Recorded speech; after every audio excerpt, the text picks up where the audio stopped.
What's up, nerds? How's it going, everybody? Welcome to the show. I've never played. I don't know what I'm getting into. Welcome, welcome. Welcome, Battle Map Brawl. What's up, dude? How you doing, buddy? Are you my openings sometimes have a little bit of a hecticness to them. I don't know how hectic we're going to get today. I guess we're going to wait and see when we start playing. We'll see. We have a little bit of time for hectic to start, right? We can do a little. All right, guys, you ready to do your exercises? Or should we do a little, should we rock out first? I think we do a little rock out first, right? Yeah. All right. Prepare yourselves.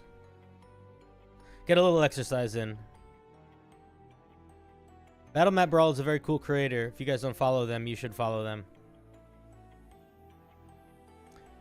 Yeah, today we are going to be playing Dead by Daylight, a game that I've never played before. And I hear it's pretty fun. People tell me I'm going to like it. We're going to see. And yeah, I had surgery last week. And yeah, we're still going to fucking do it. That's how we do, baby. You know?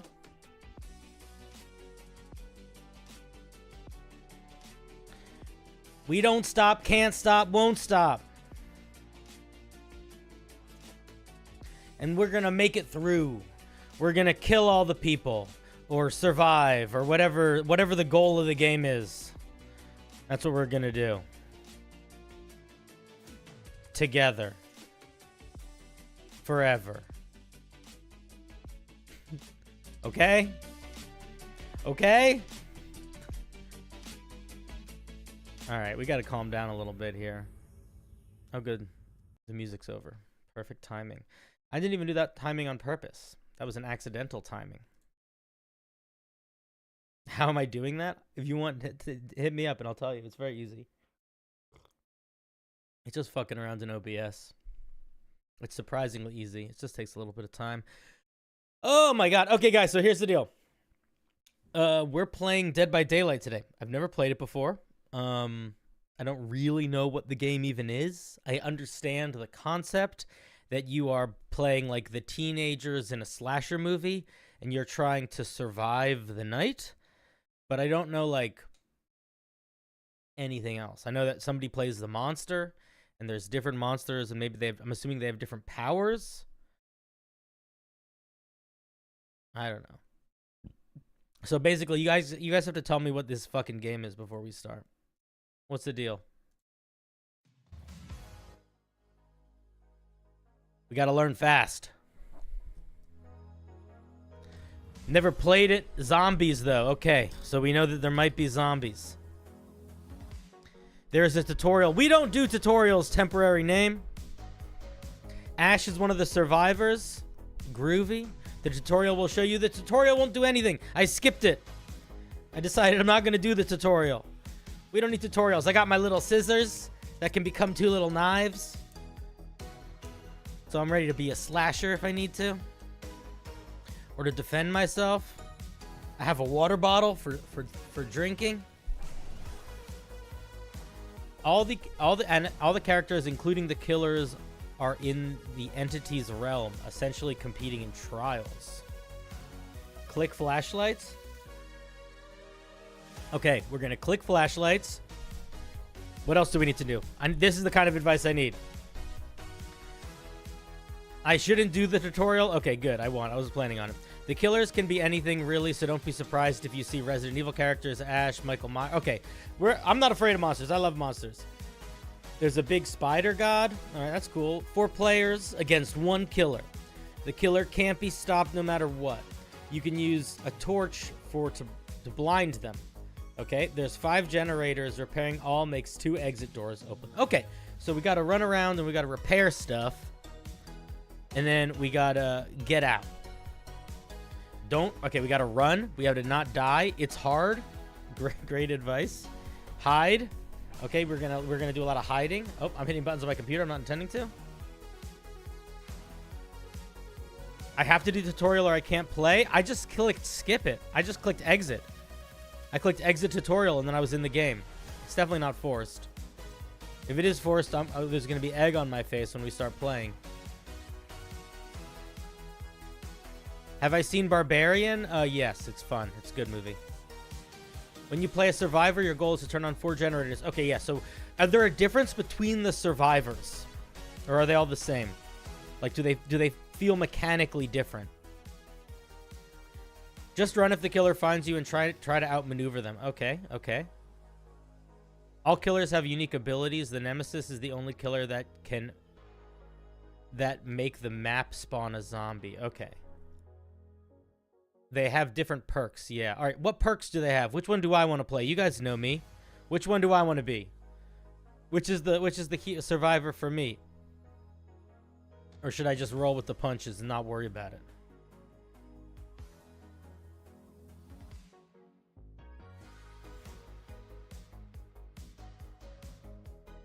No, we're getting mixed messages here. Ace, Dave,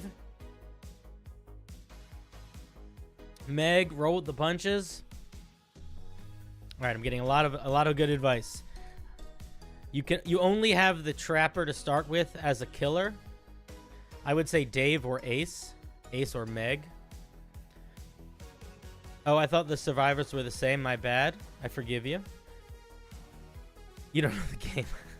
That's fine. Just pick a favorite. All right, I'm just gonna pick my favorite. That's what I'm gonna do. It's a good idea. I don't think I'm going to be the killer to start because I've never played the game before. So I feel like that's not the right first step. But if it's fun, maybe I'll be the killer sometime. Where's all these other fucking jabronis? We're supposed to be streaming together. They're all late. Did I misremember what's going on? Did I get the timing wrong?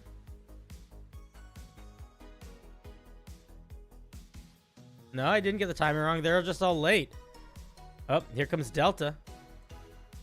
Probably telling me that he's late.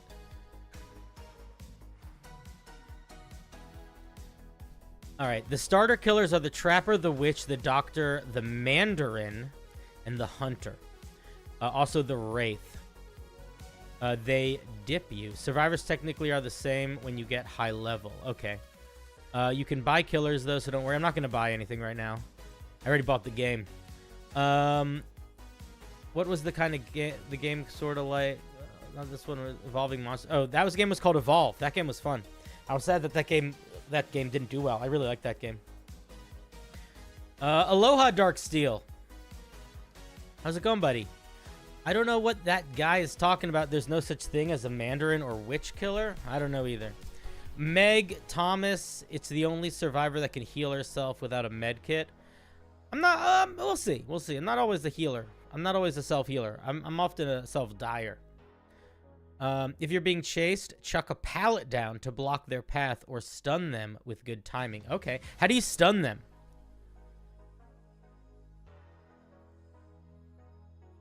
Meg cannot... You guys, we're getting such mixed messages. The Huntress is a killer who throws tomahawks. I don't play the English version, so I don't know the English names. Sorry, don't worry about it. Dude, I don't know the English names either. Super hot here in Iowa. Super hot. I'm sorry. Sorry that it's super hot, but that is a fun video game. Pallets. Drop a pallet. All right, we're gonna stun them with pallets. We're gonna stun them with torches. We're gonna throw pallets down.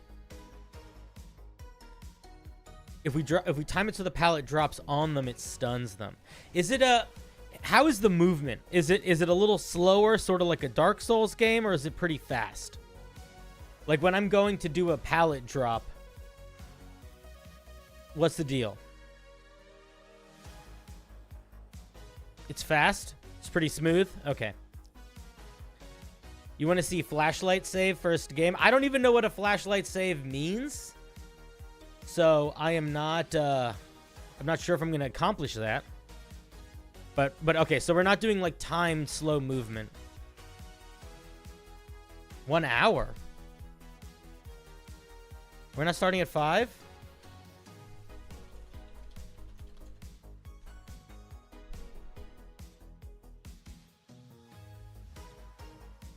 Did I miss? Oh, shit. Oh, shit. My B. We are starting at 6.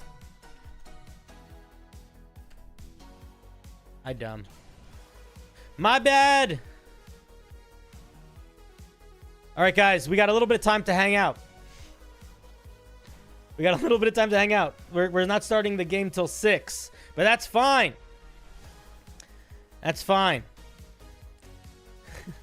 We can do other things for a minute or two.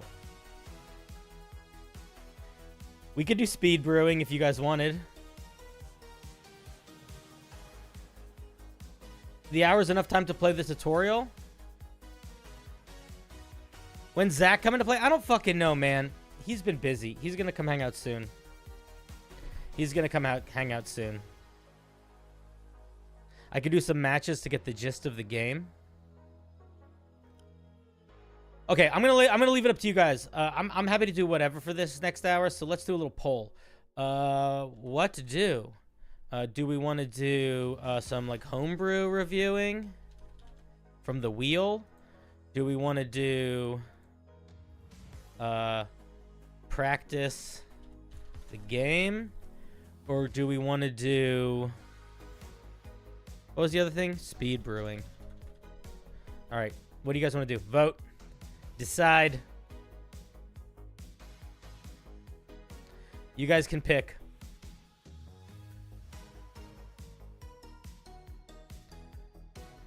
Make your choice. Everybody wants me to practice the game. Huh. All right.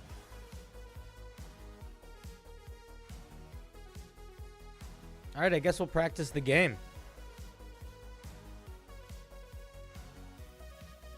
Okay. Done. Guess we should dive in then, huh?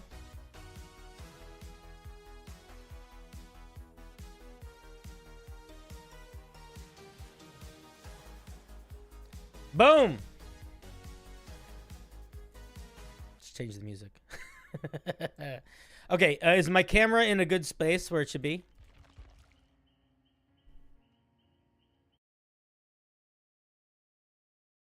Is my camera where it should be? Tell me if my camera's in the right spot or not for this game.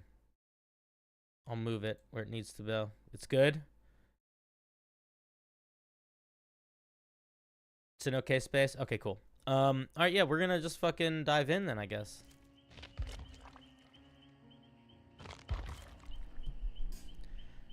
Okay. I've not played the tutorial. How do I play the tutorial? Getting started. Okay, here we go. We're playing the tutorial. Up a bit upper. You're crazy. I'm gonna be down here with the cool kids. Alright guys, we're gonna start the tutorial. We're tutorialing as the entity commands. Dead by Daylight is an asymmetric game that is played in between trials, between 4 survivors and 1 killer. Okay.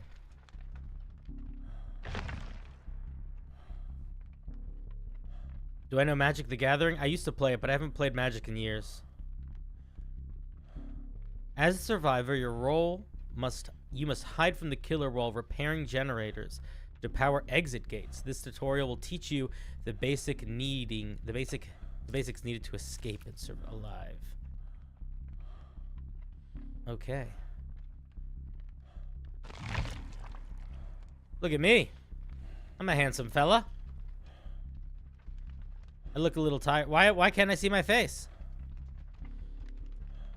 Hello.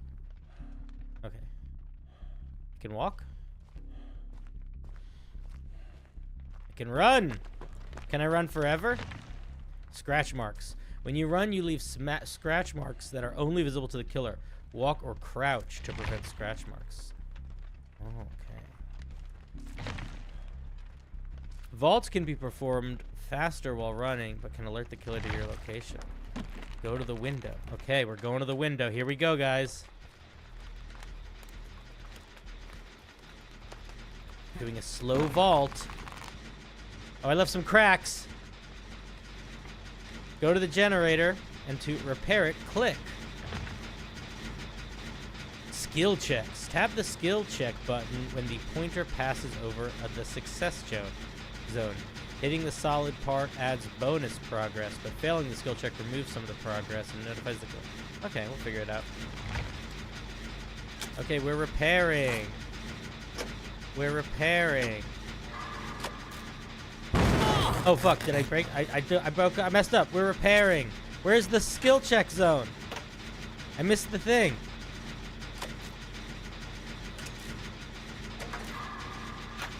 Oh god damn it! I have to hit spacebar. I'm hitting the wrong button. Oh my god, it's a good thing we're doing this now. I'm gonna get it. Boom. I was hitting the wrong button. I'm not an idiot. Okay. We've set up a generator. Nice. Whatever, dude. The killer doesn't even. The killer's not even near me. The killer doesn't even know where I am.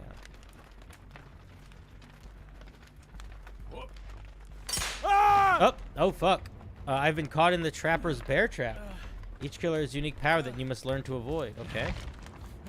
I guess I struggle? Is this also a skill check? What the fuck? Oh, that's the killer, eh? Uh-oh. Yeah, I can tell the killer's near me. He's right next to me. What the fuck? Okay. You can try to wiggle free from the killer when you are picked up by pressing wiggle. Okay. Let me wiggle, dog. Oh, fuck. Oh, fuck. Let's wiggle. We're wiggling. Pallet stun. Pull down a pallet to slow the killer. Oh, you guys were talking about this. The pallet stun. Okay. I'm free. Why is he wasting the pit? Why is he not coming after me? He's dumb. I gotta reach Meg. All right. I'm coming, Meg.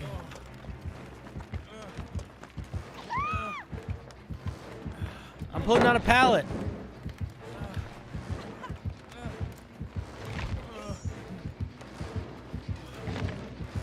Teamwork is essential.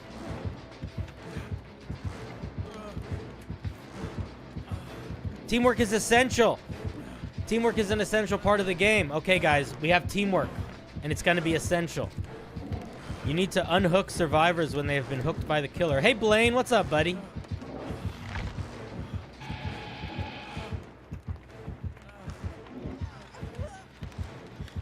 Oh, my God. And he's just leaving me to help her? Okay. It's a pretty chill killer. Yeah, he's a nice guy. Oh, she's hiding. That's a good move.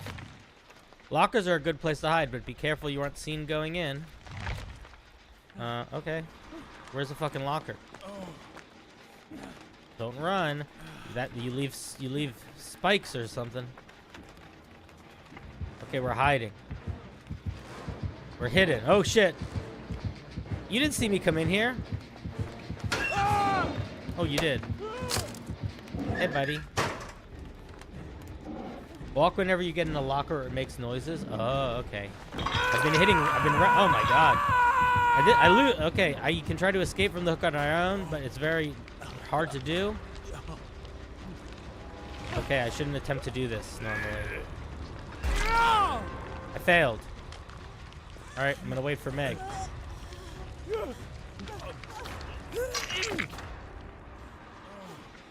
I didn't see anybody. When injured, you will make more noise and leave a trail of blood behind you. Other survivors can heal you just as you heal injured survivors yourself. Okay, heal me! I'll heal you. Oh, it takes a long time.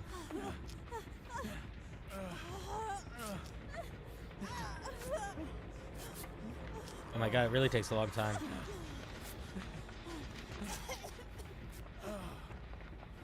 Oh yeah, no, you heal me. Alright. Alright, Meg.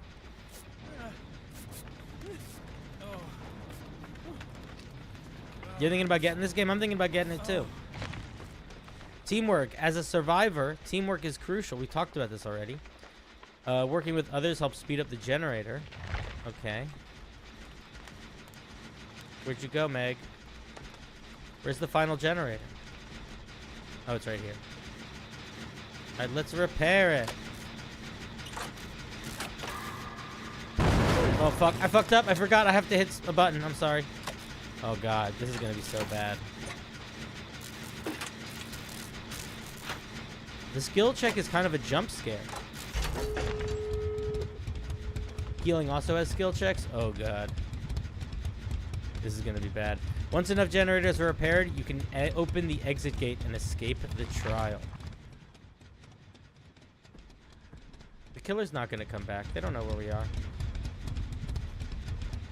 We're walking. We're just being smooth. Just being smooth. Wait, why do I have to hold it down? The killer's definitely going to come back.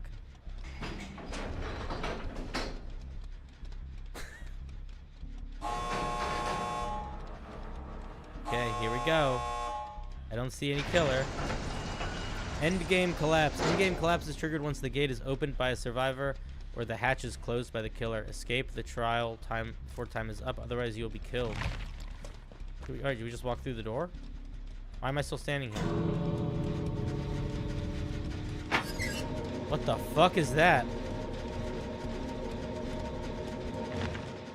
The last survivor in the match can escape. Can also go jogging to the hatch. The hatch. Okay. Wait. I have to run in the hatch, I guess. Okay. I thought the hatch was gonna be evil.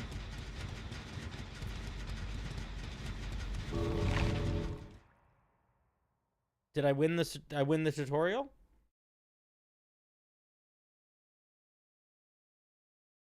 Is the game too loud? Should I lower the volume? You get your warlock powers from the hatch. The hatch, it's a lonely man escape. You can run into the hatch or into the door, whatever's convenient, really.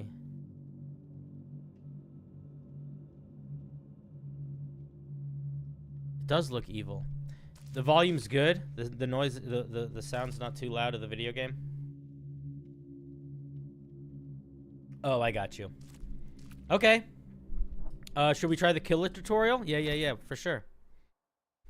But now we're the killer. It is I, Geronimo Pain Smash, Hunter of Man, Alabaster Sinclair Death, Blood for the Blood God. As the killer, you must hunt down and sacrifice all the survivors. This tutorial will teach you the basic needed to appease the entity. I'm a fucking killer. As the killer, you will be able to see the auras of the generators on the map. You must prevent survivors from repairing the generators. Alright. When a survivor fails a skill check, a visual notification appears to show where they came from. Oh, I see that visual notification. Oh, I can do that. I was being smart. Oh, it's a kick. It's kick. When a survivor runs, they leave scratch mark trails so you can find them. Remember, each killer has different abilities, but everything is basically the same. So, like, the trapper has traps, but other killers have something else. Okay. Good to know. Let's look for a survivor. Let's find Jake. Or Meg, I guess. Oh, she left some scratches. I see her. Survivors will try to escape by using vaults. You can also move through vault points, but more slowly. Okay. I see you. Uh-oh. Uh-oh, they knocked down the pallet. I guess I'll have to destroy it. I can place bear traps. How do I place a bear trap? What button do I hit?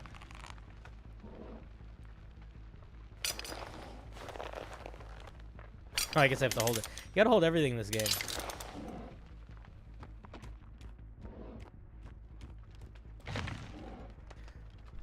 So loop around the gens, look for survivor scratches or sounds. Yeah, some killers love sing you a lullaby before you kill them. Oh, that's nice. Watch out for pallets or it'll stun you. Yeah, that makes sense. All right. Oh, I saw a person. I'm gonna get ya. Oh, I really slow down when I swing my weapon, huh? Did I get her? Yeah, I got her. Survivor is injured. They leave blood and make more noise. It only takes one hit to knock down it. Okay, let's get her. Hey, buddy.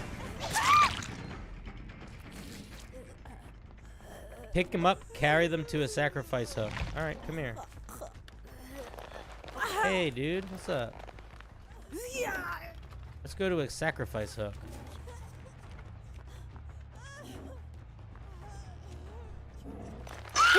There you go. Have a good time on the sacrifice hook. A hooked survivor slowly progresses towards being sacrificed to the entity, but they can be rescued by others. The survivor will immediately be sacrificed after being hooked 3 times. Okay. Whoa. What the fuck is that? Is that the entity?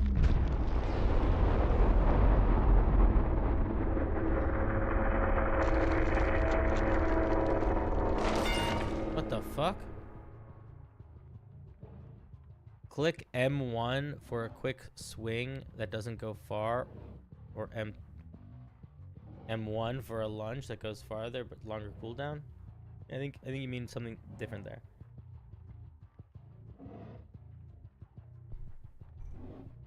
Do you mean different ones? Do you mean M2 maybe? Yeah, just a casual interdimensional Cthulhu. Find and close the hatch. All right, easy. Done. The hatch is closed. Find the last survivor before they escape. If time runs out, all remaining survivors are killed by the entity. All right, let's find them. Oh, remember that bear trap from earlier? How convenient. Where'd that guy come from? I forget where he went. Oh, he's right here. Hey, buddy.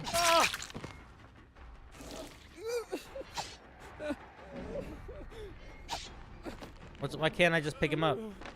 Oh, I can.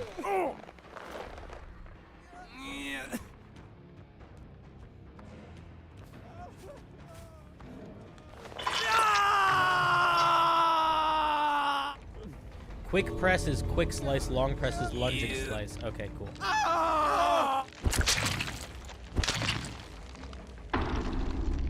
Got you. Another little advice, when the hatch spawns, you see on the bottom corner, don't remember which, the hatch icon.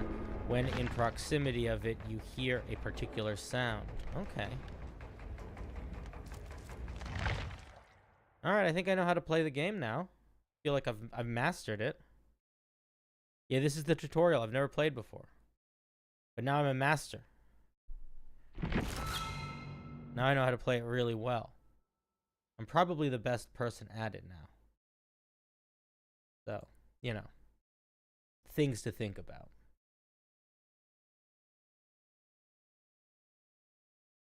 All right, should we hop into a real round?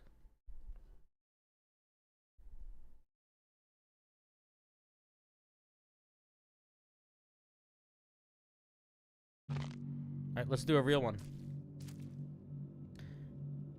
Oh, should I do survive with bots first or kill? Should I do this or should I go into a real round? Start with AI. All right. Let's do survive with some bots then.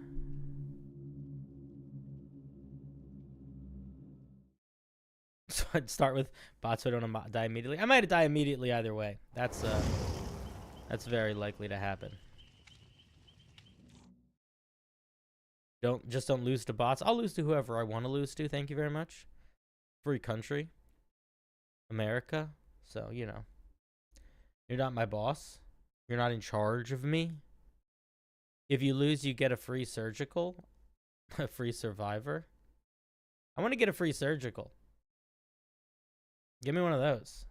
Who do I call about the free surgical? The ironworks of misery. All right, how do I play the game again? All right, I just gotta walk around, I guess. Oh, there's a fucking generator right here. All right, let's repair it. Let's not let anybody know we're here. Oh, fuck. Do I run away? Or do I keep repairing it? I keep repairing it, right? I am a pro. I'm the best person at this video game in the whole world. What did that loud gong noise mean? Did that mean like the monster is near or something?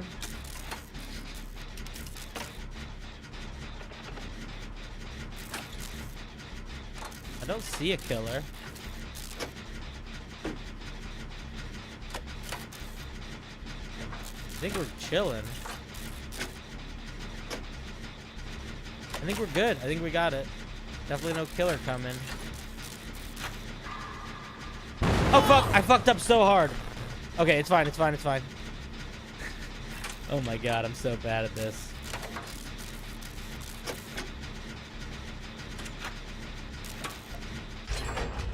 Okay, we got to get the fuck out of here because the killer is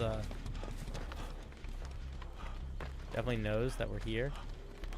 I'm just going to be real fucking sneaky.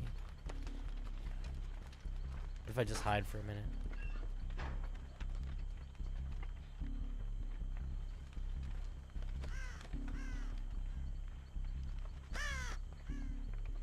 Alright, I'm chilling. Everything's fine. I have no idea what I'm doing. Alright, I see another generator. So we're gonna head to it. Low and slow. Low and slow.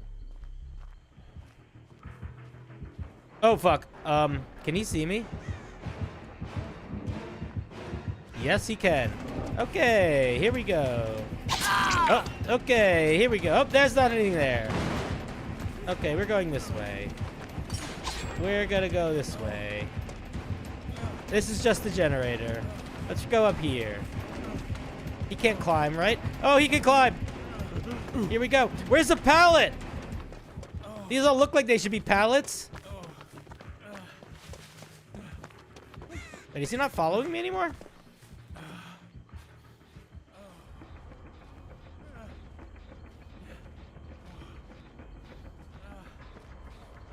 I lost him for now. Alright, fine, good. Alright, let's find another generator. There's probably one in here, right? How can I find generators? Do I just need to look for them?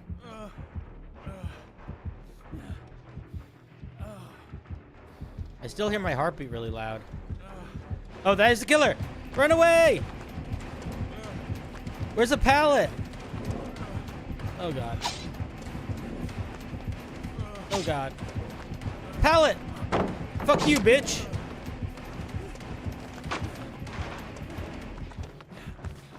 You can't run faster than me. Oh my God, guys, where's the generators? Oh boy, why don't you chase some of the other survivors, my guy? Oh, fuck you! Stairs. He probably can't go upstairs, I bet.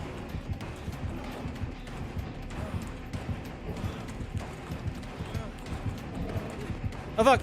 Jump off! God damn it!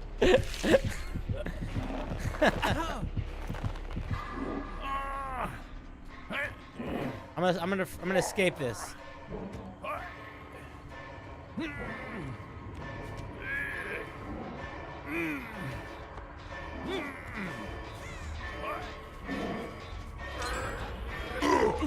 Oh fuck you, bitch!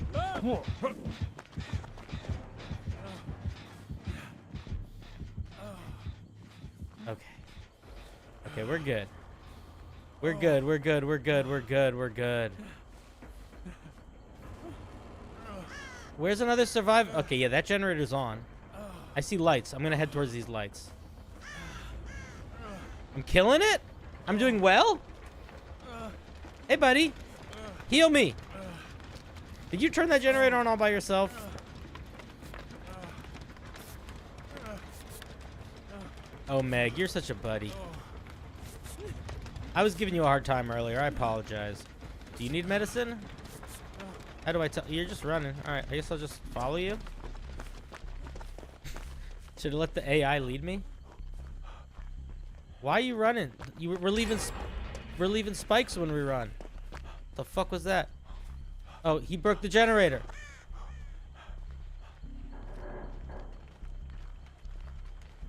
Do I go help this person? Where should I go?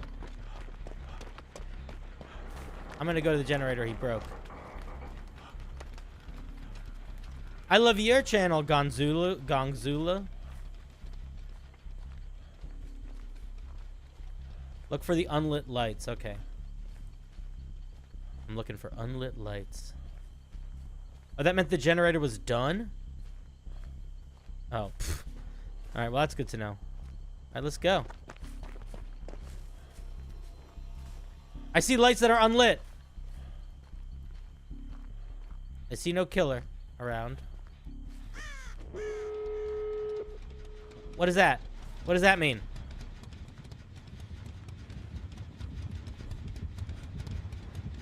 Wait, is this generator working? It is lit. Oh, there's the killer. Do you think you saw me?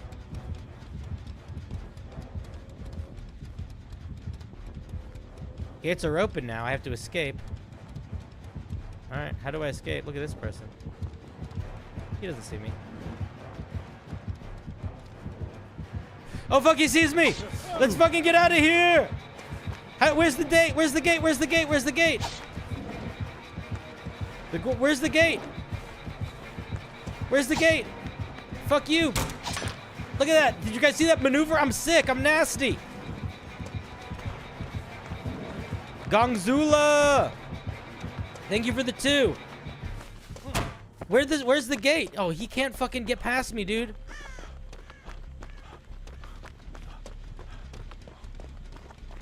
You mainly don't want to run when the killer's nearby. Okay, okay.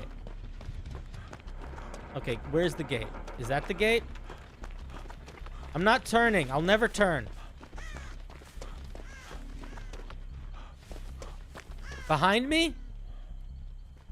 Oh, there it is. I think I see a gate. Is that the gate? No, that's just the building. Oh my god, I'm gonna die. Near the boulder? Near this boulder?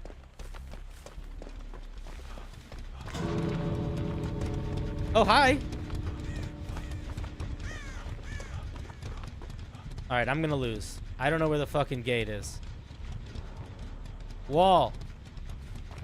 This is the wall. I'm following the wall.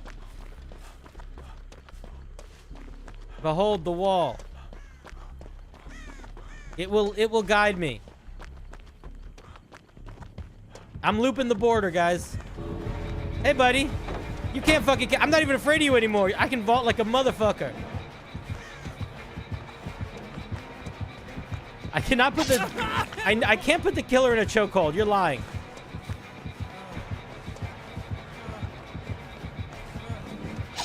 Oh, that would have been sick, though, if I could.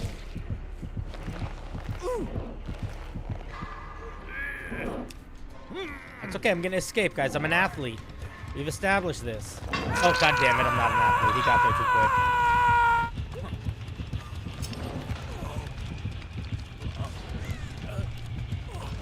quick. Should I try to escape? Is that the exit?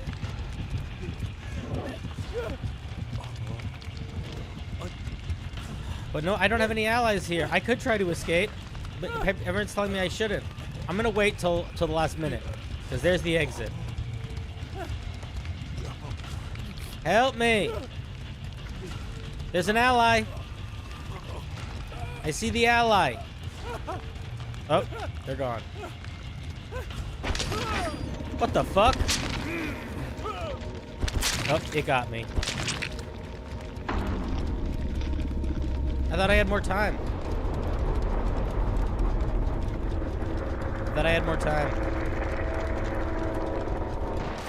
I'm consumed by the entity.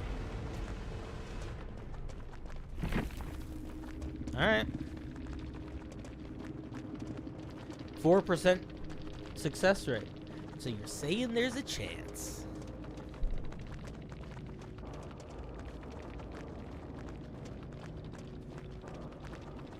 All right. Did I do good for my first game? I had time. Apparently I didn't have time because the tentacles came down and stopped me. So I don't think I had time. I think you thought you may have had time. I did good. I unlocked David. All right, should I do the killer? Should I do the killer tutorial too? Why is this confusing? I mean, it's confusing to me too, if we're being fair. That's the first time I've ever played, so I don't exactly know what's going on.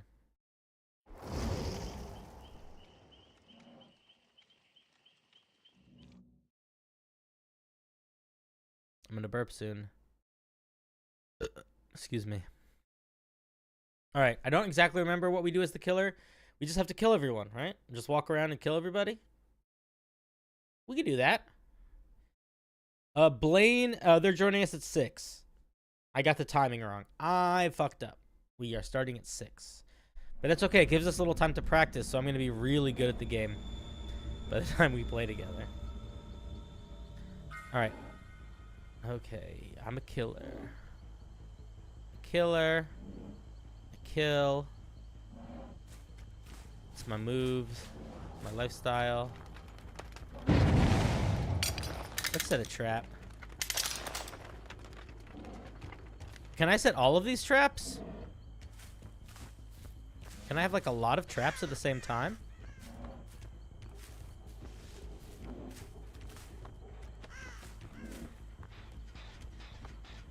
Oh, I can. I can just have a lot of traps. That's cool. Let's just set some traps until we find... When we find,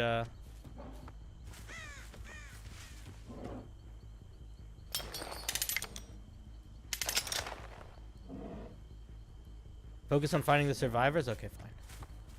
I see survivors! Do you think they see me yet? Hey, buddy. I got him! I'm gonna get him again. What the fuck? Did he disappear? Oh, wait, I know what I do here. I kick!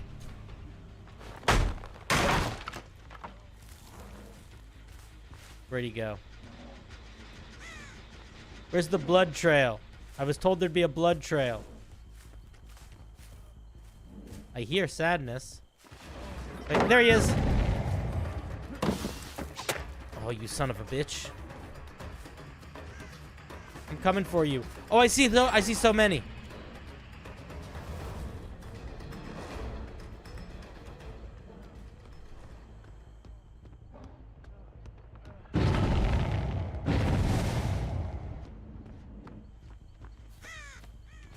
Oh, I found him.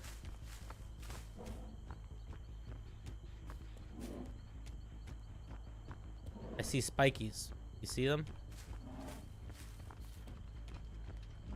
Okay, there he is. Oh, I see him. I see him. Hey, buddy. Ah! Did I get him? Yeah, I got him. Now we gotta find a good old... Where's the hook? There's a hook. Oh, and there's something happening over there. You just hang out. Hang out. Nerd. Got him. All right. Why did the noise happen over here?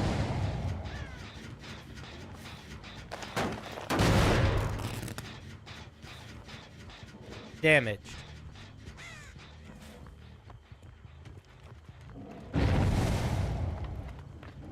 Oh, they're screwing up on the generators. Okay, cool. I forgot what that meant. Okay, cool. So that means there's a guy over here. There's a guy over here. Oh, you can't hide from me. I'm a big scary man. I have a knife. I'm avoiding the pallet entirely. Are we gonna play this game?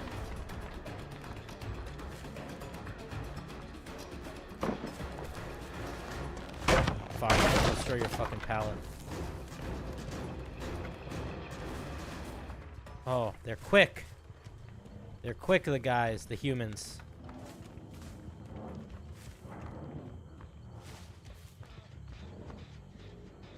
I hear one. Oh, there he is. Am I ever gonna catch him if I run in a circle? Don't know.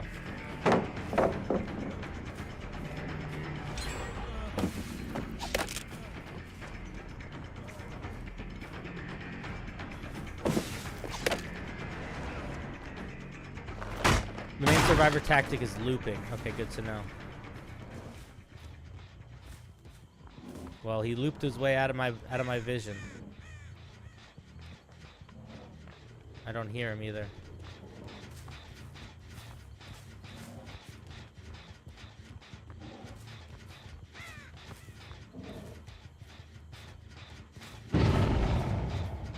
What the fuck was that noise? Oh, somebody messed up the generator over there. In an open foot race, you're faster as the killer. Oh, okay. Are they just consistently messing that up?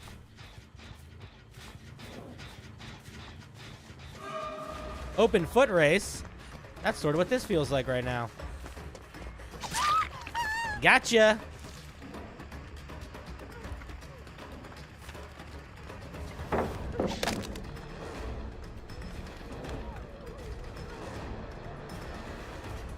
They're gonna use this fucking pallet again, huh?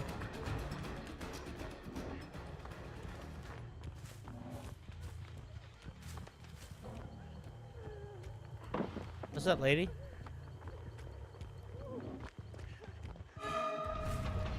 I thought I saw someone. I just heard the music. The music started like I saw someone, but I don't see them. Oh god, I'm so good at this game. I'm unstoppable. Yeah, I can see how you could juke a player more easily than a bot in some ways. Surprise! Got her.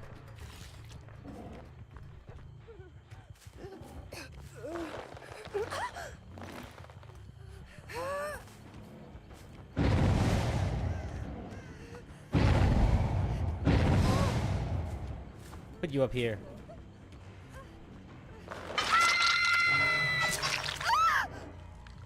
What happens if I just keep stabbing her up here? Anything? Right now.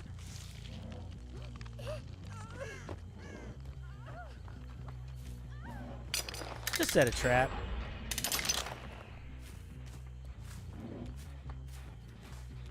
Oh, little spooky.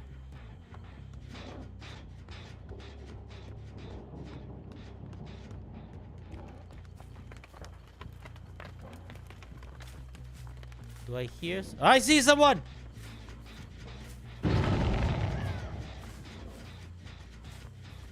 Where you at, guy? Just saw you. We'll find you. And I will destroy you. It's considered bad manners to hit them on the hook. All the more reason to do it.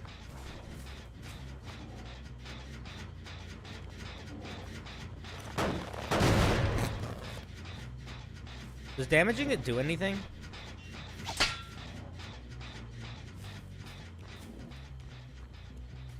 Hey, Forest Pots, what's up? I'm just being a killer. Learn how to kill stuff. The fuck? I got in my own bear trap? I'm dumb. Look at that.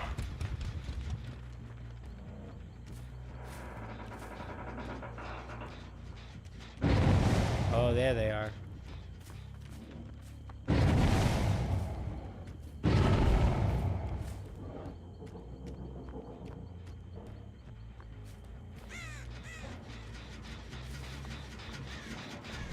Hey guys, what's up?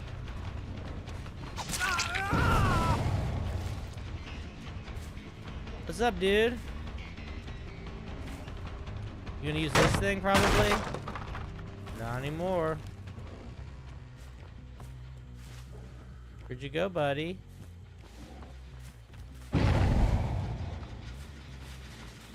Where'd you go, buddy? Ah, I see you. You got here yesterday and I said goodbye. Yeah, you probably got here at the end of my stream.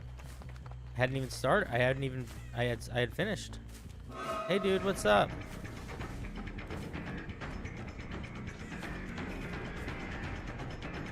I keep trying to do these like juke moves and I end up losing them. I really just got to try to keep eyes on them.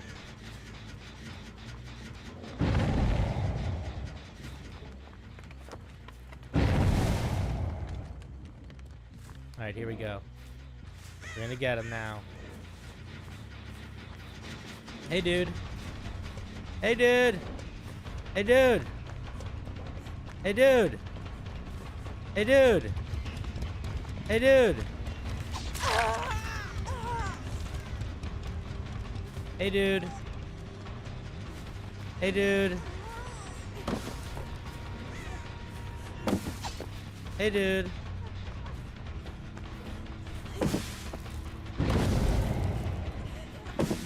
This is silly.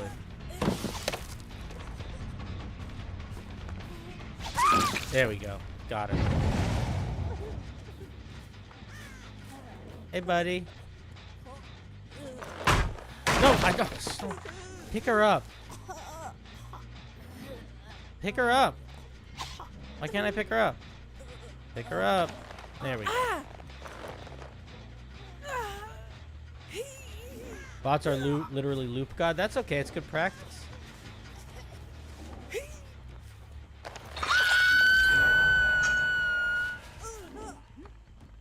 Break the pallet first, always. Okay, good to know.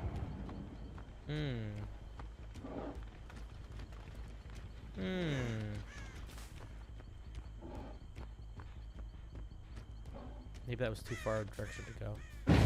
Oh, shit. They're fucking up. Hey, buddy. Where you guys going?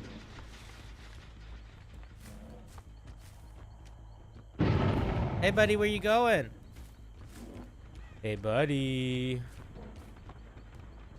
Where you going? I lost you. I'll find you.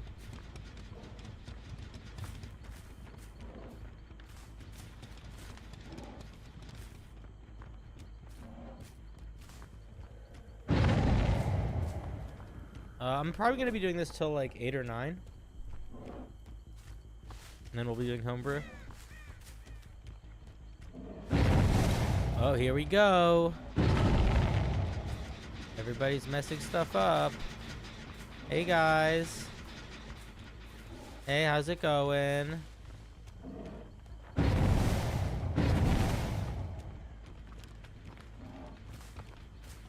How you doing? What's up? What the fuck? My own traps. God damn it.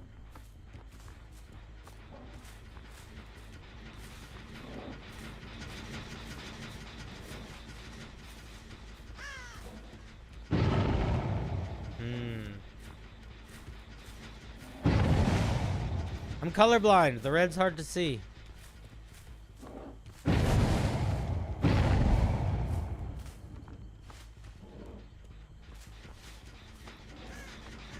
Oh, hey, buddy.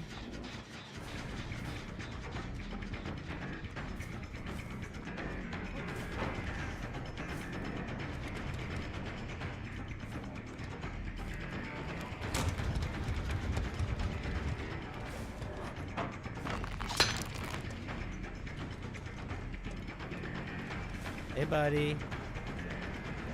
Hey, buddy.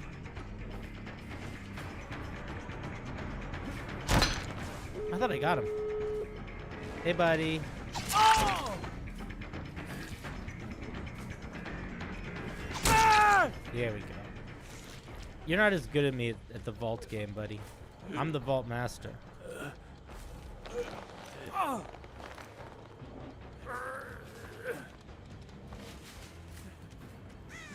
I've mastered the vault.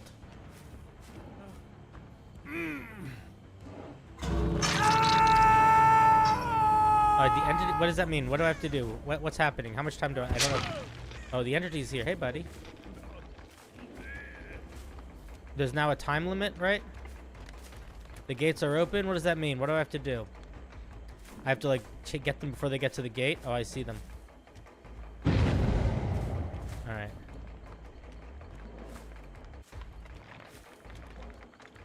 Do I just gotta, like, guard the gates? Ain't nobody coming in. Ain't nobody getting out.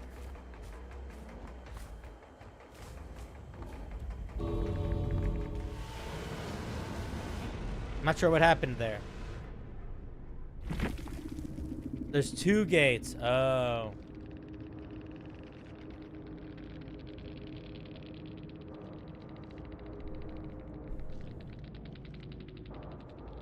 Okay.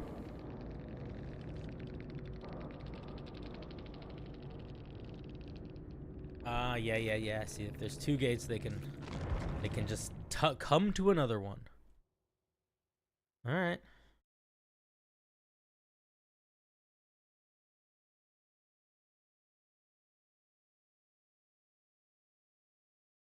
All right.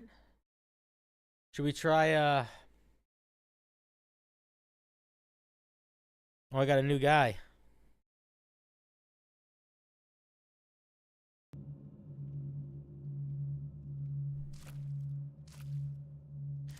I gotta move stuff around on my computer. Can't see chat.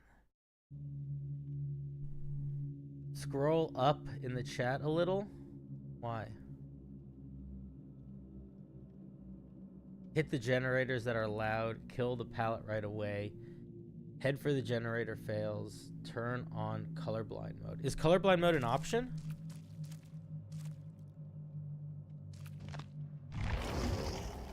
Oh shit, let's do that.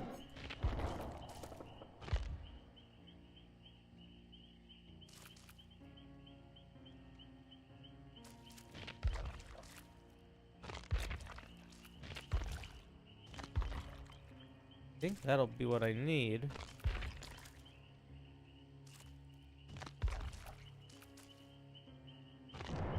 Okay, maybe that'll help. If you lose track of a survivor, you can look for birds flying away. Ah, that's smart.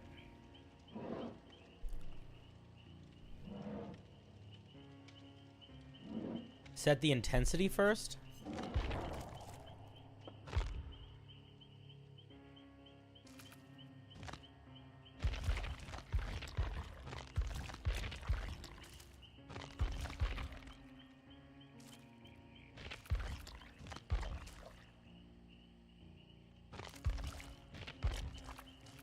I think I'm this kind.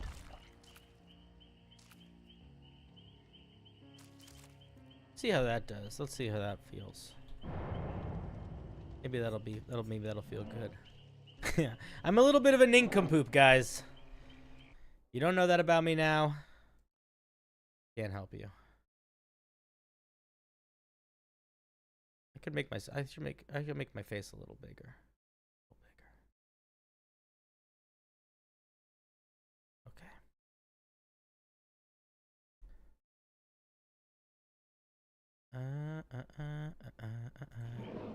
Alright, this is pretty fun.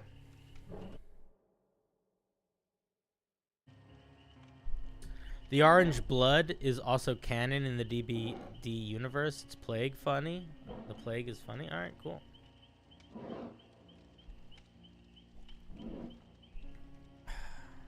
I'm not sure actually how much this colorblind mode helps me. We're gonna see. I don't actually know what type of color blindness I have. I'm enjoying it quite a bit.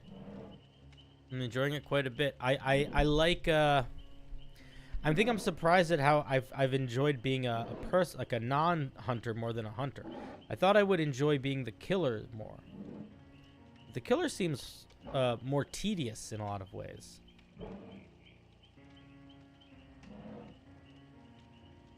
I should go play as a killer and read the abilities. Okay, let's do that.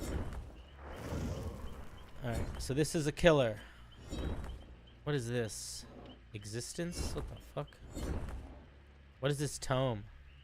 Top left? Oh, thank you. Okay, so I have the Trapper. He has unnerving presence, brutal. How can I actually read what the perks are? Oh, here we go. Unnerving presence. Survivors within your terror radius have a greater chance of triggering skill checks when repairing, healing. Okay. You destroy stuff faster. Your movement increases while transporting bodies. Interesting. Okay. No, I'm not getting into a whole game yet. I'm just looking at what the different characters are. I have the Wraith. Oh, the Wraith looks cool. If you click the power, you see what it do.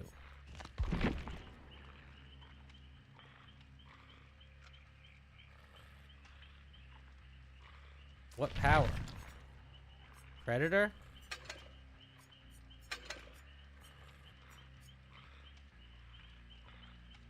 Narinjas, thank you for the 10 Ron. Oh, I see. Wailing Bell. Thank you for the 10, dude. Very kind. Okay, let's see what this guy gets.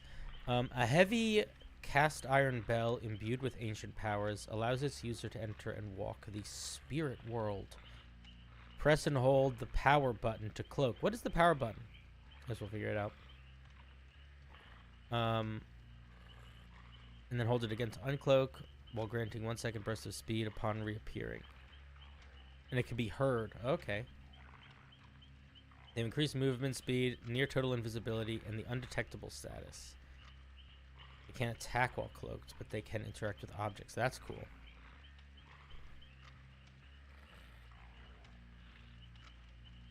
That's very cool.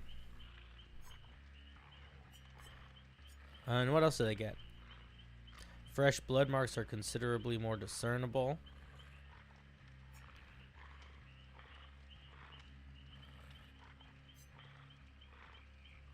It's 9 degrees. Your field of view is 9 degrees wider than normal. That's interesting. Weird. Power button is right click. Okay, cool. Ron is Lou. L-E-U. I don't know what that is. But thank you for the other 10. Very kind. Very kind.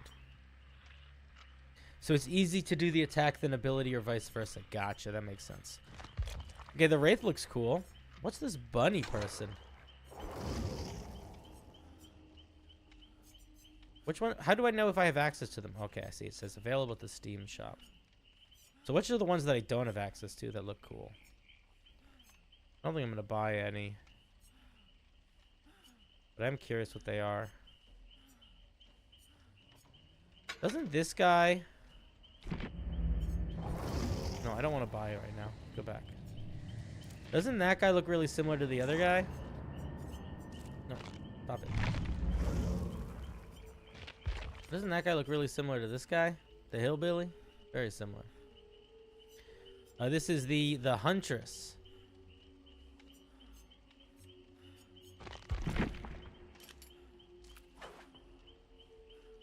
What's her power? Let's see. Skill taught the Huntress. Start the trial with 5 hatchets. Charge or throw for back. Okay, you can just chuck hatchets at people. Okay.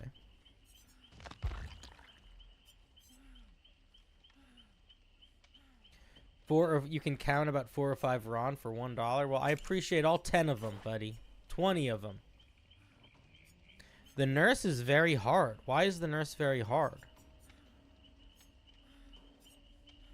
What's the deal with the nurse?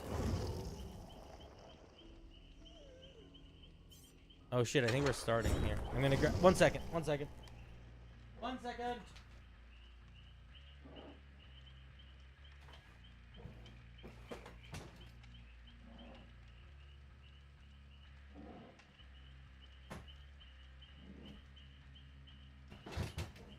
starting.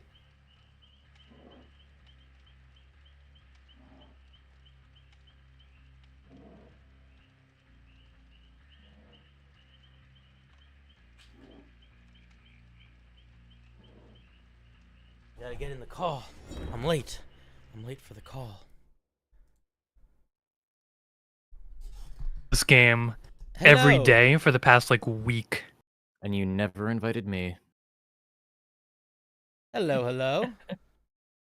Hi. What's up? What's up? Hey, Cinder, how's your tutorial speed run been? Oh, let me tell you, it's been great. I have all the skills. I've acquired them all. I beat the game. I think beat both of the levels. Both You beat Dead levels? by Daylight. You're Yeah. free. You never have to play Please, this game again now. Congratulations. Yeah. Oh man, it seems really fun. I'm surprised at how much I'm enjoying being the survivor. I didn't think that would be so fun, but the survivor seems like almost more fun than being the killer. That's a big thing I've like that turns me away from like asymmetrical PvP is like if the like quote unquote like weaker side is too weak, then it's like awful. Mm.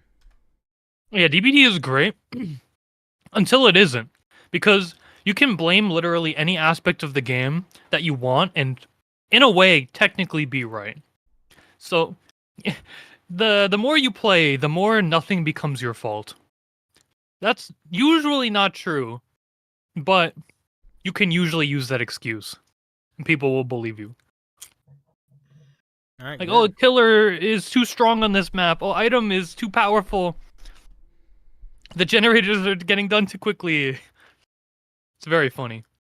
I love What's- listening to people complain. Listen, there's nothing better. What's the best monster? What's your favorite monster? The best monster is Nurse, because she can teleport and ignore half of the game's mechanics.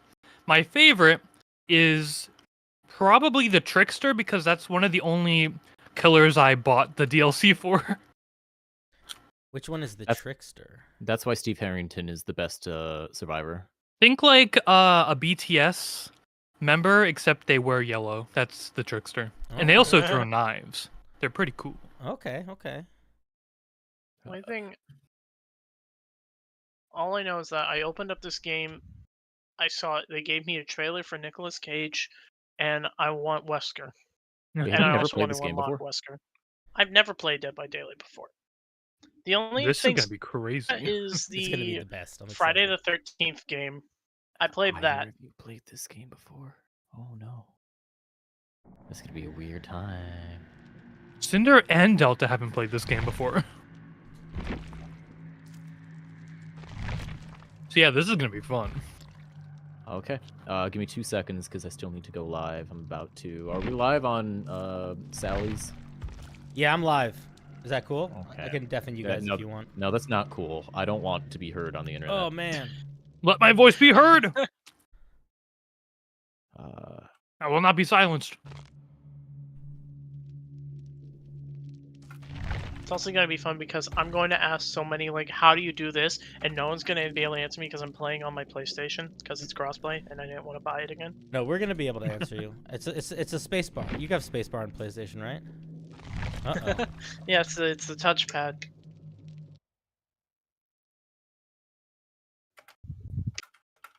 I could also just, take this time to look at the controls, I suppose.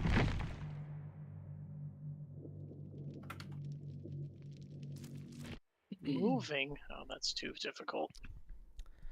Cinder, I know you won't know any of this, but someone in your chat said that Oni in RPD is overpowered. I just Yeah. want them to know that they are wrong in every sense of the word, and I have no idea what they're on about. You can tell them that. They heard you.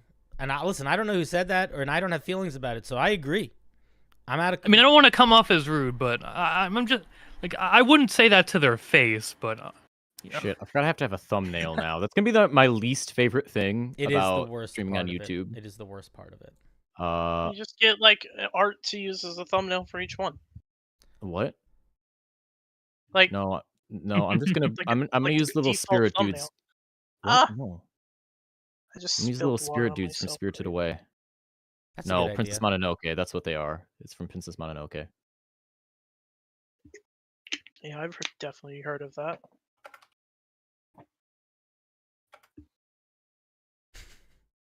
That's the one with the wolf, right? It is. It's got a wolf. There's also a weird pig at one point. Okay, I've seen that one. He shoots people's arms off. What? That's the one that has the meme I like that says, "Damn, I like that blood on your face, that animalistic rage in your eyes. What are your pronouns?" Ah, so we've returned to the furry conversation. No, Oh, no. no, Back there already? no. Here we are again. We're back Which there killers already. are furries? Welcome. Enjoy. I should probably load the game up now. I turned. Yeah, I you should turn it off. You should for a definitely do second. that. I think I definitely just need to.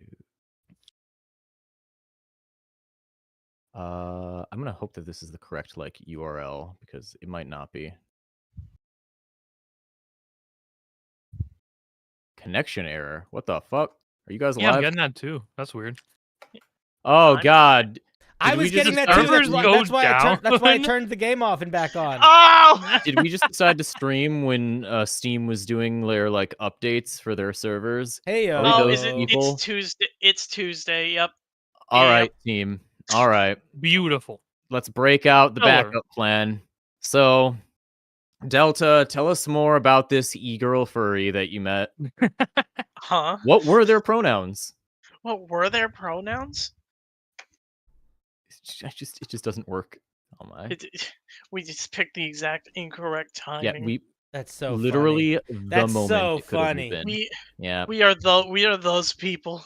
we are everything wrong. But that said, Does that there mean is a all server- gaming doesn't work now?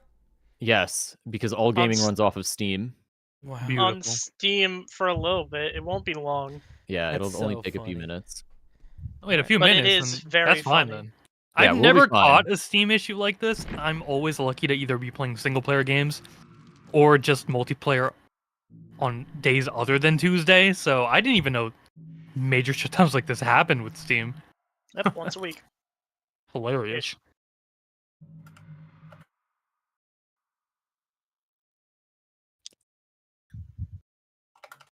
All right. So, So, how's everybody's day? I'm playing Baldur's Gate tomorrow. How far are you in it so far? Fuck me. God damn it. not far at all, I bet. No, not that. I fucking linked to the wrong thing because I still don't know how YouTube streaming works after doing it twice. Yeah, Got all this egg on my face. Just click the share button. It's fine. yes. Wait, are you saying that you managed to find a party that plays regularly and actually get far in the game, Davy? Yes, I did actually. It's very surprising, but it's possible. Also, let me Nani? fucking fix that. What do you mean? Yeah, I didn't it's think it could happen.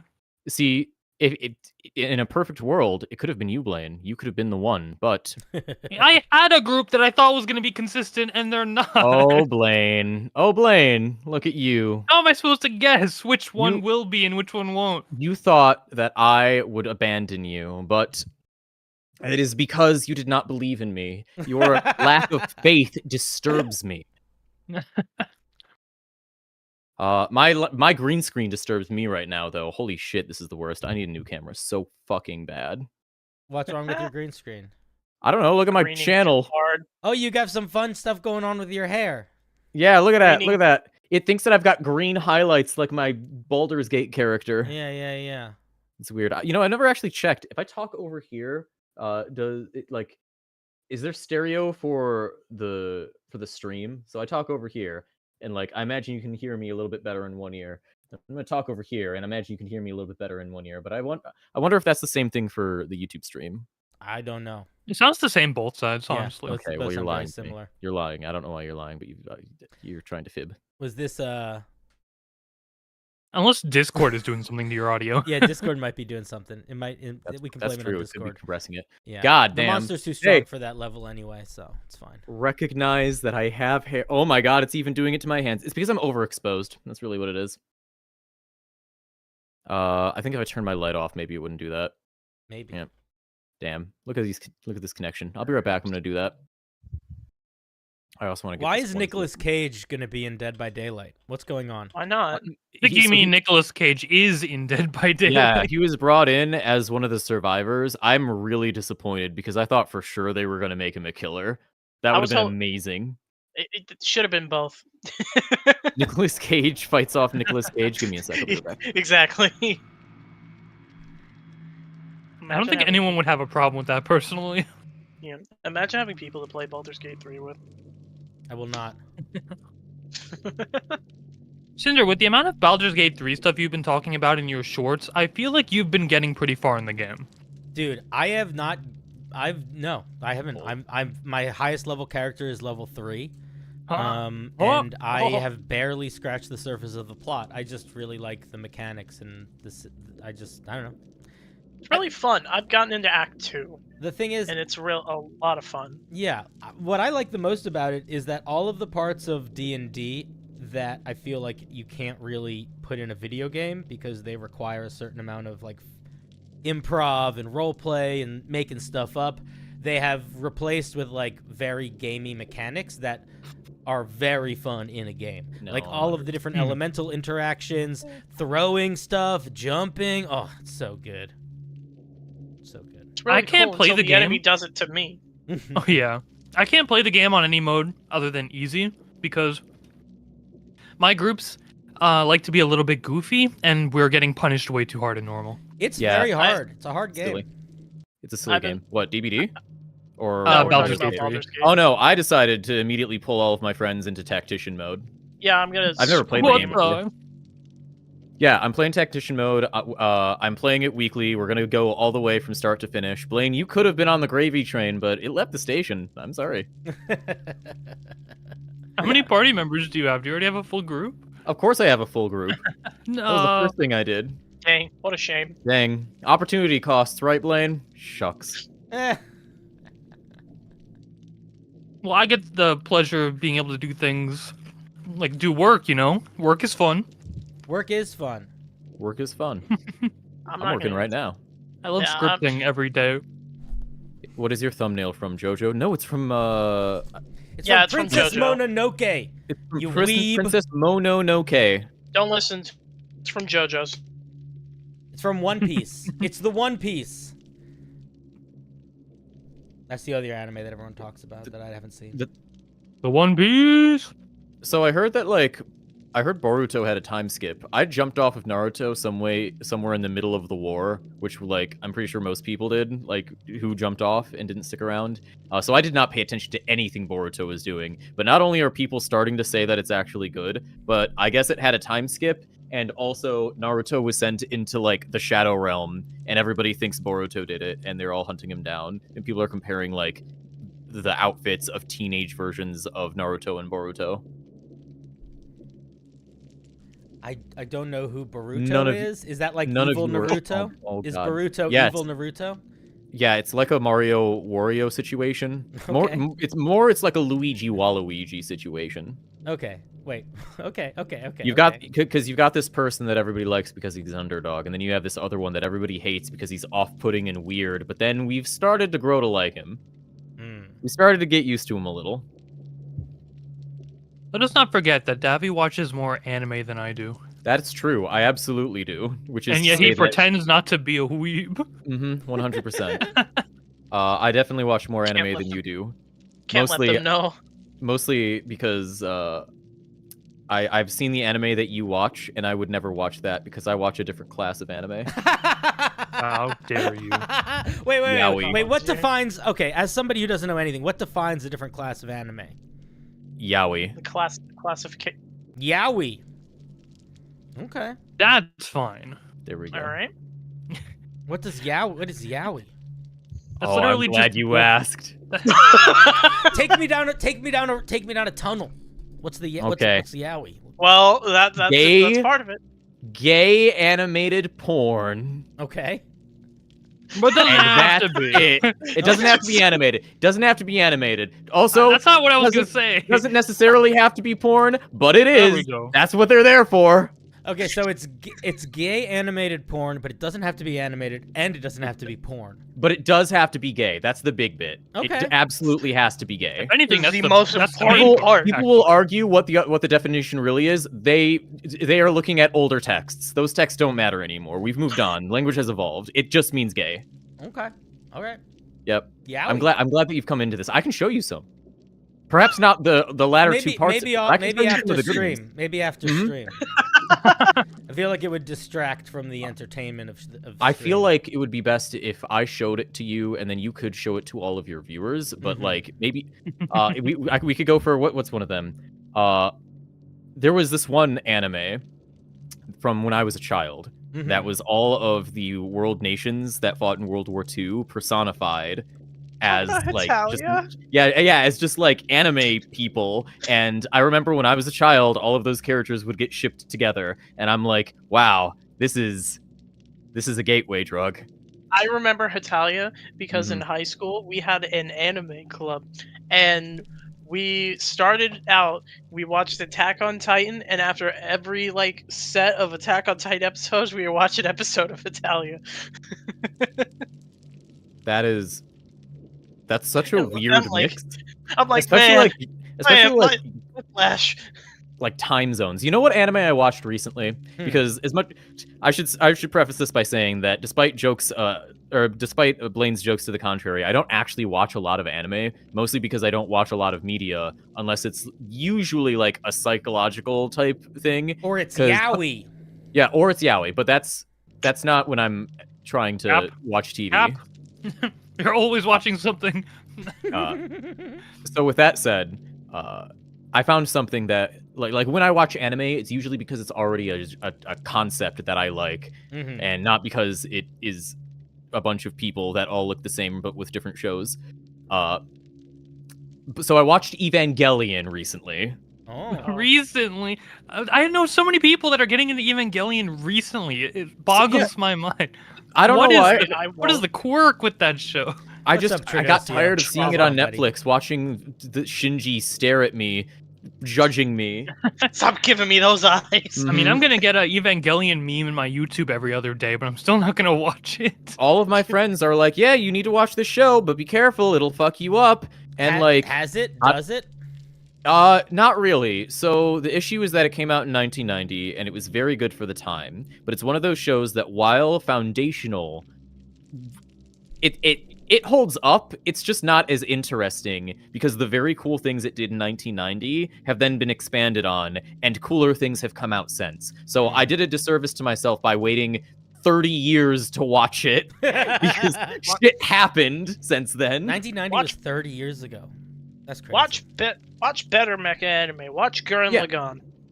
Yeah, like, not to say that it's necessarily better, like, for the time, but, like, a lot of things spawned off of Evangelion and did those concepts and did, like, crazier spins on those concepts. Evangelion was great because it's what caused those other things to be good. But for me, it was like watching a bunch of shit that I had seen before because a lot of people copy Evangelion. Me, anytime I see a motorcycle in animation. That said, yeah, Akira, exactly. That said, I don't know if anyone else has seen Evangelion. Blaine, as the resident anime watcher, have you seen it?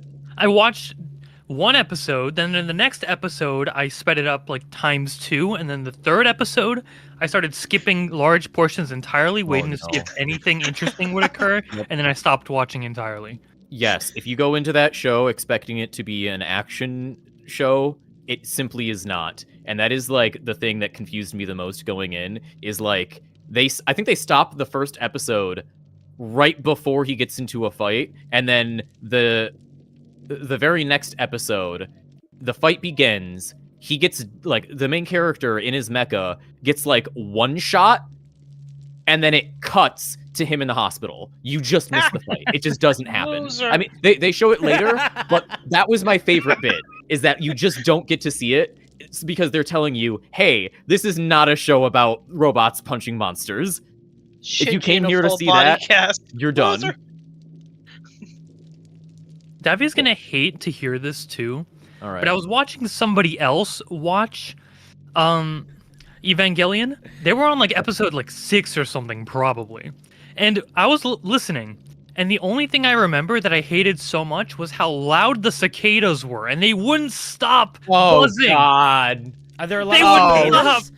God, There's get out, cicadas? get over The it. cicadas are awful. They were buzzing for like Get 5 minutes straight in one over scene. Wait, in the show? No. Yeah, One sec. Why are there just cicadas? cicada background noise. Because for, they like, have a jar scene. of cicadas just in case. That makes sense. In case there's like an emergency. Never know awful. when you need a jar of cicadas. Everybody, you guys can all see Davvy's chair now. Oh no, he's back. Never mind. Yep, sorry about that. I'm There he is. sorry. Getting back into Blaine's Staples office chair insanely moment. bad takes. So like, I don't know. They weren't cicadas. They were seagulls. First of all, I remember that just in depth because I was trying to show Blaine one of my favorite shows that of all time. It's called Midnight Mass. It's on Netflix. You can watch it now. It is Midnight a Mass show. is great. It's amazing. Don't talk about what it's about because if you go in blind, it's amazing. It is a horror mystery, and it's just very, very good. And I had to just fucking straddle Blaine into a chair because apparently in one scene the seagulls were too loud, and this was an insurmountable feat. For Evangelion, apparently he'll just skip around. He can just skip over those scenes. But for Midnight Mass, one of my favorite shows that I was affectionately showing to Blaine because we are friends, no, it's too much. The seagulls went pa pa pa, and you were done. Yeah, it was over. Do you just I have a hate big seagulls. problem with animal noises in general? I don't think he likes animals. I think he's an animal hater. I don't like annoying Yeah. animals. You prefer them to be anthropomorphized. I like No. cats because they don't make noise. I can confirm that cats do make noise. Oh, they make noise when they want to be annoying and like annoy me, but usually they don't make noise. Oh shit! I just remembered I got back from my LARP like the other fucking day.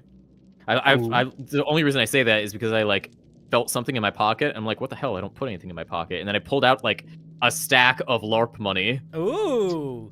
Yeah. Ooh. Don't spend it all in one share. place. What? Oh. Any good? Anything good? Anything good you could buy Oh, with that's that? all new. I mean, I don't need it's 30 money, which is a bit.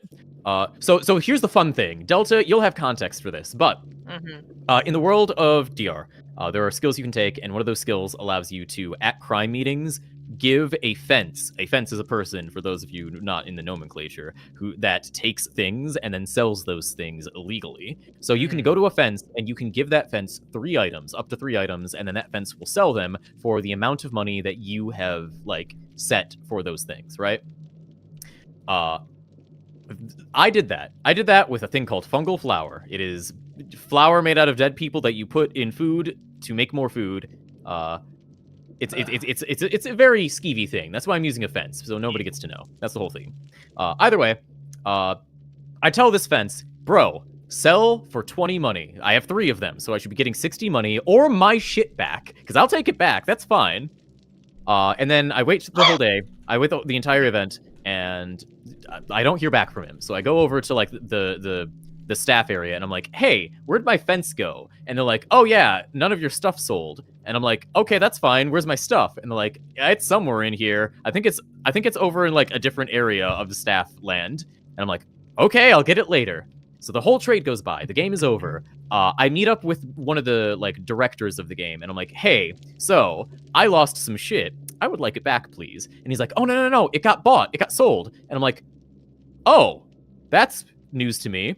Can I have my money? And he's like, yeah, here you go, man. And he hands to me 30 money, which, if you were here at the beginning of this story, you may know 30 is less than 60. It's a lot less. So I'm like, it's yep. like half as much, give or take. Wow. No. Yeah, it's at least half. And it's at most half. So I ask him, hey, this is only half of my money. Where's the rest of it? And he's like, well, your fence bartered down.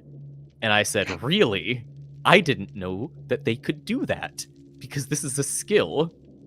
They aren't like necessarily a real person. They kind of are, but like they're pretty adherent to the rules of the game. So he's like, I bartered down, and I'm like, I did not tell this fence to barter down. I told him, sell this thing for 20 money each. If people do not buy, simply give it back to me. I can try again in a different spot.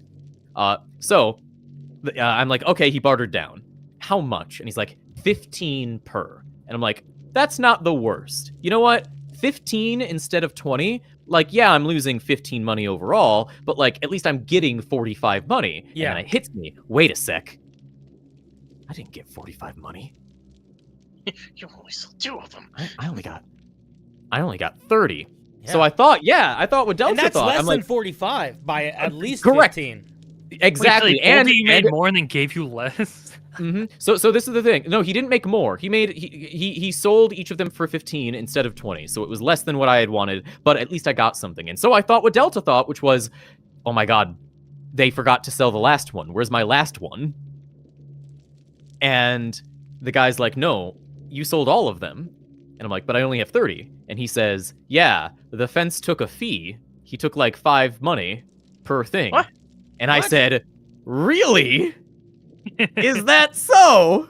What's he doing taking that money? Because that means I just lost half of my money per thing. And by the way, the fence is like paid not by me. I don't pay the fence. I spend like the in-game energy resource to use this ability, but it's assumed that the fence is being paid by the like overhanging criminal organization that runs the whole gig, right? I'm not paying them. There wasn't a finder's fee as part of this negotiation. I said, sell this thing for 20 money or give me my thing back. And not only did he negotiate outside of my parameters, but then he took some for himself. And I was like, what? I need to kill this fence. Yeah, you gotta kill this fucking fence. Where's this fence? Right? I need to find the yard that he's Make protecting. them in, like an NPC that you can actually hunt down in the game. You need to get yourself some gates and maybe like a door and a window and go to town. Yep. Exactly. And he'll You know come what they down, he'll be say. like, oh shit, this is the perfect place for me. And he'll stand in front of my walkway, and I'll be like, aha! It was a trap. I got you. You know what has fences?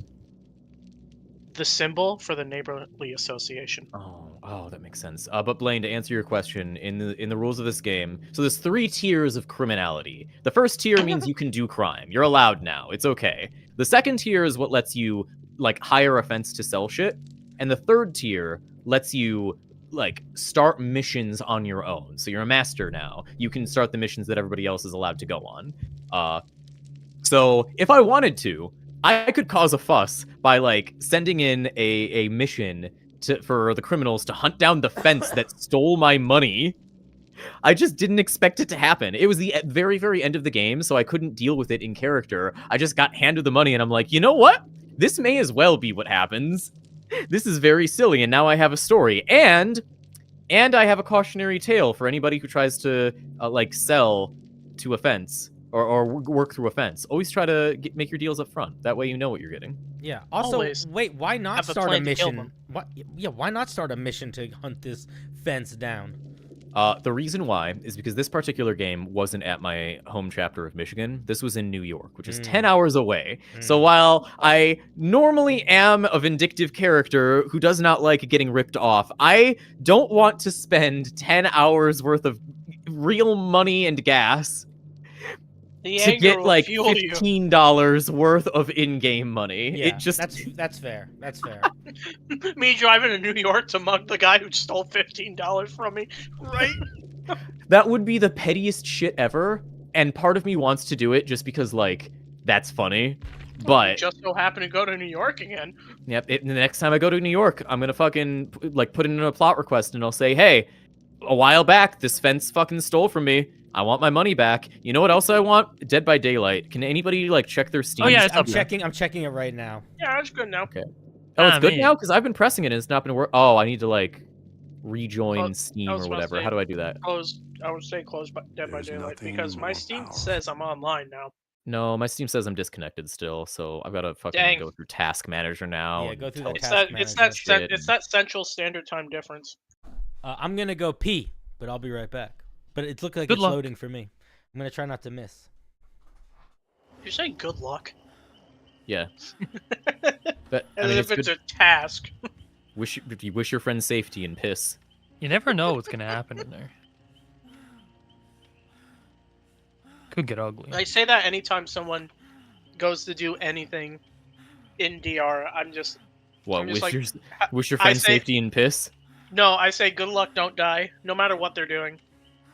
Like, I'm gonna go get something to eat. Good luck, don't die. So have you, Delta? Have you ever met Piss? Nope. Okay.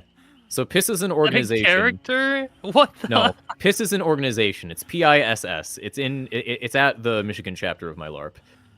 The idea is that a group of tainted, which are the people that are that have diseases in their brains that make them insane, but also independently of that, every character who plays a tainted also makes them a goofball because it's very fun to be a goblin. It's your stress. So relief character. so like while technically the only trait of a tainted is that you have to like be irritable and like fly into rages kind of easily, they also make tainted dumb as rocks. They don't have to. You can play a smart tainted. It's allowed, but they don't exist. No one's ever seen one. So they all share one brain cell amongst the entire race. Just the whole thing. Someone in the Wastes has the tainted brain cell. Or alternatively, someone who is not a tainted has that brain cell because the one with the brain cell sold it for, like, piss. Anyway, that's important because... God, come on, Steam. That's important because a group of tainted at Michigan got together and decided to form a society called PISS. It is the Private Investigative Secret Society. Super secret. They haven't really nailed down the name. The point is that their goal is to like wreak havoc and murder people and then work together to solve the crime of who committed those murders. All right, which one of us did it? That's not exactly the question of like, hey, I'm gonna like make this thing harder for my friends. No, the person who committed the murder is also on the investigative team. They're not there to sabotage. They're just dumb. So dumb, in fact, that they may not have realized who they're trying to kill. That has happened multiple times. Is the It trail could be any one of us. Yep. The trail will lead to a specific person, and then only when the body is uncovered and all is well does somebody in the group yell out, "Oh shit, I know that guy. I killed him." Oh! Yep. That is the story of most of this shit. Worth it. I just came in at the end of that. I don't know what you were talking about, but I loved every minute Yes. of it. Absolutely. Blaine, I see you're in the game. Should I join your game? Yep, all good. We need to Let's figure get out this how party crossplay works, started. too. I'm gonna make Blaine think- in charge of it by joining his game. Oh, okay. I got an error. Apparently the player is no longer in the party. Well, you're in here now, so. Oh, hey, it's me. Davy, and then I feel like I friended you, Delta. Are you in my list? I'm on your list, but I'm also not playing on Steam. Oh, that makes sense. Okay. But I can find you through the crossplay friends. Oh my god. Crossplay. Hold on. I'm remembering how to speak. It's overrated. Crossplay friends list. Who should I be? Chat, you can tell me too if you also care. You'll know it's me if this invite is actually sent to you.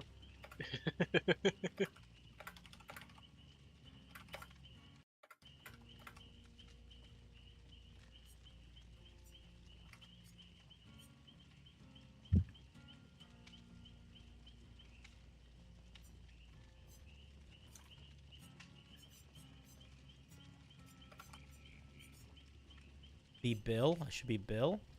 Alright, I'll be Bill. Oh, I'm an old man. Bill. We do love Bill. Let's see what Bill gets.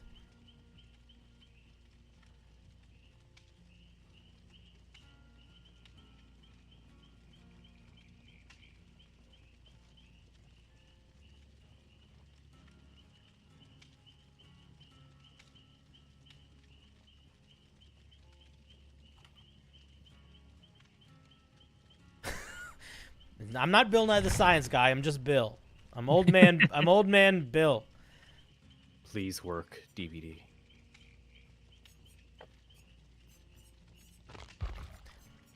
But Dave looks pretty cool too. Look at David. Looks so rugged. Hey, it's me, David.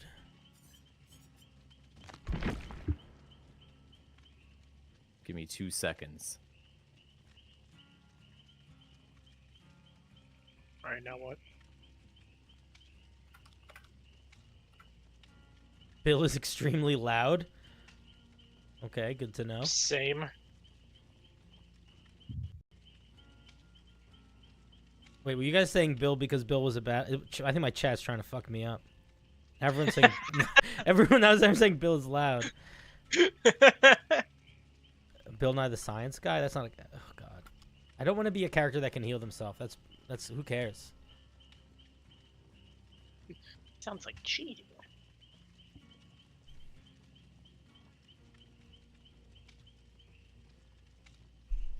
You can get ads on live streams, believe it or not. It's better on YouTube than it is on Twitch. On Twitch, you get like 1.5 to 5 minutes of ads. On YouTube, it's like usually I need 5 you to seconds, and invite you can me. click it. Oh, you Same. didn't invite me. I need you to invite me again. I don't want to be David. I need you to Invitation I need you declined. to accept. I need you to accept my friend request. There's Claudette. Friend request? Jake? How do I do that? It should be in the friends. Oh, section there we go. Of the game. I'll be Bill. I'll be old man Bill. I don't know. Okay, there we go. Yippee!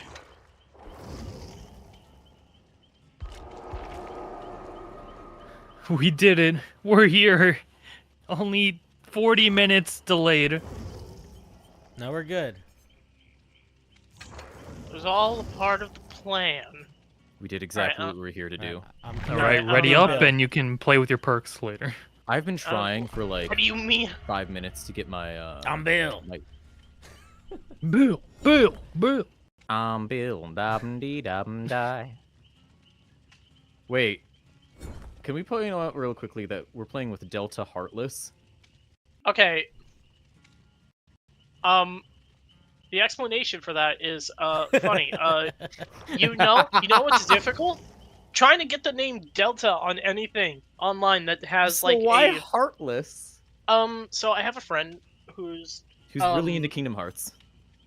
kind of their online name used to be Ultima Heartless, and I have been friends with them for years. And I was like, "Can I just steal that part of your username?" They're like, "Yeah,"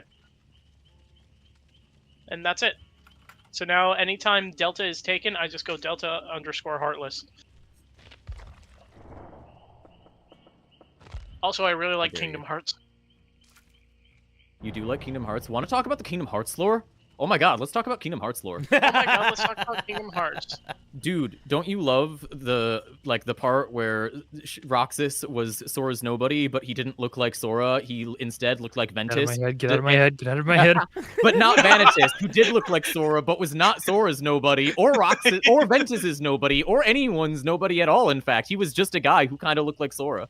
Oh man, I hate when it's just a guy that kind of looks like Sora and it's not somebody's nobody. It's the worst. I hate when there's a gun in the room, and then by the end of the movie, it turns into a sword. I hate when there's a gun in the room, and then by the end of the movie, they're all like, "Wait, what does that gun do?" And then the gun shakes a little bit, and then turns into like 50 anime girls. Wait a minute. Who has There it is. It all makes sense now. Don't worry about it. Okay. Everyone's Let me ready. make oh shit! No! I'm on loadout 2. It defaults me to loadout 2 now, which is the most annoying thing because my loadout 2 is nothing, but my loadout 1 is everything I want. It'll take us 5 minutes to find a match anyway, so you have time to diddle around with it while we queue. Absolutely. Okay. Oh my god, Goofy's role in the lore is actually the most deep part. So he started out as like Mickey's like chief knight, the most defensive person in the kingdom, and it all like that whole storyline as he defended Sora worked out perfectly because by the end he took a shot like a rock shot for Sora and then dies. Wasn't it about 5 minutes for waiting? Hey, sometimes you get fast matches. You never know. Goofy fucking dies, and then Mickey looks down at Goofy with with like cartoon angry eyes, just like they'll pay for this. No. It's the worst. It was the best. It was Kingdom Hearts. They'll play in blood. Yeah, it was. Every it was not drop! great. No. Gameplay was fun though. At least in 3. 2 was fun, actually. I switched. I'm being Meg. She seems cool. Oh, Uh-oh. What the fuck? oh, sweet. I don't know what any of this means. We got blood parasites Yeah. and salt pouches. Don't worry about Um, those. Those don't matter. All right, so the game is very simple. We are going to be dropped onto a map, and our goal is to fix some generators while also not getting caught by the killer. Depending just on the follow the- killer, you can hide. Depending on the killer, you can run. You sometimes can't do either. You never can do both. Okay. So like, try hiding first. Hiding is a good idea. Also, god damn it, my. You will Mars. usually hear a heartbeat if they're getting closer. That gets Yeah, louder. You'll hear a I'm already noise. Sometimes you don't. We're in a swamp. We're in a swamp. It's the backwater swamp. That's good. Yeah, it's the backwater swamp. That's fine. I don't like the so face so my look guy around has. until you find a generator. Generators can easily be found by like looking where there's lights kind of hanging around. They're not like actual lit lights. That's the whole point of you repairing the Oh, generator. hey, somebody's here. If you run, by the way, it will leave a trail behind you that the killer can follow. But also, it's the fastest way to get around. Like, I run all the time. I'm fine. Oh, which just scared me. I don't like I see a Uh, generator. I see a fucking ghost. I'm running. Get away from that. Do you run from the ghost? What do you do? Yeah. You flee. You flee as fast as you... Oh, no. I'm It's fleeing. Sadako. I'm fleeing. Oh, we got this. We're fine. No, we're fucked. All right, I Sadako's flee. like... Sadako's like my main killer. There's I a love television. Her. She's beautiful. They totally didn't buff her recently, and now They she's buffed her? pretty good. Or anything. No, totally. What did they do? What did they buff her with? I don't know. People are saying she's strong now, so They're whatever. right next. They're near me. Okay. I'm not excited. I don't like it. They touch, like they increase the stat by like. Okay. What the actually- fuck? All right, happened? guys. So, Woo! what Dude, happened you is did it! we won the game. So, Let's fucking there's an go! Fuck there's you, an important ghost! part to this game, and that is that it's asymmetrical 1v4. If one of us leaves, we're fucked, and we get no benefit for our like friend quitting the game. That just doesn't happen. But if the killer leaves, the game can't fuck us over anymore. So we automatically win. We're amazing. We just won Let's our first go! game. Congratulations. That's your first taste of Dead by Daylight. I An feel gotta so... quit hour now, of waiting, Longhead. and then a game that we finally load into that ends immediately because the killer doesn't like us. Best horror Gotta game. quit. Gotta quit Yep. now. Ahead Yep. of the game. So fun fact. This was made by, I think, what's the developer called? Behavior Interactive. They are best known for this game, but you may remember them for being, in fact, the company Oh. that produces almost exclusively shovelware. Shovelware, for those unaware, is like a Remember term for shovels? video games that are really, really poorly made and rushed out just to capitalize on like something. For instance, I remember the Ant Bully. Do you remember that movie? They Yeah. made the video game. Interactive. I think it's Behavior. It might not be Behavior. I'm gonna figure it out. Wikipedia. Sounds right. Yeah. Unless they didn't make that the game you're mentioning. Though. Yeah, they just made all of like the tie-in video games for all the shit that happened. What is this blood web? So the think blood it's- web, if Yes. as you play the game, you'll get points, and then you can use the blood web to get like items and shit, depending on how much they Oh. cost. Okay. It's that simple. Also, I need you to ready up. I'm sorry. What if All I right, don't let me look at wanna? this. Okay, so their first big game that they did was that Grinch video game. You know, the tie-in video game for the movie The Grinch. Classic game. Other hits include the Ice Age video game, Disney's Kim Possible 2: Draken's Demise, Ed, Ed and Eddie: The Miss Ed Ventures, Chicken Little, the Teen Dude, they Titans. made Chicken Little. Yeah, you remember that Teen Titans video game That from game's forever ago? awful. I fucking loved the Teen Titans video game. One, because I was an impressionable child who would like anything that was plastered with a thing that I actually liked on it, but also because the Teen Titans video game had a combat mode, like it was a multiplayer like brawl mode, but you could play as like they didn't have enough to fill like a fun roster, so they just filled it in with literally every enemy that you encounter in the game. The little grunts that you beat the shit out of, you can play as in the multiplayer like beat 'em up mode where everybody's fighting each other, and they have no special abilities because they are still just little grunts. That's awesome. I love them. I love them so much. It's Yeah, like the no. rules for playing monster characters in the Dungeon Master's Guide.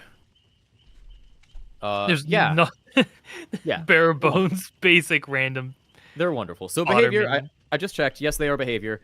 They pretty much only exclusively made shovelware, like random tie-in games for companies that just wanted a video game to capitalize on the fact that video games exist. Which is why this game is so bad. Like, it's good on accident.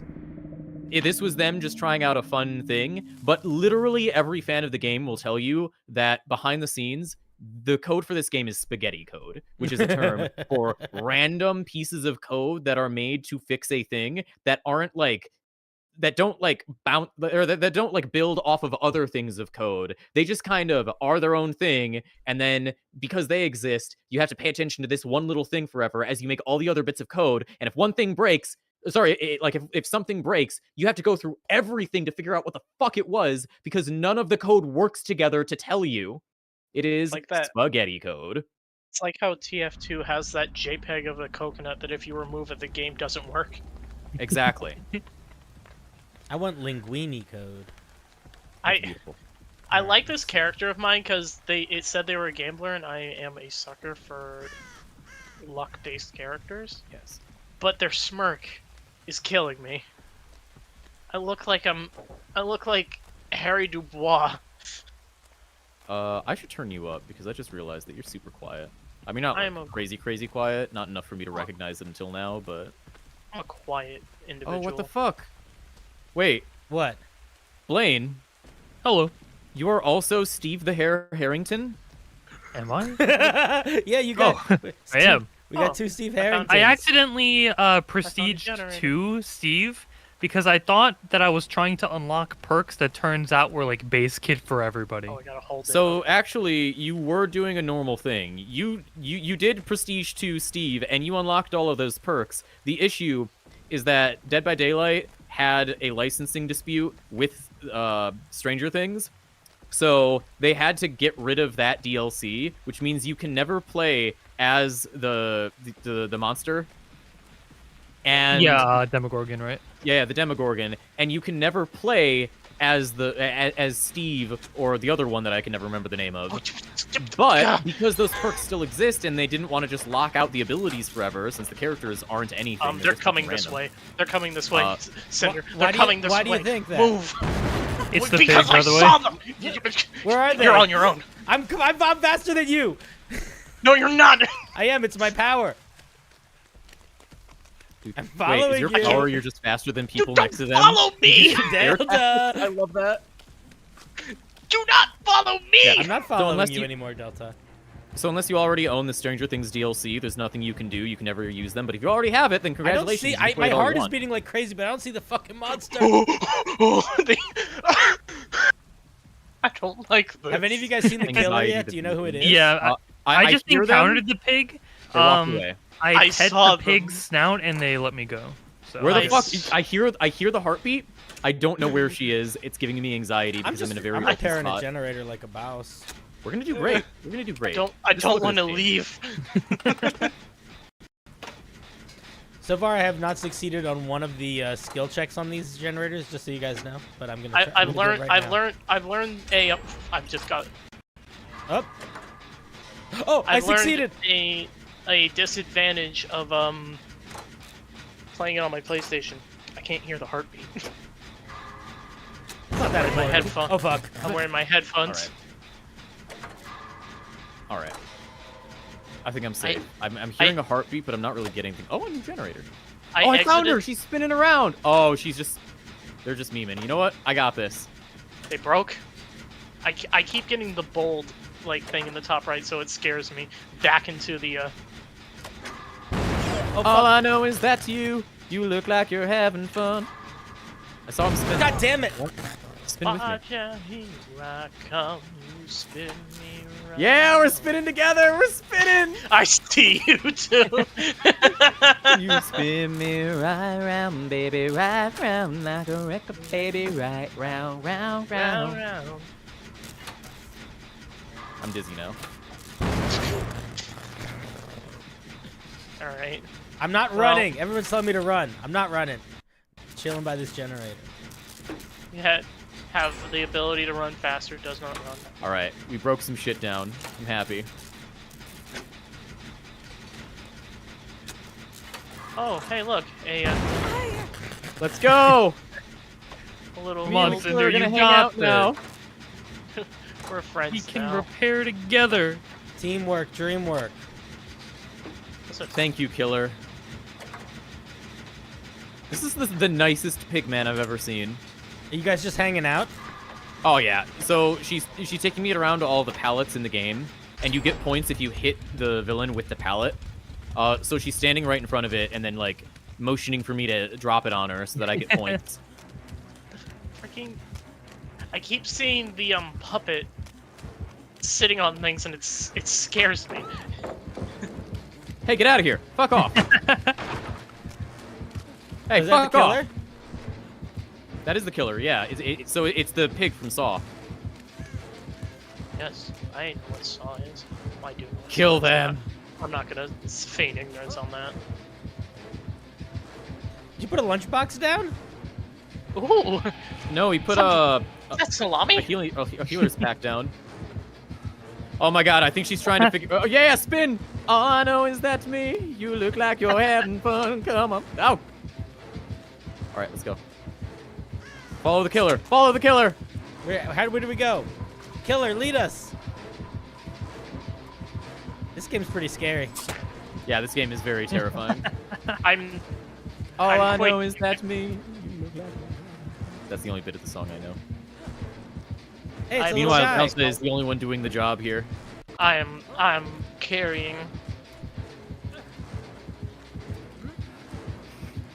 This game's great. I have so many perks. I don't. The know fucking what they do. trumpets are just going. Yeah. It's hectic. We're in hectic time. Name. Mm-hmm. Does this happen a lot? Where you kind of just have a dance party? Ah! Sometimes it's all up to the killer's mood. A lot of people in this game nowadays are just kind of doing whatever they want. It's a crapshoot. Yeah. So it is like TF2. Oh yeah, 100%. This is some quality gameplay. Yeah, this is the TF2 equivalent of a friendly Hoovy. Oh, this is. Well, hey, this is excellent for me to learn how to do this. God. Yeah, honestly, this is perfect for like. All I know is that's me. Look at him go. Dance being party. I keep being not prepared for the QTE.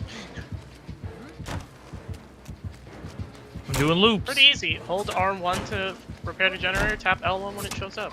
Yeah. Don't worry, we'll take care of this. Got it. Oh no. All right, let's No, go. It would be she's trying to funny kill him. if they had nowhere. They're trying to They kill could us. just kill me instantly. So that's not usually how the game is played. I would say if it Yeah. was not usually how the game ended up getting played. Did somebody die? Blaine has been grabbed by the killer. The killer is most likely, because they're a nice guy, gonna drag Blaine to the exit and then drop them. Yep, there we go. Here I go. This is such a nice killer.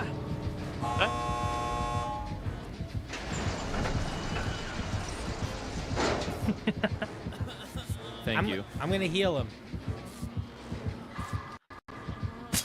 Oh, I fucked up. You Enjoy got the me. eats of Come the on. boys. That's how I drop it. Such a beautiful sight.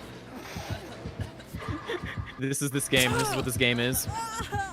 You got this, Cinder. I'm so good at these skill checks. All right, let's get out of here. Bye, Delta. Where are you? Oh, I'm Oh, standing someone right was by the asking exit. when BG3 Brothers. is. It is not today. It is tomorrow at about the same time. It is going to be Wednesday. Tomorrow I'm going to be playing BG3 since I wasn't able to do it this Sunday.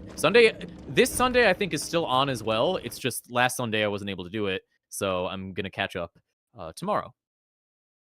I don't usually stream tomorrow because normally I have D&D games, but my Wednesday night group just finished Curse of Strahd, guys! That's fun. Yeah, it's amazing. It's very cool. So usually when a campaign ends, I give them a week off. More to say, I give myself a week off. Are they going to be continuing with those characters into other things, or are you going to be No. starting something fresh? New characters, new rules. So they want to play Pathfinder Kingmaker, but the 5e conversion of it, and I'm like, hell yeah, that sounds great. Yeah, But before they go Pathfinder into another Kingmaker. massive fucking campaign, I suggested lightly, hey, you might want to try a palate cleanser, something real small and easy before you go into something like really dedicated again. And so we're going to be running through Journeys Through the Radiant Citadel, because it's a bunch of not connected adventures that are just like share a same theme of traveling. So like, hey, it would be very cool to do that, and whenever they want, they can just jump off since there's no overarching story. Kind of like Yawning Portal. Yeah, very much like Yawning Portal, exactly like that.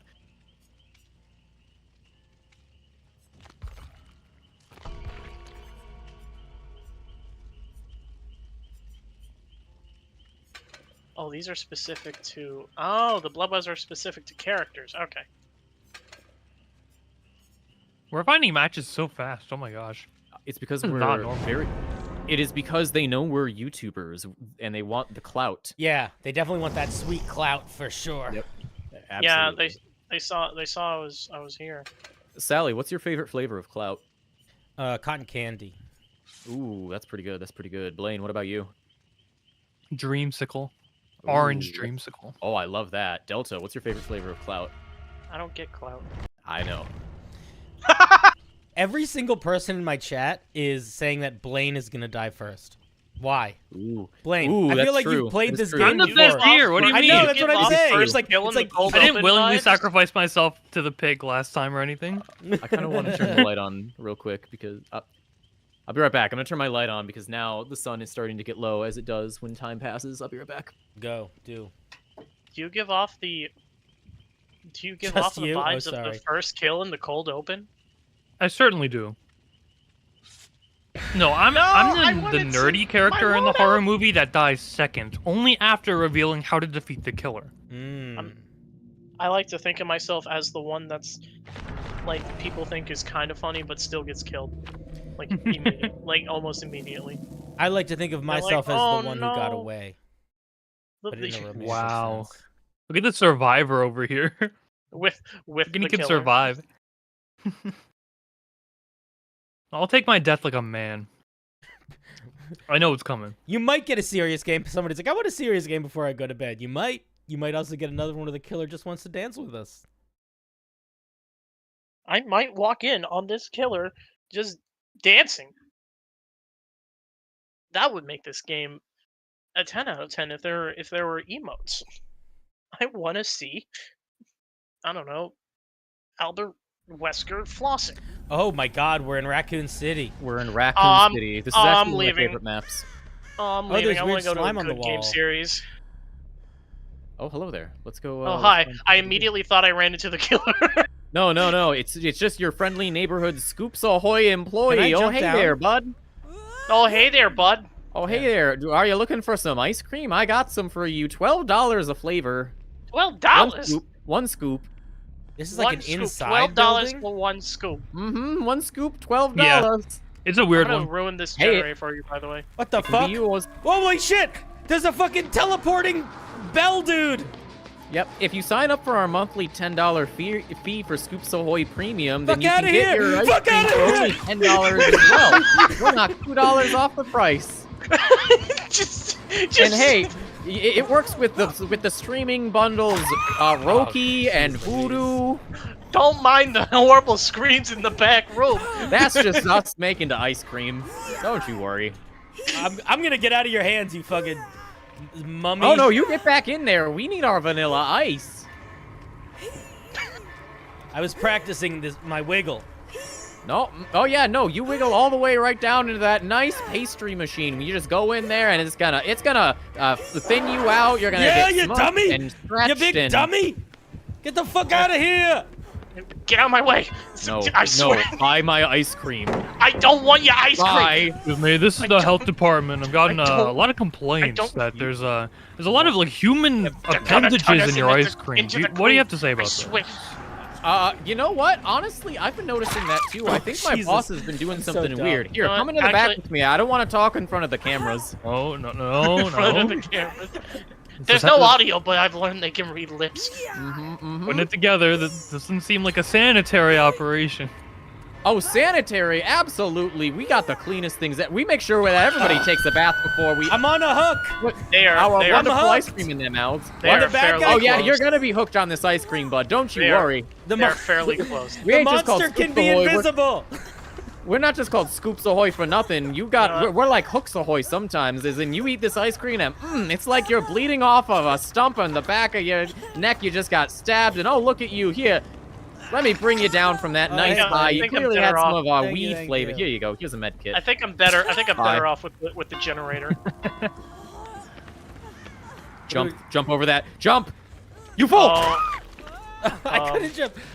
So, there's only certain areas you can jump. If you see like yellow tarp draped over something, that means you can jump Perfect. over it. Okay. perfect. We have time now. They're distracted. Man, this monster loves me. Oh, There's there's a big tentacles friend. on me now. That now you have to do quick time events or you'll die immediately. Also, if you get hooked one more time, you're out. You have 3 strikes. I'm so bad at quick time events. Let's go. Oh, I did it. Follow me, follow me, follow me, follow me, follow me, run, run, follow me and run, follow me and run. Why'd you take him over here? I didn't take him nowhere. Oh no, that's just our quality assurance agent. You got nothing to worry about. He's just gonna make sure that you're nice and prepped. Oh, don't worry, I can help you just after I finish with this customer over here. All right. So, sweetie, how would you rate your experience today? And also, would you like to leave a tip? No. But thank you. Ah, okay, well then I No. guess I'm gonna have to take my medical back. No. Pulls out knife. I just trust the man We're still in America, uniform. bud. There ain't no free healthcare here. Me hitting every raven I can on the way out. Don't run if you can help it, by the way. Run, leave, run. You can't help it. I love that. How could you tell that the monster was there? If you hear Oh, the no. heartbeat, the heartbeat means that he's close by. Oh no, Delta, what are you doing here? Hi. Oh hey, welcome back to Scoops hey Ahoy, there. bud. Hey oh, there, hello bud. there. Oh, hey I see there, that you bud. came back Get for out of another. my way, That's gonna be bud. another $12 for you, buddy. Unless you, did I'm you sign up poor. for the premium plan? Like I said, it's only $10. I lost If you all do my that, we knock savings $2 off of the investing in price. Scoops Ahoy. And that means that if you buy 6 ice creams, it's like you're getting the last one free. All I you gotta invested do all is my- spend like $70. That's enough for you. That's barely 1/6 of your paycheck. I invested all my stacks in Scoops Ahoy. Leave me alone. I've fallen, and I can't get up. That sucks, man. Where is he? I found him. I found him too. Someone didn't put a wet floor sign. I'm just, going back to what I was doing. I think. I should mention, by the way, I'm playing a character that's very. Run with me. I'm playing a character that. Oh, wrong way, run! Quick, do a badass slide.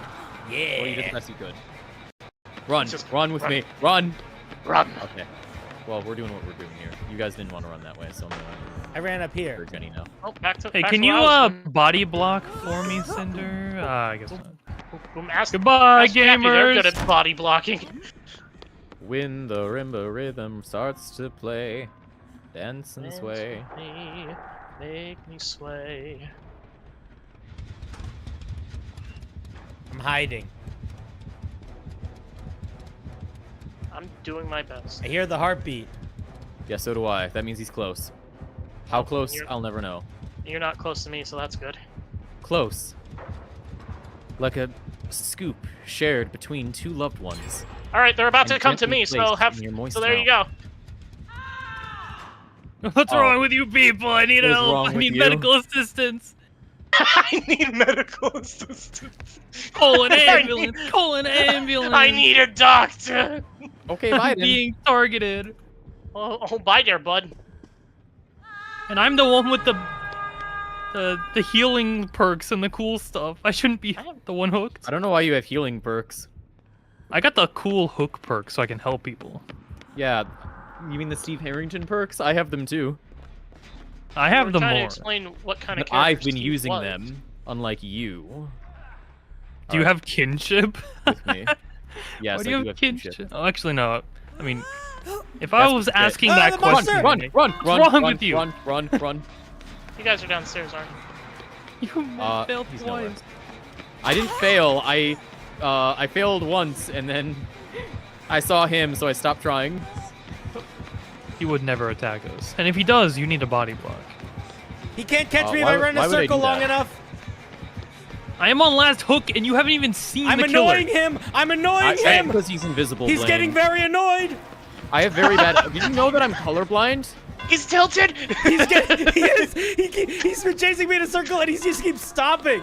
And now he's just ringing his bell. I'm Flying is hard defeating work. him. Sometimes you just gotta take a little break. He Every can't- time. Sometimes you just gotta Oh, take a dang little it, he break. got me. Cool okay, off I'm about with to a recover. nice I'm about to Scoops serious. I'm about to Scoops recover. Ahoy. We got 18 different flavors. We got chocolate, cinnamon, Superman, Brendan. We got everything. Brendan. I imagine I he's got- gonna be here soon, and I'm right next to a hook. I got way too close for comfort there. Oh, and I then understand. Tell you what.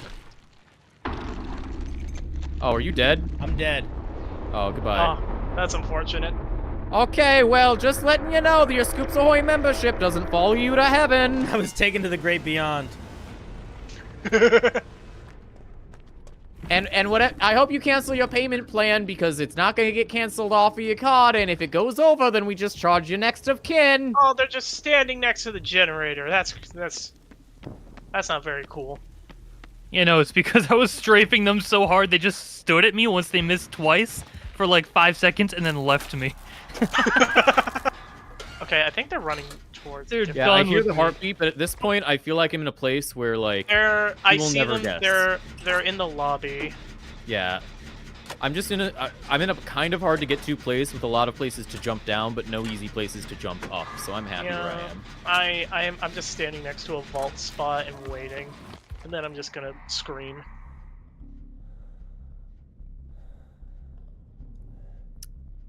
So, Sally, how was your first experience playing DBD? Dude, this game's great. It's nonsense aside, I'm having so much fun. Running around in a circle should not be as fun as it is, but it's quite good. I just love the. I'm annoying him. I'm annoying him. He's tilted. He literally stopped chasing me for a minute, and we just like looked at each other. All right, the last one's. How many generators are there? There's one left. Okay, it's the one here in the lobby. Sorry. There's one left that we have to do. There's usually 2 more on the map.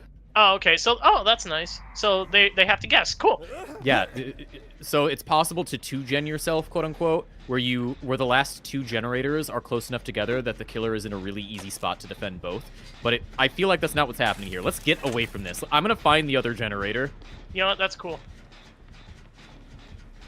That's a neat decision. Because that generator in the lobby is just death. Yo, I'm on going to wheel. die if someone doesn't get this killer off me right now. On the last generator. It is in a place that I don't really expect him to go to, so I'm happy.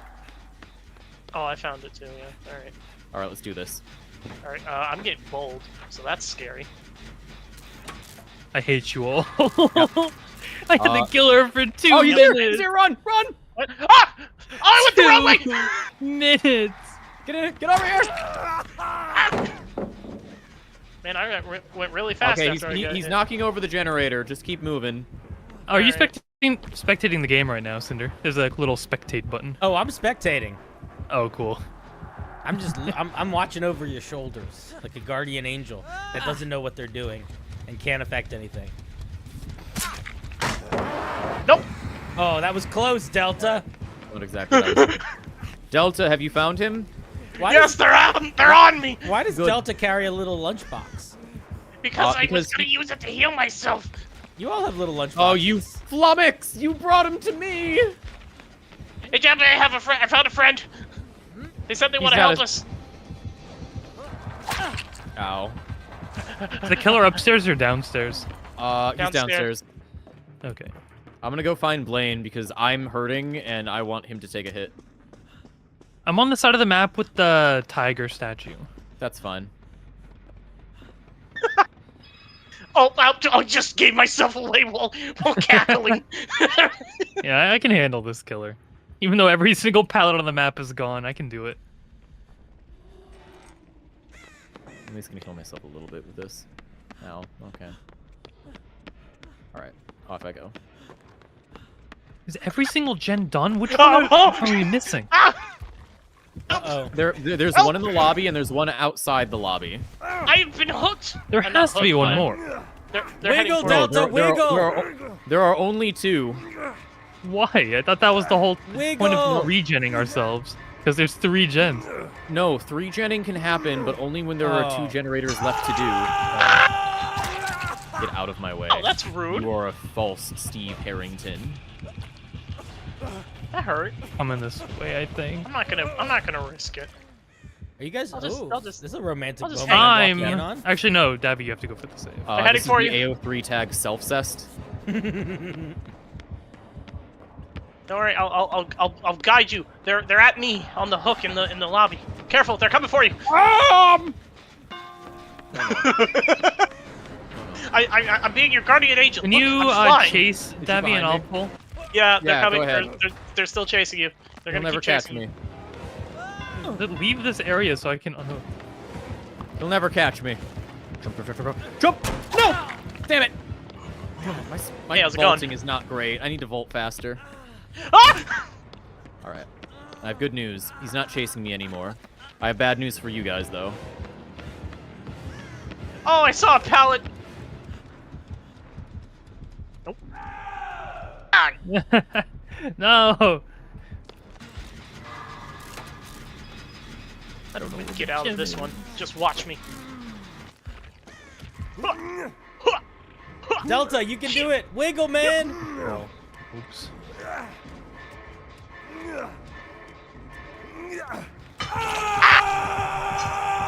That was just rude. Delta, you're fine. Don't worry. That hook is supposed to be there. That's just... It's holding the blood in. You actually don't want to be let off the hook. Really. Oh, you did it! Oh, he's right there. Oh, he's just hanging out. Fuck, fuck, fuck, fuck, fuck, fuck, fuck, fuck, fuck, fuck, fuck, fuck, fuck, fuck, fuck, fuck, fuck, fuck. Are you gonna chase? Vault! Okay. Let me pull Delta. Ah! Let me heal you right I here, don't Delta. want to go this way. This man Okay. already broke most of my shit. All right.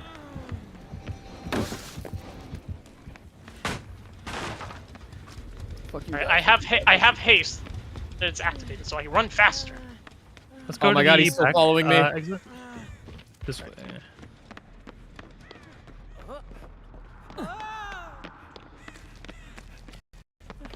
And we'll leave Davy to die. Good plan. Come. Oh, I'm confused. Where are we Leap! going? I'm lost. mean you're I'm confused? lost.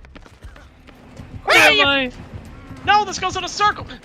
Oh, gonna hit it must me. be I'm the gonna other fucking side of the die. map. That makes so much more sense. Don't worry. Sir, no, Wait, no. oh, this I'll is give you a also- discount. 20% off. Hey, we go 20% back off the discount. entire way that we came. Oh, We could have had it only for the open main by now. flavors, though. Only for the main flavors. I not the didn't other- know Ow! that The way other was ones are gonna be special. blocked. He does not like me. He's doing. I was told that if you We go attack a this person once way. they're on a hook, it's called. It's like a. It's That's unsportsmanly. BM. Yes. Yes, And he it's- did it's that Bad to you. manners. Bad mannerisms. He did that. I I'm did the glad- best that I He could, bad but manners. Glad we you. finally my made could it was over not here. coodly. Okay, so what we're gonna do is we're gonna open this, sneak up to Davy, pull him off, and then body block while we all run back to this exit gate. Yeah, I hear you. One of you needs to come to me right now. I hear you. I hear you. Bye, Del. What are you doing? No! My savior or I have Like, good news. Yeah. But on the other hand, victory. the killer just staring at you? No. He's running around. He's not staying on me. But at the same time, I just hit 2 hook while staying on the first hook. That's all. Oh, it can like bleed over into like the second. Yeah, that's why you need to get somebody off of a hook as fast as you can. Oh dang. Dang, wish I knew that. Okay, Probably wouldn't follow have me, ready? hooked it. Yeah. This way. Lane. Look, Oh, Ace you- Visconti ain't I'm a glad that hero, you followed right? me, Why'd right? you And guys you went the split right up? way. Correct. And if you die now, it's your fault. Blaine, Okay. I don't know if you knew this, but there were a lot of doors just open, leading a straight path to the exit. On the plus side, we made it out. Woo! Good So job, you team. We Go did team. it. You Go didn't need my team. help. We're the best at Dead by Daylight. We're the best around. Nothing's ever gonna keep us down. Exactly. All right. I don't know how I feel about Meg. I might switch it up. I did it. God damn it, Meg. Ooh. That was an old Family Guy. Family Guy is an old anime from like 2006. It is. It was not on. an anime. Well, it was on Adult Swim, and that's where I watched all my anime. I'm going Bill. So, Good. Delta, how do you explain that? How do I explain what? You're incorrect, see? Nope. Family Guy was. It's so popular of an anime that, like One Piece, it is going on indefinitely and will never end. Don't remind me. Mhm. Oh, now it's locking out certain perks depending on what I bind the blood with. Yeah, there you go. Now you understand why it's called a web. Sure. It's bullshit. Is what it is. I wish I knew that, because Well, now now I've been locked out of things. Now you know, and knowing is half of the battle, Delta. And you know the what other the other half is is? extreme violence. Scoops Ahoy! If you get No. your membership today, then we will include thumbtacks in any of the ice creams that you ask for. Any That of is- them. Oh, I accidentally. And that will only cost you $5 extra.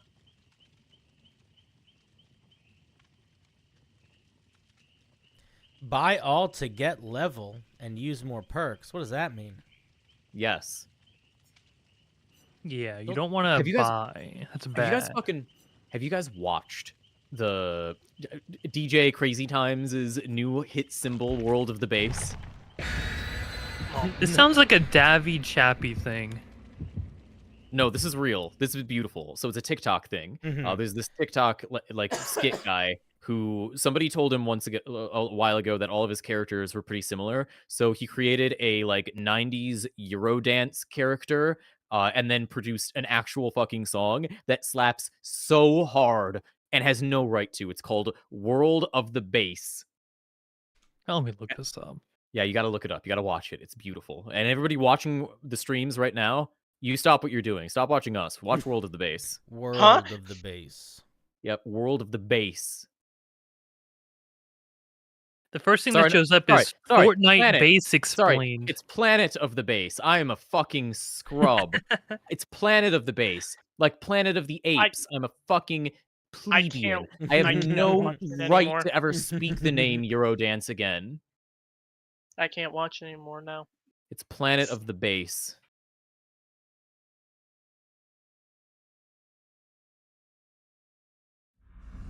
All right, I'm ready to play now. It's freaking smirk.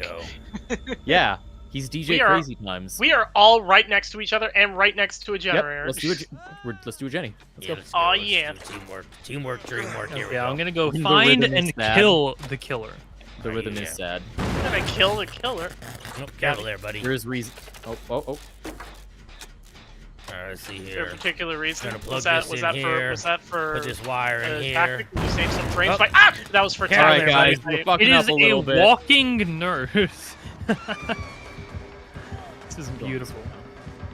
She'll never find me. Nurse literally just walked all the way over to that generator. She'll never find me.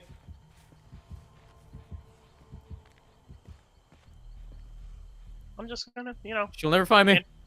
meander my way over here. Hey, where are those going this claws near? Where are those claws near my? Oh, I can see the scratches I leave with my perk. Cool. I'm behind a rock. Where'd she go? I'm hiding behind a Oh, rock. generator. She might have started heading towards me. She's There chasing is you. nothing to be She's chasing sad. you, salesman man. No!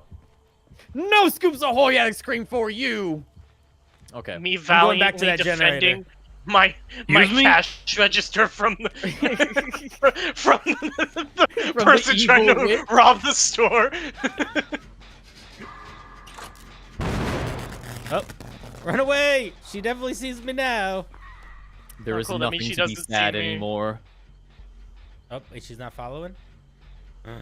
She's not following. What does the nurse do? What's her powers?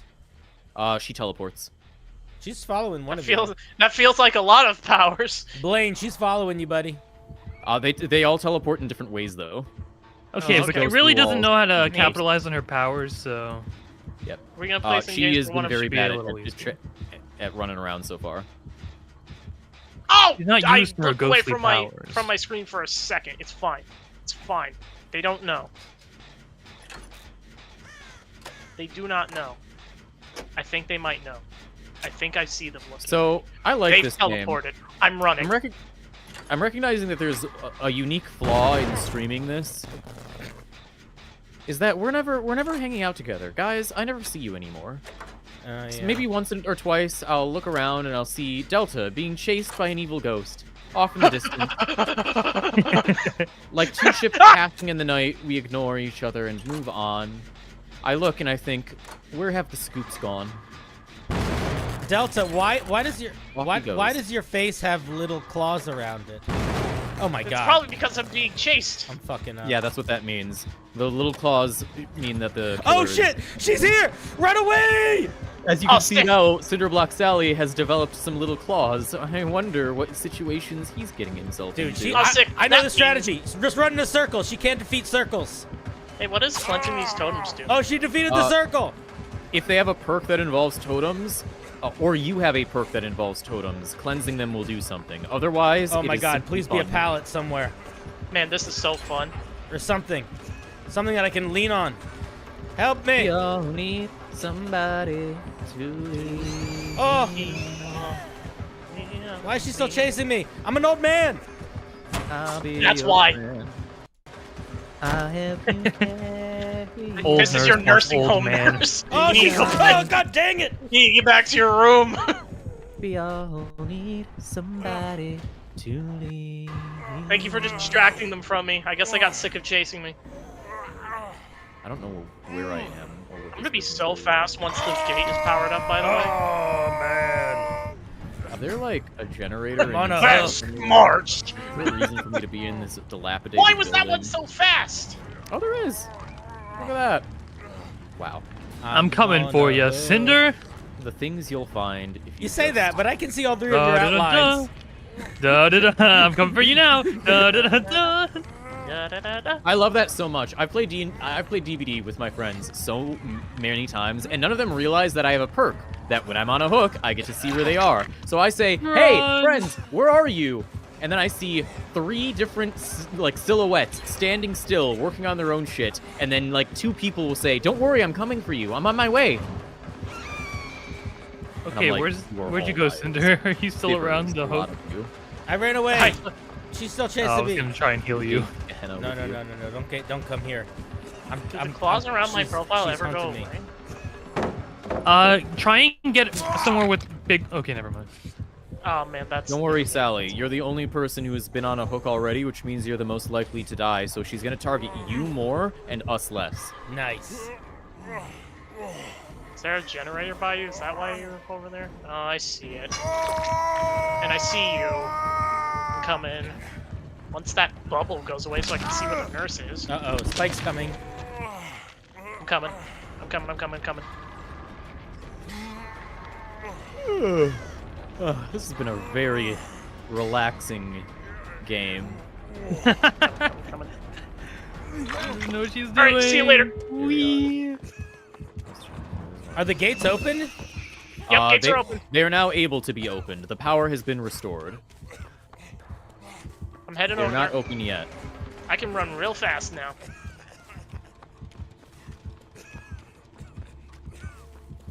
Hello there, Steve Harrington. How are you Greetings. today? Hello, Steve. Just zoom in on that face. I'm old. Oh, hi guys. Hi, guys. Oh, fuck. Oh! God dang it. Bye, Sally.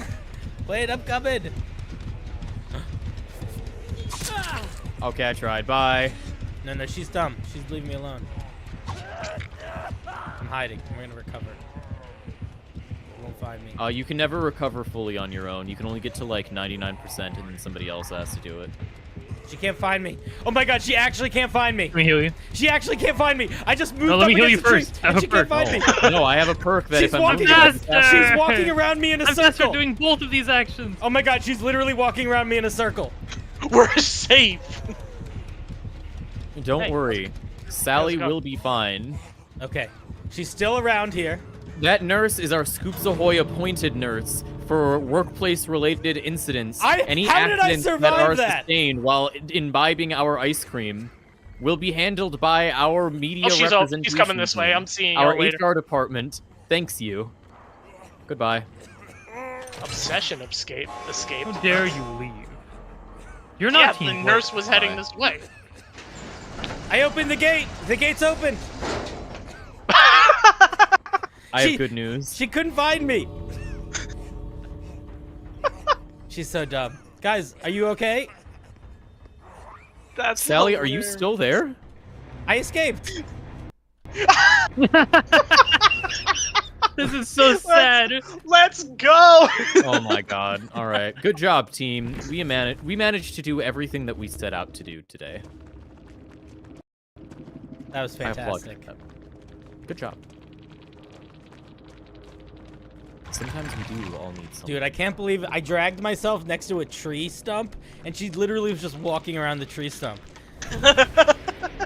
You're camouflaged. You're Exactly. green. Bill is super. Bill perk lets him full heal from downed. Oh, okay. Oh. That really was just the most beneficial outcome for that, huh? We did it, team. We've done it. You know what? You know what he says. No weapon forged against us shall prosper. So we're gonna be all right. Amen. We are the amen.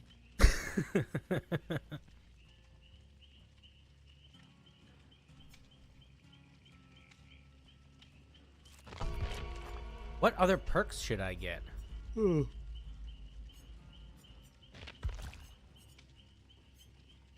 just trying to get to 15 so I can get the last perk slot. I haven't bought any perks yet. I've been buying them. Anything that says increased move speed under any circumstance, I'm like, yes. All these are like tools and shit. So now when I get hit, I get a huge boost of speed.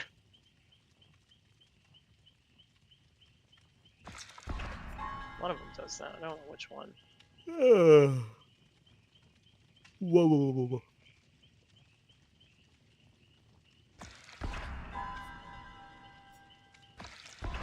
I'm counting all my Requiem money. Oh, I've leveled up.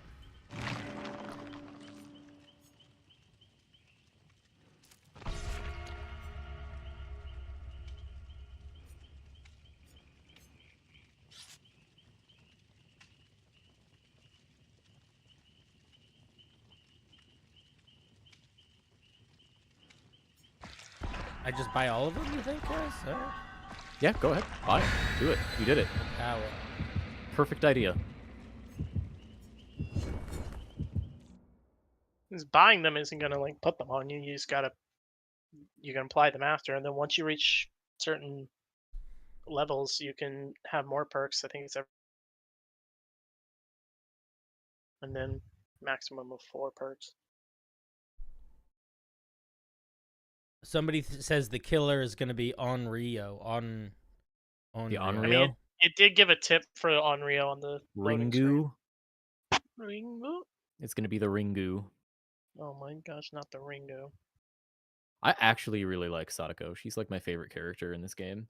Her Are whole any of gimmick us is that going- like there are a bunch of TVs around and she can teleport like from one end of the map to the other just through the TVs. So I just spam go through TVs until I find somebody, and then I am the spooky ghost girl. I The feel like problem I have with Sadako is that she's too similar to other killers that exist, and in my Yeah. opinion, have more interesting kits. Yes, but she is a spooky ghost girl, a malevolent deity of like child-sized proportions. I get that, and I completely agree. It's a fun concept, but Her the animation dredge is that- just cool, you know, cool Her dredge stuff. her animation is because she has weak child arms. She instead uses evil magics to float someone in front of them. Oh. She is very cool, and these are the things that I enjoy in a character. Also, she goes through TVs. I mean, going through TVs is a great aspect of a character. It's classic. I remember. Welcome to Raccoon City again. I remember no. seeing I'm one of outside. the like it's just a skin for one of the killers, but it's Ghostface. And I'm like, how can you do that? I want this to be a killer I can fight now, because it's Ghostface. I want to be able to beat up the killer. I found a generator already.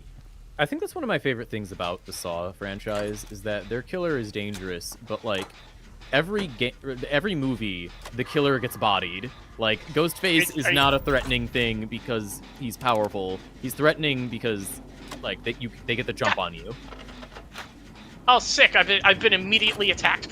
But like you can definitely just put hands on Ghostface. He gets like he trips over himself more than a final girl. I love one of my favorite is just the video. It's just Ghostface getting beat up to the beat up. It's a hard knock life. Yep, it's dreadful. It's the. I was wondering why you were talking it's the about TV Sadako. teleporting the Unfortunately, person. Exactly. Now I Unfortunately, understand because we're against Sadako. I was being chased, but I don't think I'm being chased anymore. So let me help you out here. No, I think I might still be being chased. Bro, I love like. Oh, one sec. Where's? Oh, Sadako! Ah! See you later. I'm just here gonna fix up this generator. Gonna plug this in. Plug it in here. Hell yeah, brother. Mixed up. I love this perk that makes me so fast when I get hit. Like, I get hit and I'm gone. This was probably Me a and bad idea. Sadako 'Cause just had a moment there. Oh, she's coming out of the TV by me! Fucking out of here! I dropped my pallet too early, and she stopped, looked down at it, and looked back up at me like, dude, why? Oh shit, she is so much faster than me. Gosh darn it. Well, I hear guys. Here's a ghost for us all. Oh my god, she's so quick. Hey, what's up? What's up? What's up, girl? Hey, You got what's some- up? We playing table toss? What's going on here? Oh shit. I did not Hey, have Sally? enough skills. Jesus Christ, skills I in my- actually had to skills Sally, to what heal the me. fuck? I just- need you to go somewhere else.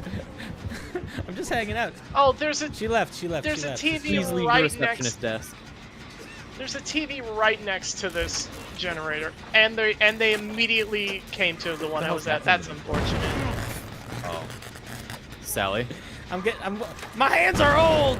Sally?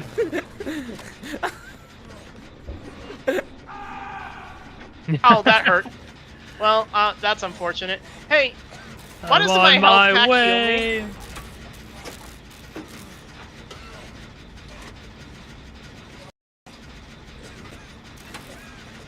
Hello. Get out of here. We are hardworking men. All right, then. Wait, stop moving. Yes. I got away. Did you wiggle out? Yes. Oh, You really she's had no coming. idea She's where to coming. put you. She's coming. She's right behind you. Davy! I'm still upset that my health Wait. pack didn't give me enough healing to, like, heal me. Hello there. Davy, you're just the monster whisperer. What? Yeah, I'm what gonna would heal like? you if you want. They know. Come back.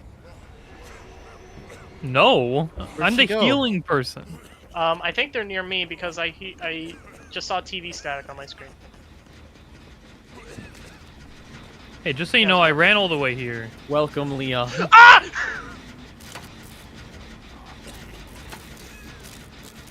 What's up? That was unfortunate. We're friends. We're friends now. Me and the killer are friends. Oh, great. Well, that's nice for you. Yes. You're being chased, Delta? I'm being fully chased? Like, chased, or, like, there's You kind got of a moving, chaser like, on you. I Ow! don't think- Ow! What the fuck? I think I think she the didn't know it killer was me. That's fine. You know has what? changed- People make has mistakes changed. sometimes. She Where does she hurts keep me. going? I'm right next to her and she leaves me entirely. She hurts me, but I know She cares. picks me up. I got Oh, a okay. wiggle. I mean, it's wiggleable, apparently, for them. Maybe I'm just that good. Cue me failing this generator.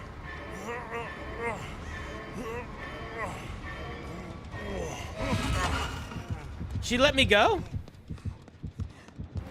That's nice. Why'd she do that? What games are they playing with us? Why'd she let me... Alright, I'm gonna go back to that generator, I guess. We're doing fine. I love that, like, Delta is just on the run, trying desperately not to die. Meanwhile, for, like, 3 games, I have established rapport with the killer. Perhaps it is my jovial hat, my jaunty-like expression, and the way that I offer sweet, sweet ice cream to those in need. And who is more needy than the killers, who bring 4 other people into their realm just for the attention? Not the killer, that's the entity. Truly a needy bitch.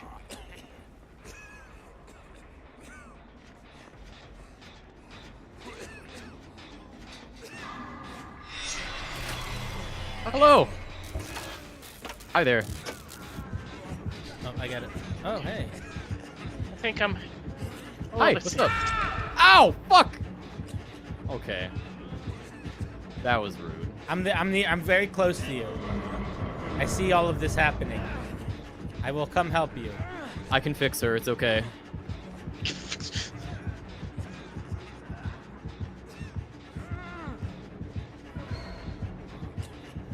I'm watching her. Is she just playing with you? Or is she gonna put you on a hook? Hello, friend. Why does her head hurt so much? Hello. Oh, hi there. What you working on over here? Please help me. The RP is not helping. Oh, I see it. Yeah. Oh, hello there, miss. Hello there. Oh, gosh darn it. I tried to do a little dance and she knocked me down. I'm gonna rock away. Excuse me, sir. Excuse me, sir. Sir? Oh, thank goodness Sir? you're not talking to me. Bye. That's all right. I've been through worse. Me and Sadako are best friends now. Been Goodbye. through the war. Somebody's saying she's just farming. What is she farming? Friends. I Friendship. don't I want to know know this what g- Bill Good saw. vibes. Nothing Maybe we get Sadako could comprehend. Experience for knocking us down? Blood points. How do you guys handle undead in your games? Like, the concept of an afterlife. Well, first of all, I make my player characters immortal so they never die, so that I can like sell merchandise of their That's characters. fair. Oh, I do put that in my backstory each time, but the DM never goes for it. Hey, how's it going? Whoop, whoop. Even though it makes total sense because my character managed to slay a dragon, bathed in its blood, and became like rejuvenated through that, and therefore is immortal by level 1. Like, Yeah. They lack that object makes permanence, sense. guys.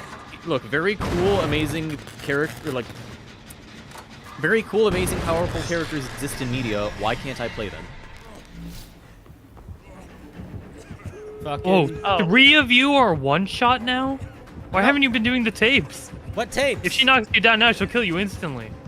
What tapes? You need to find a television, take out the tape, and then put it in a different television in order to remove this one-shot curse. What do you? What is that a real thing? Or are you just talking nonsense? Well, you no, see that what is just not a real happened thing. there. I think you're So. talking nonsense.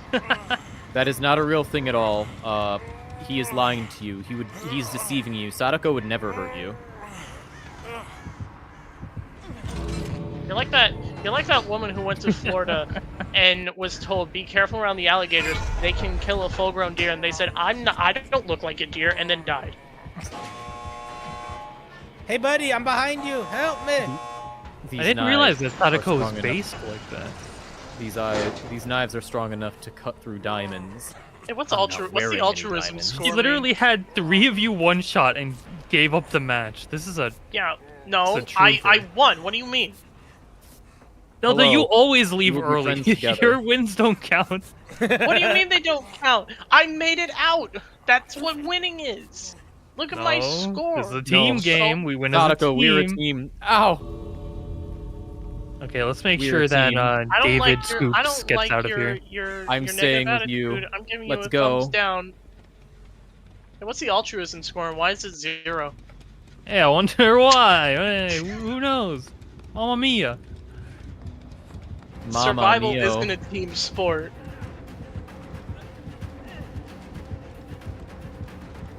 I crawl to you. Oh god, I'm being picked up again. Well then. Hello. I think we can just go. No. Ow, I've been knocked over again. You can have that one if you want, Sadako. Like, I don't... Like, you want him? Oh yes! I'm take being him. moried! I finally looked into her eyes! Yes! And now I'm dead. Okay, I we was can get out of killed. here now. Being worried? Yes, we are.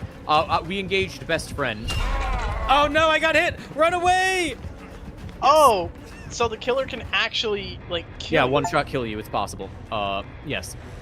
So if you have a thing called Memento Mori, it's just a thing the killer can take as one of their perks. Then when people are on their last hook, instead of hooking them, the killer can just do a really cool death animation. Ooh. And that happened with Sadako. So yes, we are best friends now. We are going to stay in the spirit realm forever and like party and I guess do whippets or I don't know, fucking dab.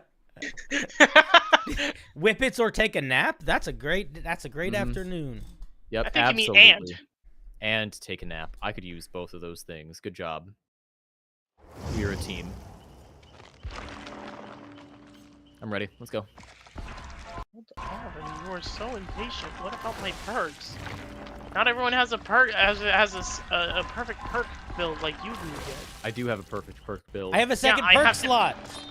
I have to earn these things. Oh jeez. So my phone has no internet connection. I'm going to fix that.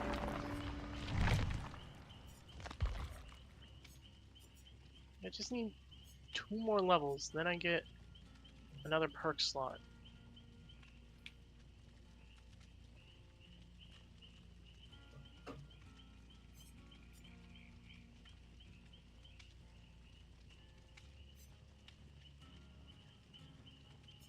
One more, and then I got a perk slot.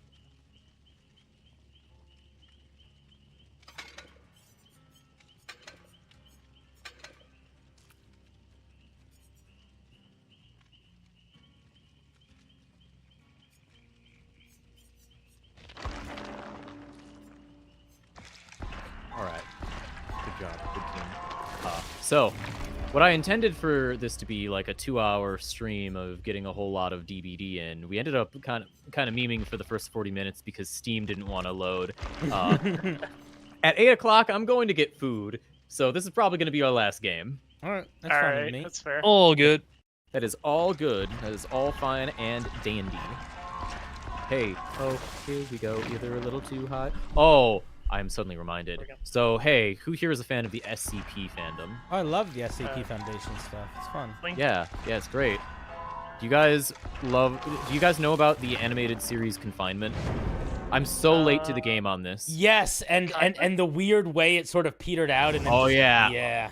Oh yeah. Do you know how it like fully ended, right? The last I heard, like a clip got released that was like a very lewd music video. Oh boy. And Kind of. then he kind of fell off the map. What? So for those of you who don't know what Confinement is, Yeah, go out swinging. Let's start with the SCP Foundation. The SCP Foundation is a bunch of horror writers who created these weird little monsters and decided to make a shared universe of like a facility or many facilities that capture and catalog all of the like strange, monstrous, like otherworldly creatures around. So it's kind of like the X-Files, but it's just a horror writing website. You could write your own. It's free. It's under Creative Commons, which means that like everything is not public domain, but like you can add to the world without like having to sign a form or anything. You're just part of it, and then anything you create can be used by other people creating that world. So the idea is somebody created a web series, an animated web series on YouTube called Confinement, which was taking place in the SCP world, where a character who had the power of like coming back from the dead, like if he died, he would like his dead body would stay there, but a new him would just pop right on top of the old one. So the idea was because the SCP universe is super deadly, this was the only way to have a character that could interact with the majority of the things. So yes, it was a very fun series. It was very witty, very good animation, very fun. It was a great time. 6 episodes were released in 1 year, and people were loving it. The guy who made it, Lord Bung, or I think Lord they go Bung's with right. they them. Yeah. I think they're they them. I'm not sure what the pronouns are. Either way, the person who made it, fucking made a bunch of episodes at once, set up a Patreon, got money raking in, and then over time, episodes came out at a lower rate. The episode 7 took like a year or two, like I think 2 years in order to get released. And I remember because I was super excited for the whole thing. I remember joining in as the episodes were being released. I think episode 4 was the Swordsman, and that's when I it was the best SCP show, period. Oh yeah, it was amazing. Even if you don't, yes. Even if we don't, if you don't like watch or read any SCP media, you can watch Confinement and just go into it with the understanding that it's like a monster facility. You don't really need a lot of context going into it, and that was part of the draw. A lot of people got into SCP because of Confinement. The issue is that when you set up a Patreon, and part of that Patreon is, well, I have to produce content, then there's an issue when episodes take a really, really long time to come out. Yeah. So like, episode 7 took years to come out, and when it came out, it was good. Like it was very, very good. There was a constant like ringing of, hey, don't rush it, don't rush the artist. The artist is doing this as best as they can. You can't rush progress, which is a very good stance to have. Motherfucker, I'm trying to tell a story. Get the fuck out of here. Get the fuck out of here. I don't want to see you no more. Trying to actively bait the killer so you could keep talking. Get out of here! Get! Oh my god. We're beat. The main building. Oh fuck! I didn't even see him. Run away. Oh, that's not the killer. Oh fuck me.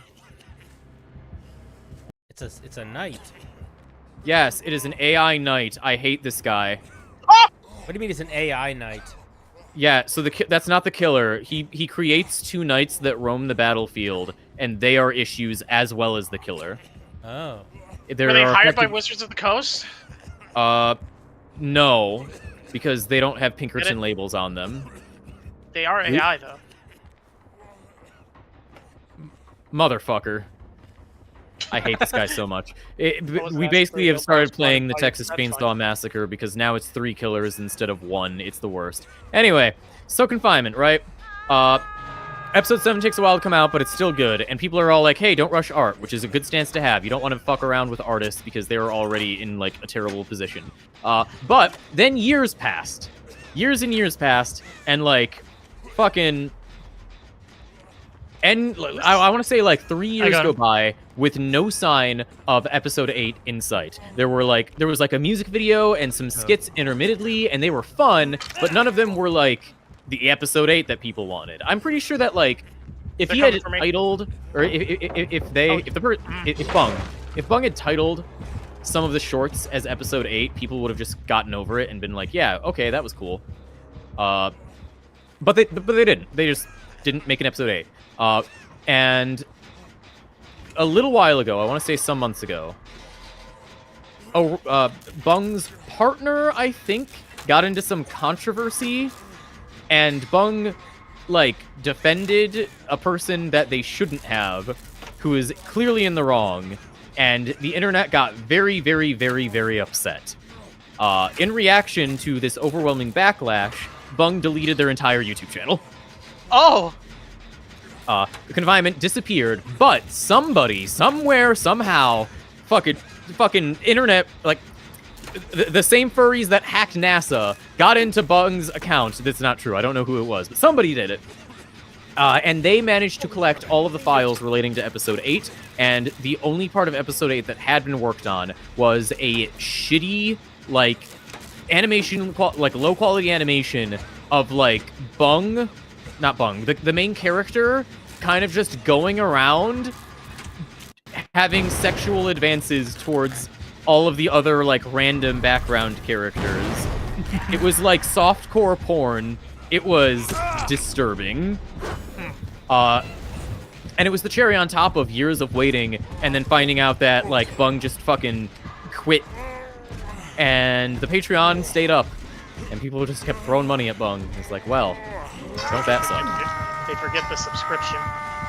Yep. Don't that suck? It happens. It sucks though. I'm sorry you're in pain over there, but this generator's almost fixed. Yep. Exactly.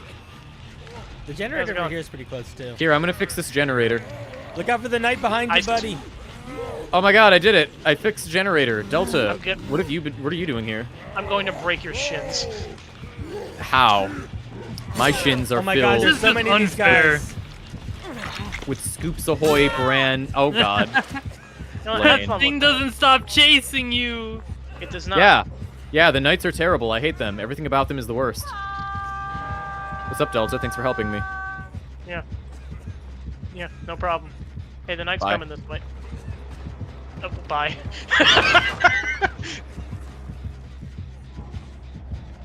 I'm just gonna...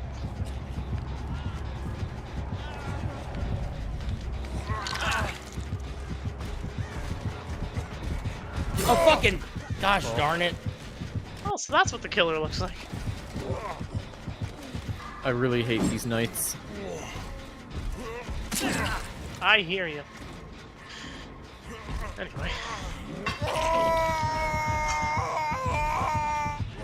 Hey, how's it going? Hello.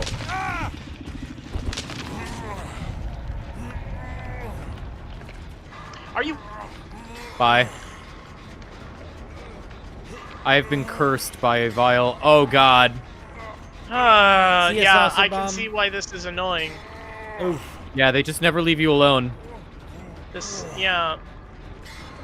Follow me, Cinder. It kind of defeats the purpose of an asymmetrical PvP game. If You went it the makes wrong it less way. Yeah, asymmetrical. Goodbye. Honestly, never play against the knight. Worst mistake of my life. Well, Alright, I'm gonna grab you, and we're gonna leave this place. This horrible, awful Hi. place. Delta, come on. Let's go. yeah, go. Fucking gotta take him from both angles.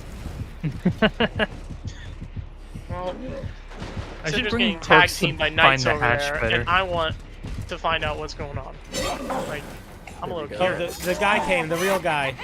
Oh, they're doing all sorts of gross stuff to me. Boom, They- you did they it. Problem what? solved. Enjoy the rest of your day. Oh my gosh, they are just swarming him. That's not fair. Goodbye, Sally. You have a Mori. Oh no. Oh yeah, he died. Yeah, goodbye, That's just Sally. not fair. Yeah. Done? That shit's done. Oh, it's not done. It hasn't even begun. I tried doing it, but then I messed up the first thing, and I was like, alright, abandoned. I don't know why I saw all of the pistons completely stationary and thought, yeah, that generator's finished. We're gonna, That's we're right. gonna be under attack if I stay here. So is this Yep, killer's special we are power under that it just attack. summons guys and... Yeah, he basically just summons AI to chase after you. It's very annoying. Yeah, it's very powerful. Yep, very amazing. Oh God, no, sir. Just get me through the window. If I can get through the window, I survive. Run! No! Oh. I lived. Fuck you, I lived. Fuck you, I lived. Shit! Don't mind me. Just Also, doing my the jams. fact that these knights seem to be able to do anything the killer can do. Yep. Like, it'd be one thing if they just were able to hurt us. It's Fuck! another thing. It's another thing entirely that they're able to hurt us, break the generators, and hook us. Yeah. This is some bullshit. I, made the mistake of thinking that the shiny knight was the actual knight. I'll be over there in a second. Here we are. The most realistic killer power, goons. Are you kidding me? That's just... Help! Alright. I'm being chased. I'll by, help you. By a knight and the killer. Help! So long as you don't Hey, how's it walk going? right. Oh no. Alright, Okay, see you bye. later. Go! Be free! See, this is what happens when you try to be a good person. I have good news. I'm I alive. see you. The way you throw me on this hook, that's someone Davvy. else's blood on it. Life, So it never unnecessary. die. Women are my favorite guy. Davvy, stop walking. Stop running. Everyone keeps running away from me. I don't You have realize cooties, I there's swear. There's no safety in Wait. standing still. There are Oh, wait, 3 you're not even people out to injured. kill us. Yeah, thought you yeah. were I'm injured. fine. No, what the fuck are you talking about? Okay, okay, never mind. I'm the Steve stupid the one. Hare Harrington. I don't know what I was seeing just then. All right, I'm gonna go. Oh, they're just gonna. I'm gonna go they're help just gonna Delta. No, I'm not they're gonna go sitting help at my Delta. hook. They're sitting at my hook. Don't. Oh, they're watching you. What? He's just jumping at me? What the fuck is this? My man just screamed and then lunged at me. Oh, what? Ow! You're up now. Hey, how's it Run. going? Oh! Oh, you gotta be kidding me. Ow. This is the worst. I hate him. I hate this game now. Yeah, let's I never hate play video this again. games. Video games, losers. They're for losers. Where have you been, Oh Blaine? no. You've No, been- no, no. Sir, ow, fuck. You've I've been just very been- safe this whole time. I've Holy just shit. been doing generators and watching everyone else die when I try to heal them. Very normal behavior. Oh Like, my god. You are still being Const- moried over there. I have to say that is the coolest fucking Mori I've ever seen. Well, Yeah, it's very cool. They Conceptually, all do like really intense. knight is very plays. cool. Yeah, right. The, the idea of a knight being a killer is very cool because I'm a big fan of armor. But Guy wears armor. Ah, yeah, this Me? is my. Oh, fuck, yeah. Oh, ooga. They just broke the generator immediately. Don't worry, I'm following you, Blaine. There's a I guy love when chasing you, there's Blaine. He's chasing me never- now, Blaine. Never anything I can Blaine, use. you're being chased, Blaine. I Because worked on it's all this been generator used. 3 Look times. out, Blaine. He's I chasing worked you. on this generator 3 times, and it's Blaine, you're still being at chased. 0 because they keep going back and kicking it. Blaine, you got hit. Don't do that. I'm so dead. Blaine, run away. Now you're good. You got your lunchbox. I've accepted the fact that this is gonna be why. Why would you do this to me? Okay. Okay, Oh, good. okay. So they just spawned in a way to immediately cut me off. Wow. Big fan. Oh, they're morying me. All right, Blaine, you're the last one here. So when there's only one person left in the game, there is a benefit.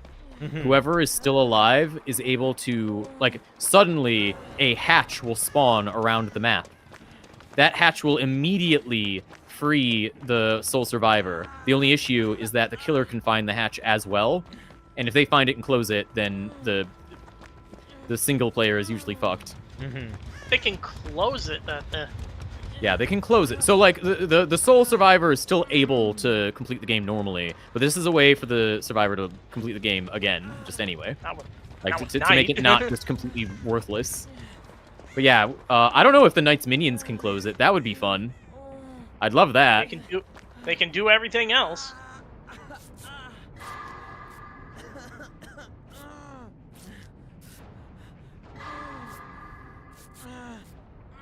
That is not enough jump. healing.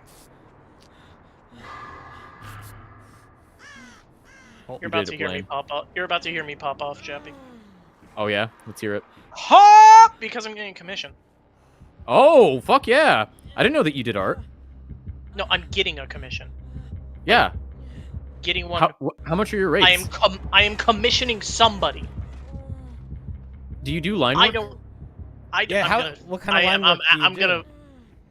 Don't come to Michigan next month. Wait, that means you do like me?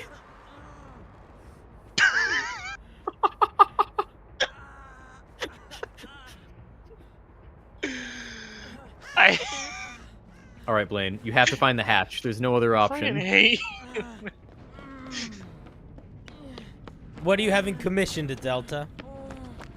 Part of my Dystopia Rising Isn't there supposed to be character. a chest down here? Very cool. Oh. There's a chest right here. Blaine, you just gotta see it. Use your eyes, Blaine. You got this.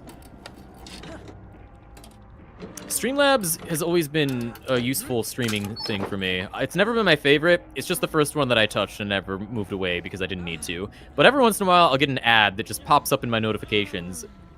This one says, time's running out to save on the Logitech G Pro X Superlight. And not only do I not know what the fuck that is, I'm not taking Streamlabs advice on my price purchases. It's just not happening. I've never thought, I've got a little bit of spending money. I better see what my Streamlabs wants to buy. Yeah, what does Streamlabs want to do with that? What the should I fuck? do with my money? Oh, dude, shit! I got a bonus. I better check with Streamlabs. My streaming service. You are still alive, Blaine?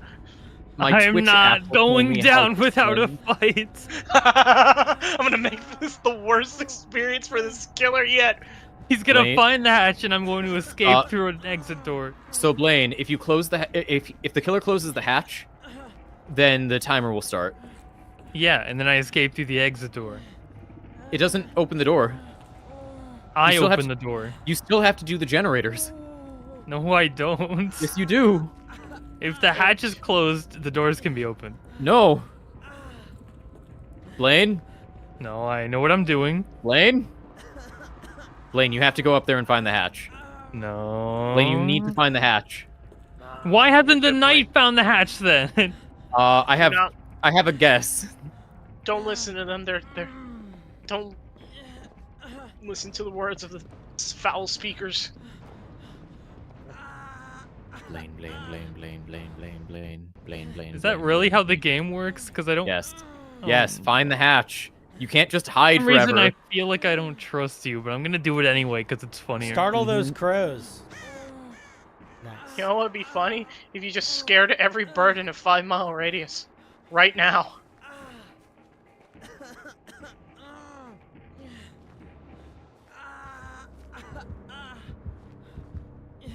When you play as Nicolas Cage and he's injured, is it Nicolas Cage making all these noises? I hope so. I say as if I want to hear Nicolas Cage in pain. What powers does Nicolas Cage get? Blood money. All Why right, was I gonna Blaine, say blood you're money? doing it. All right, you got it. You got it, Blaine. You got it, Blaine. You got it, Just Blaine. go Okay. back to that The base. doors are open. You fell for it! You fell for it. Fell Fucking for it. Fool! Spectre has been in my chat going, "Oh no, he doesn't. You know, Blaine's right." And I finally was like, "Shut up! Shut up! Shut Your mouth! Shut up! I'm doing something. Shut up! Don't you understand? Committing to the bit! I need him to move. It's good content if he dies."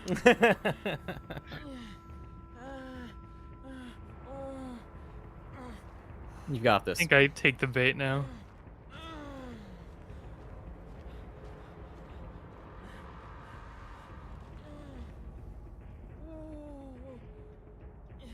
All right, Blaine. I think going he's to just dive. standing in between both of them. I think I'm screwed. No, you're fine. Yeah, go Blaine, go Blaine, go Blaine! Uh-oh. Oh no. I heard him hit something squishy. Why did Maybe you pick this corner? It's a good corner, it's a good corner. Look, he's got it, he's got it! Shut up! It's good Strats, shut up. strats. As long as it doesn't make a loud, like, auga noise, you'll be fine. Blaine, you have to open that door now. You don't have more time. Oh, is that timer just... Blaine, it's now or going never. down. The timer doesn't stop. We The believe timer in doesn't you. stop when you open the door. You can do it. You I got messed the up the hair. timing.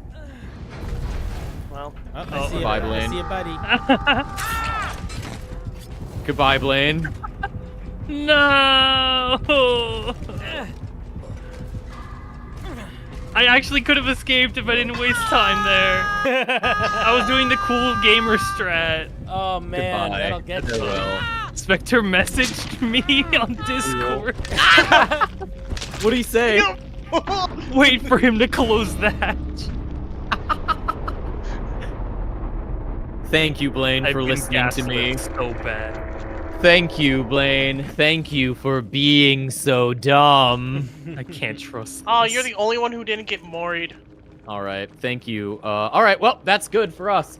This was a very fun stream. We will continue to stream every week. Thank you, everybody who is watching. Tomorrow, I'm going to be playing Baldur's Gate. So if you came here today to watch me play Baldur's Gate, fuck you. and we will see you tomorrow at around the same time. But as for this group, do we want to say what, Tuesday? Next Tuesday? Yeah. How are we good? You like that idea? Yep. Okay, cool. Next Tuesday, this group is going to be playing more variety games. Tomorrow is going to be Baldur's Gate. Then Sunday is going to be more Baldur's Gate. And that is going to be that. All right. Thank you to everybody who joined in the stream with me. Thank you to everybody who watched. And Later. Yeah, we out. Chat, I'm staying here. We're still streaming. I'm gonna say goodbye to you guys. Sally. Get the fuck out of here. You guys are lovely. I'm gonna go. End your stream. I'm gonna do some homebrew stuff. Bye. Why the fuck would you do that? Awesome. Later. All right, Bye. bye.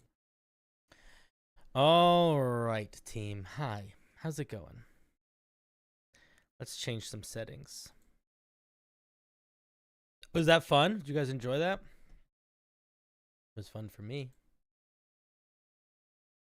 I enjoyed it.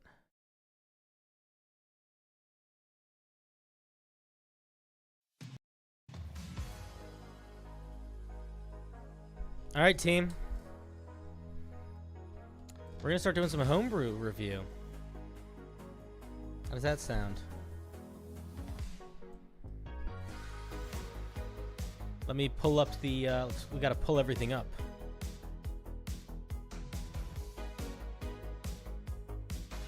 That game's really fun. I really like that game.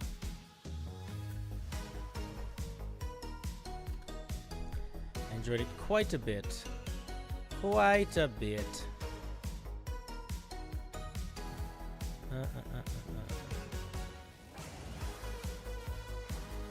Okay. I gotta like move some stuff around on my screen for a second. Let's do that now.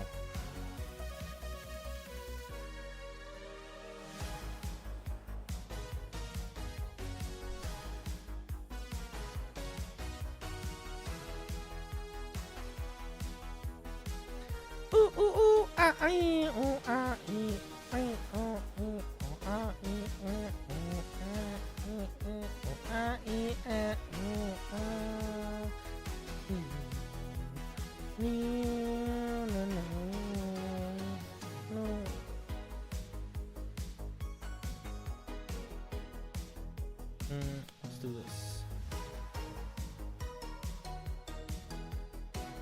Did you guys enjoy that?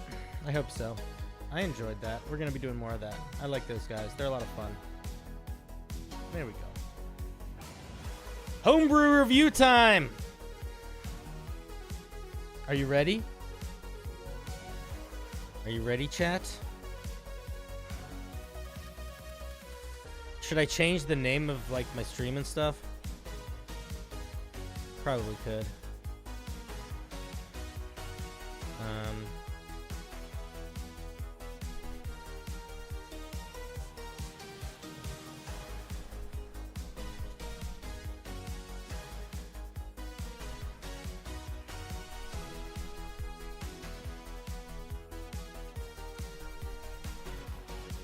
Okay. There we go. Stream name changed. Go shout it from the mountaintops. We are now entering to homebrew review time. What is this song gonna sound like? Oh, I don't want to hear that song again.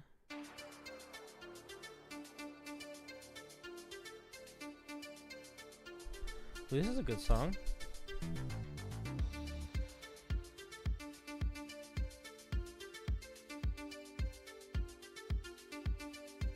Alright, I gotta pull up a couple things. Give me 1 second.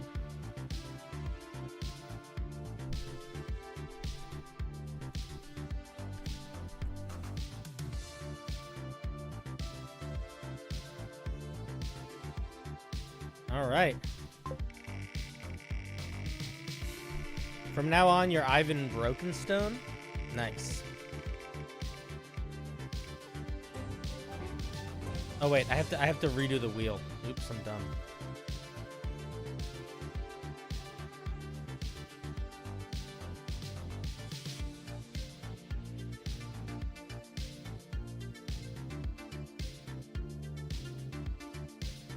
There we go. The wheel. Let's give her a spin.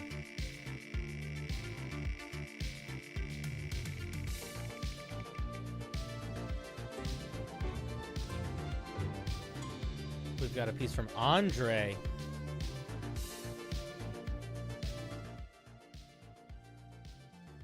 Okay.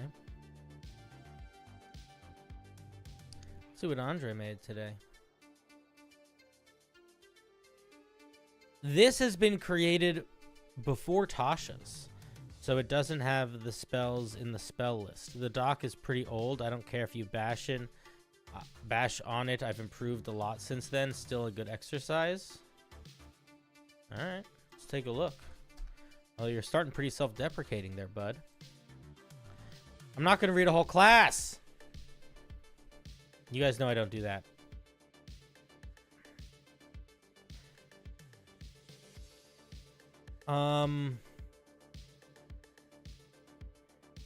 Man, I'm going to be really honest. I don't want the first piece I look at to be me trying to decipher an alternative magic system, but I guess we can read it. I'm probably not going to get past the first page if I'm being honest. D8 hit points, light simple armor, dex and charisma, card magic. A true master of card magic is in the making.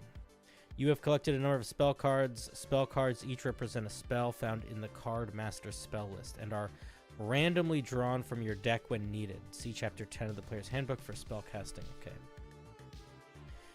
They're randomly drawn. At first level, you know the card throw cantrip, which you can find at the end of the class description, as well as 2 other cantrips of your choice from the card master spell list.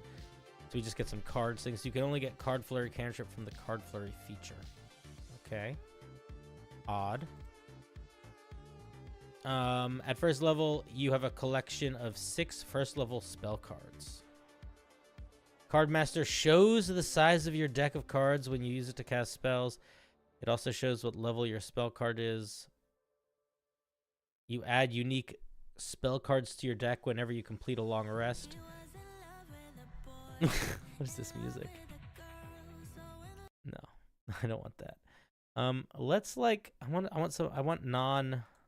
We need non-vocals. Get some non-vocals. Put this one. What's this one?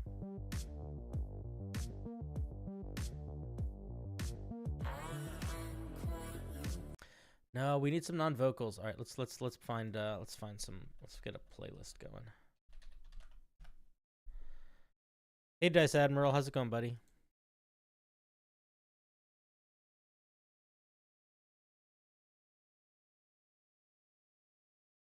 This is called Technology Soundbed. Let's try this out.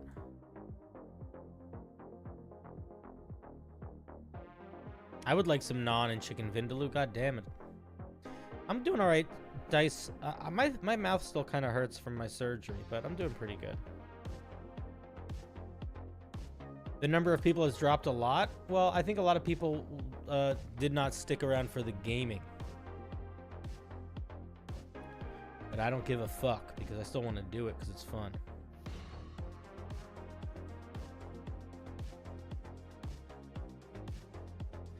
Not really. I'm on kind of regular painkillers. I'm just ibuprofen. Okay, so like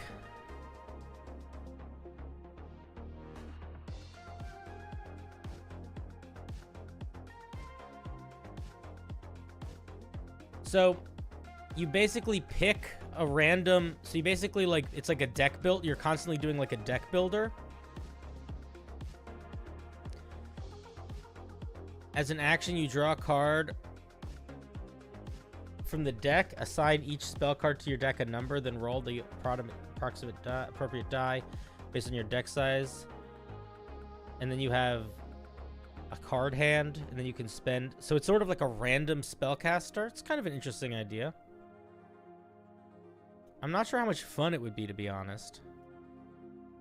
Like, I'm curious I wonder what the benefit is of not of just your cards are random. Your spells that you pick are random, you know? I don't know how I feel about it. Favorable odds. At first level, you're proficient in card magic.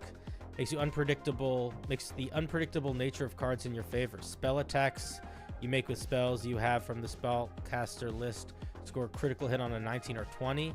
Additionally, when a creature rolls a 1 on a saving throw against one of your spells, double the amount of damage for that spell.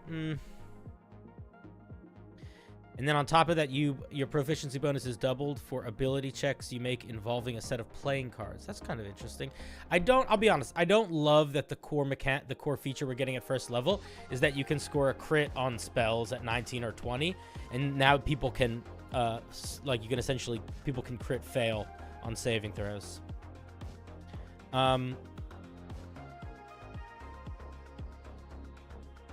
This is just a less game-breaking deck of many things. Not really, because it's casting spells. It's kind of an interesting idea. I genuinely don't know if that would be fun. I'll tell you what my main thoughts are. I genuinely don't know if it would be fun to have it like you're picking stuff randomly. And I disagree with a first level feature being a crit range increaser. And I don't think I'm going to read much more. I don't really read classes in general. And I think the core idea seems kind of neat, but it seems...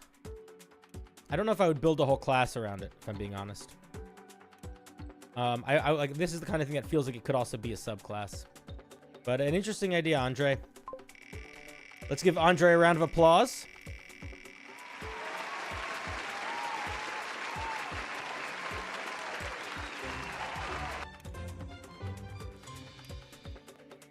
All right, let me do one thing here. I'm gonna change the thumbnail too. It's so annoying that you have to do all of this. Kind of hate it.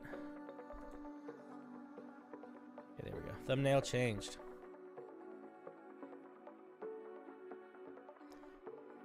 Lee is next. I feel like if your campaign had wild magic, it would fit. Maybe, but like even with wild magic, it's like it's not that core a mechanic. Like wild magic comes up occasionally. Hey Cinder, I've been watching a lot of your shorts and I appreciate your perspective on Homebrew. This is my Biomancer class. We're looking at 2 classes in a row. Oh my god, you guys are killing me. Made to fill an intelligence-based healer half-caster niche. I hate to break it to you, the Artificer already does that. With a focus on grotesque and questionable medical practice. The main thing I wanted advice on was the 5th level feature. I am not going to get to the 5th level feature. I will look at the 1st and 2nd level features, and that is where I'll stop, because that is always where I stop with classes. Here we go, Chad, if you want to take a look at it. It's in there. I don't like this song.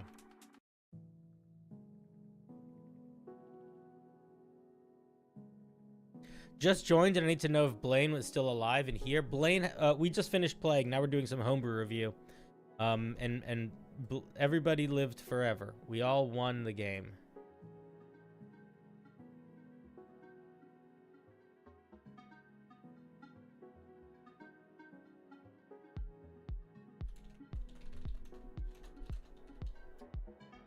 One second.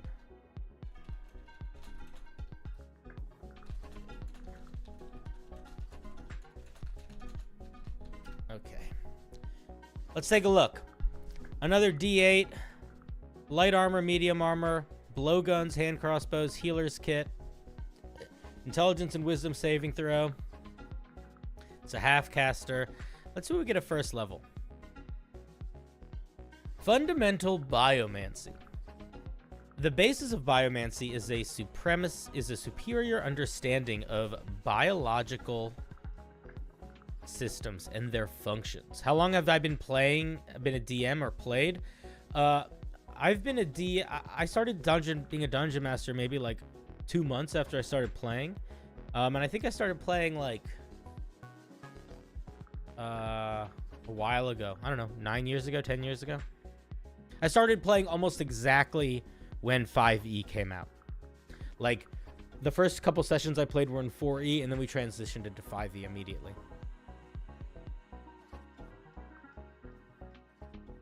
Apologies when I said I meant you could skip over most things to 5th level, but however you do it is fine.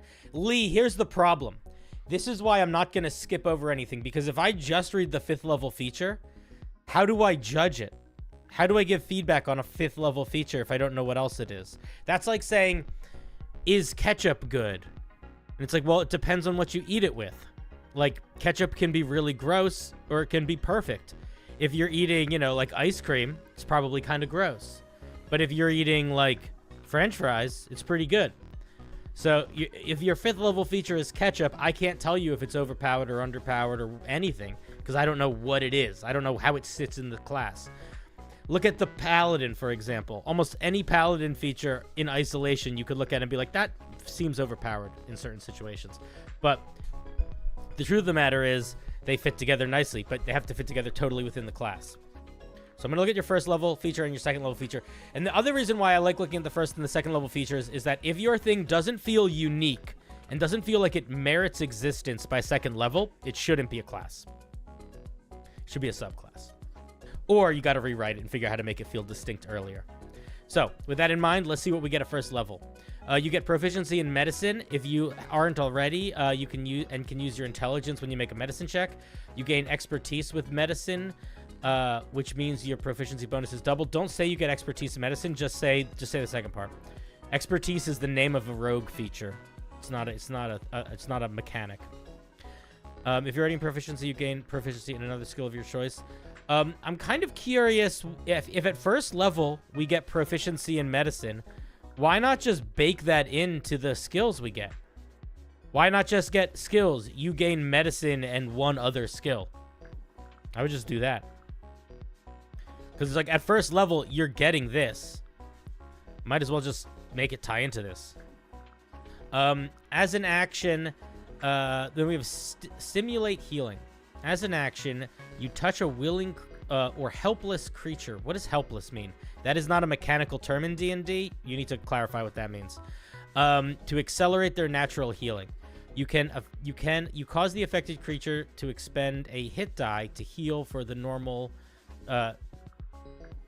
one. You don't need to write this. You can just say you cause the expected creature to expend a hit die as if they had taken a short rest. You could do something like that. An amount of times wait a second, what? Heal for the normal amount plus an amount equal to your intelligence mod plus biomancy level. This is too much, dude. First of all, it's just too much healing, straight up. Second of all, like maybe you could make it they heal as if they expended a hit die plus your intelligence modifier, but I would not make it your biomancer level on top of that. And you really got to rewrite how that's written because that's confusing. I would say probably something like you can touch a creature and allow it to expend a hit die to gain hit points. If it does, it gains additional hit points equal to your intelligence modifier, something like that. If the creature does not have any hit die, they are still healed, but they also gain a level of exhaustion as their natural reserves are pushed beyond their limits. I wouldn't do this either. I would probably just make them stabilized. Exhaustion is a really shitty mechanic.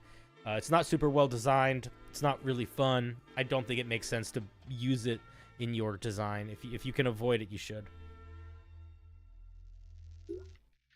At 5e, at 5th level, you can have the target expend up to 2 hit die instead of 1.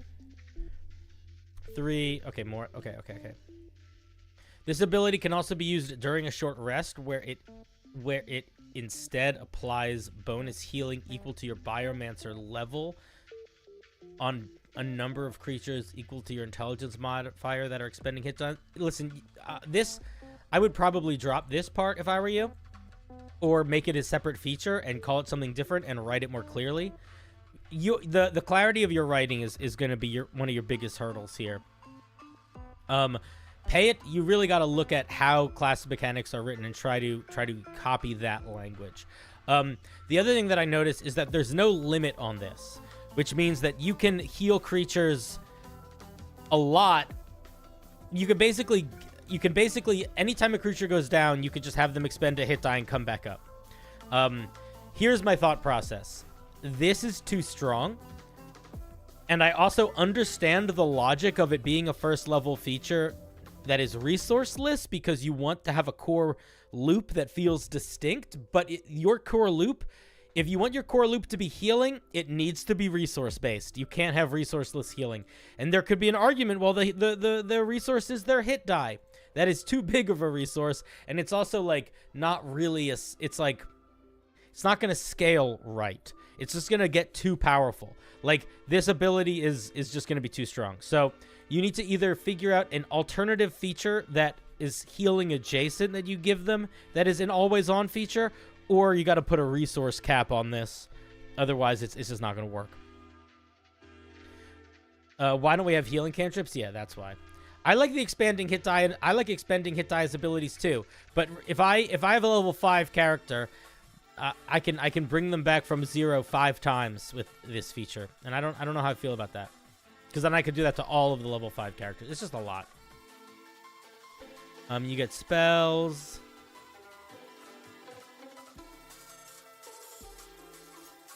I mean, casting healing word 5 times is not the end of the world. But the problem is the resource isn't dependent on you, the character. It's dependent on the other players.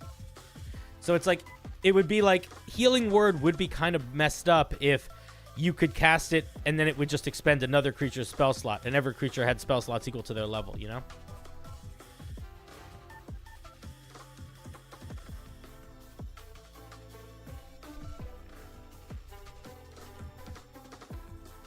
It's not even that I don't like this second feature. It's just too strong. It's not a matter of not liking it.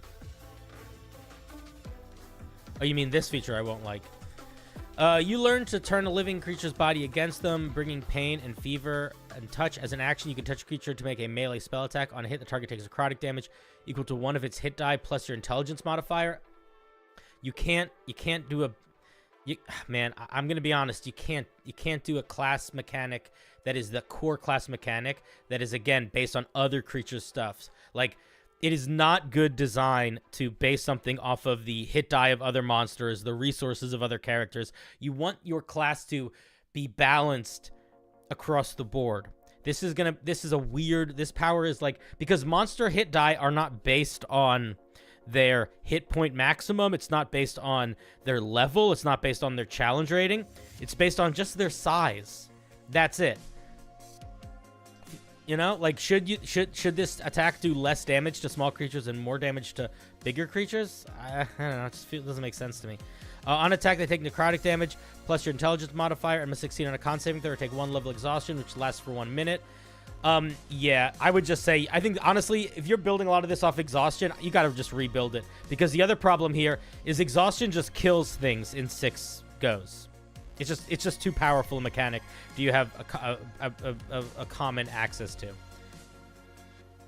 So, yeah, I think I'm gonna stop reading it here. I don't think you should build this around exhaustion. If I were you, like, if I'm trying to think of, like, what is the vibe of this thing? The vibe of this thing kind of just feels like I don't even know. Like a life drainer. Doesn't really feel like a healer. It feels like a life drainer. But just a little too strong in a couple directions so far. Yeah, those are my thoughts. If I were you, I would go back to the drawing board with at least those core mechanics that I looked at in terms of how you want to balance them. And I think that giving a level of exhaustion is very powerful in a way that like for example, the only other way that you can give a level of exhaustion is the spell Sickening Radiance,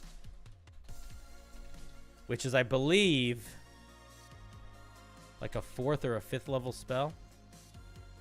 So it's like a 4th level spell. So I would not give you at first level something that essentially was almost as powerful as a 4th level spell. Could get a little hectic. Thank you for sharing, though. I hope you keep working on it, and I would encourage you to move away from exhaustion as your core mechanic. And I think if you want to make something use character hit die, I think if you want something to use character hit die to heal, I think that on its own is fine, but I think there needs to be more of a limit to it than just the creature's hit die. And I think that it probably honestly needs something else at first level to make it feel, or first or second level to make it feel more distinctly like its own class. Those are my thoughts. I will note this attack can't inflict more than one level of exhaustion. Why not? Did it say that it didn't stack? Did I miss that?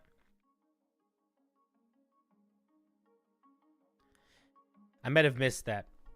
In that case, then I would also argue that it's not really anything, because level 1 of exhaustion is just disadvantage on skill checks. I don't know. It just feels off, man. Like, exhaustion is just not a good mechanic. It's the same thing with, like, madness tables. Whenever anybody incorporates madness tables into their homebrew, I'm like, you should just make your own. The madness tables are not the move. What if hitting an enemy restored HP for an ally? Again, anything that is hit point based. Anything that restores hit points, you're going to have to figure out how to put on a pretty severe resource. And I think that this class needs at least one thing that is not on a resource. You know, almost every class has some version of that. Next is Rutifer. A homebrew race that you made. Okay, let's take a look. The Broken.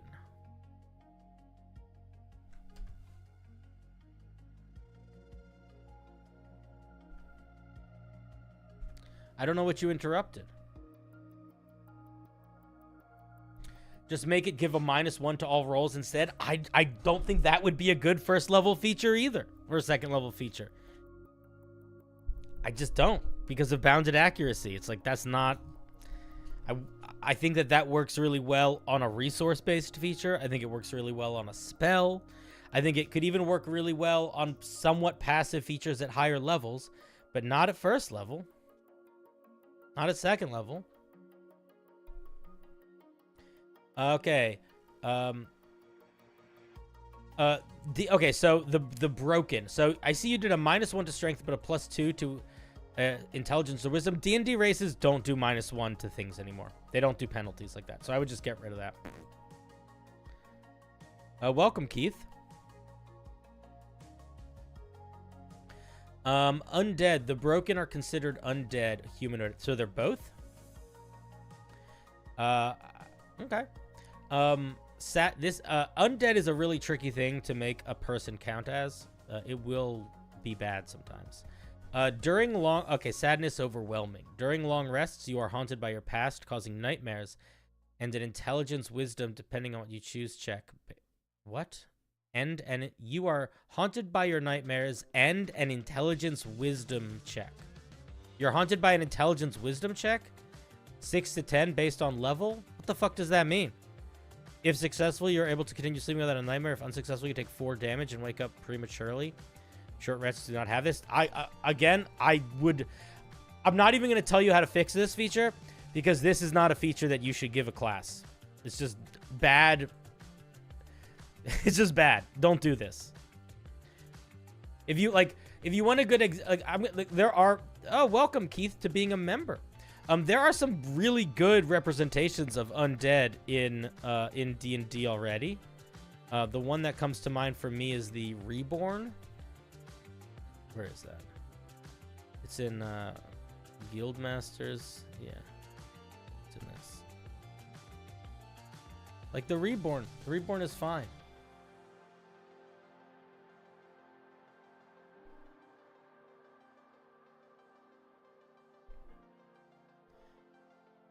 And they have deathless nature. And this is how they represent being deathless.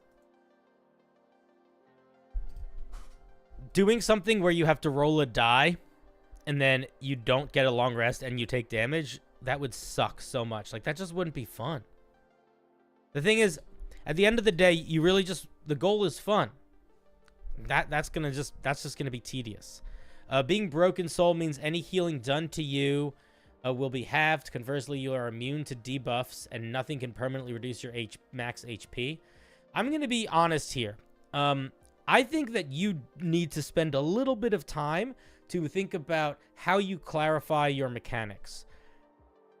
This is not a sentence that makes sense. What the hell does it mean to be immune to debuffs?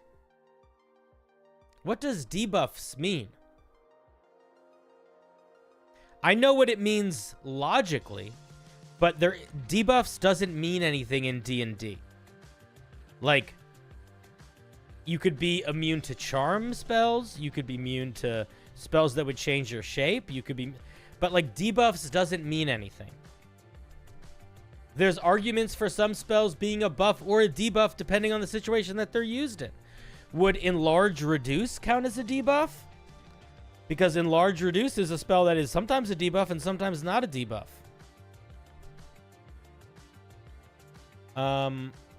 Unbound. Your soul is no longer bound to your physical body. Instead, you bind it to a certain item, and each item will give you a permanent benefit. Also, your bound item is stronger, and it won't break in combat. If it breaks in combat, you instantly die. Don't say may, say can. You can rebind your soul to another item.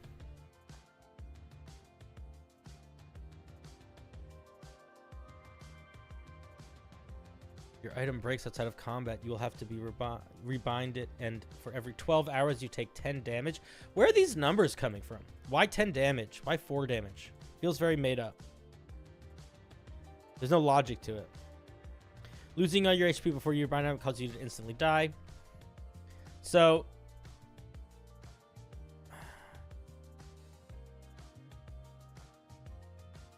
Wait a minute. The way this is written, if I have a...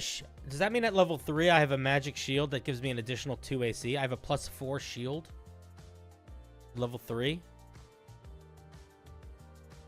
Or is that just a normal shield? Because a normal shield is a +2 AC.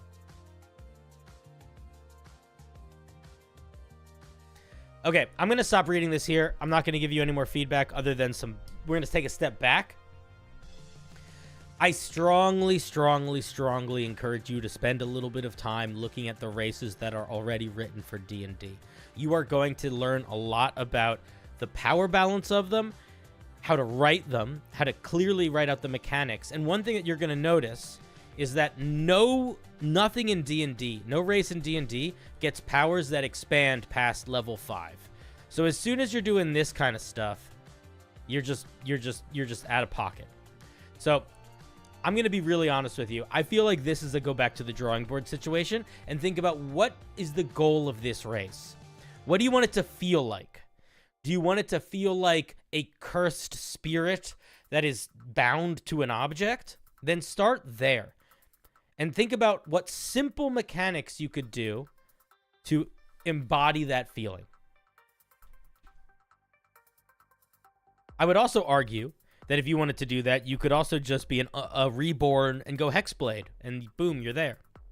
But I think that if your really goal is to make this a thing, the item that you're bound to can't really give you any major benefit. And if it does give you even the slightest decent benefit, like something like a +1 to your AC, that's kind of the only big thing you can get.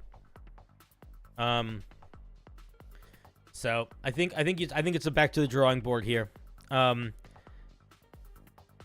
I would avoid doing like the complicated stuff and the negative stuff. I would just avoid it if I were you. This is a weak lich. Maybe. Yeah, I think in its current state, honestly, I think you just got to go back to the drawing board. I would spend a little bit of time looking at races that are already written and see if you can figure out something that fits in. It doesn't even need to fit that mold, because you can do weird stuff. In fact, you should do weird stuff. But the thing that you need to think about is the weirder you get, the more you go against the grain of the norm, the better you have to be at clarifying your writing. The more you have to articulate clearly and really understand the language that you're using. Because in order for somebody to follow and be able to like quickly use something that is really out of left field and to make it balanced, it's a lot more work the more out of pocket it is. If that makes sense. Yeah, I don't really have much more to say. Thank you, Rutifer.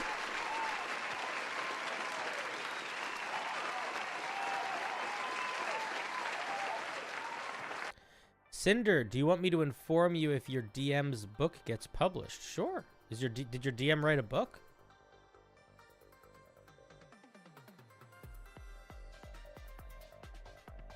Your DM wrote a book? That's cool.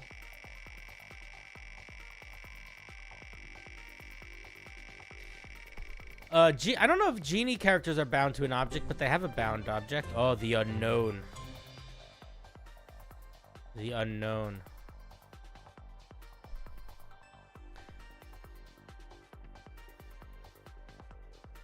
One second.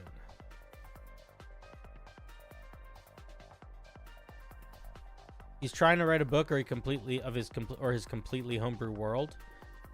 I mean, I'm not gonna read it if it's like a 200-page Word document, but if he goes through the effort to like try to like Kickstarter it or something, I might take a gander at it. Or if there's like a piece of homebrew within it that you want me to look at, I'm happy to. Am I gonna read somebody's 40-page Word document though? Probably not.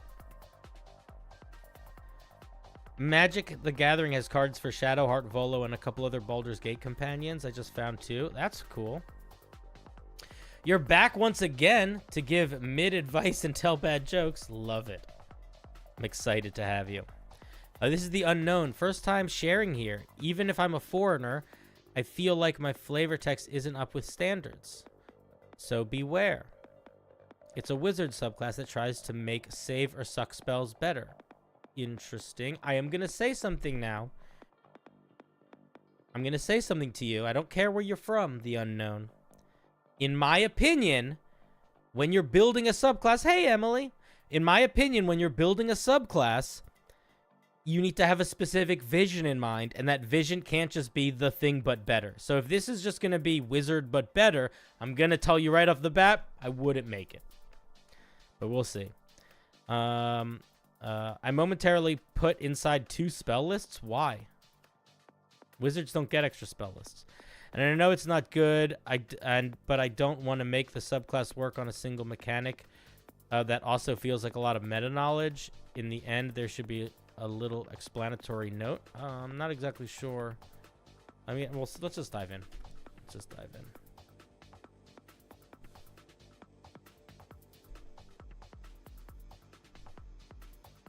No, not on stream. Just if you want the fleshed out world to maybe plan a campaign in. Yeah, I don't... Nah, I'm good. I don't really want to read other people's stuff unless I'm doing it for work or they're one of my friends these days. I'm not going to use anybody else's game world in anything I'm running. Realistically, I'm going to use my own stuff. You know? Order of Higher Mathematics. Let's see what we get here. The Order of Higher Mathematics is one of the most bizarre schools of wizardry, teaching brutal and abstract magic to highly selected pool of students. I'm going to be honest, this doesn't tell us anything about what it actually does. This just says that they do brutal and abstract magic, but you could argue that evocation is brutal and abstract. Like, you could argue that necromancy is brutal and abstract magic. You could argue that anything is. What is it actually? We want to know what it actually is.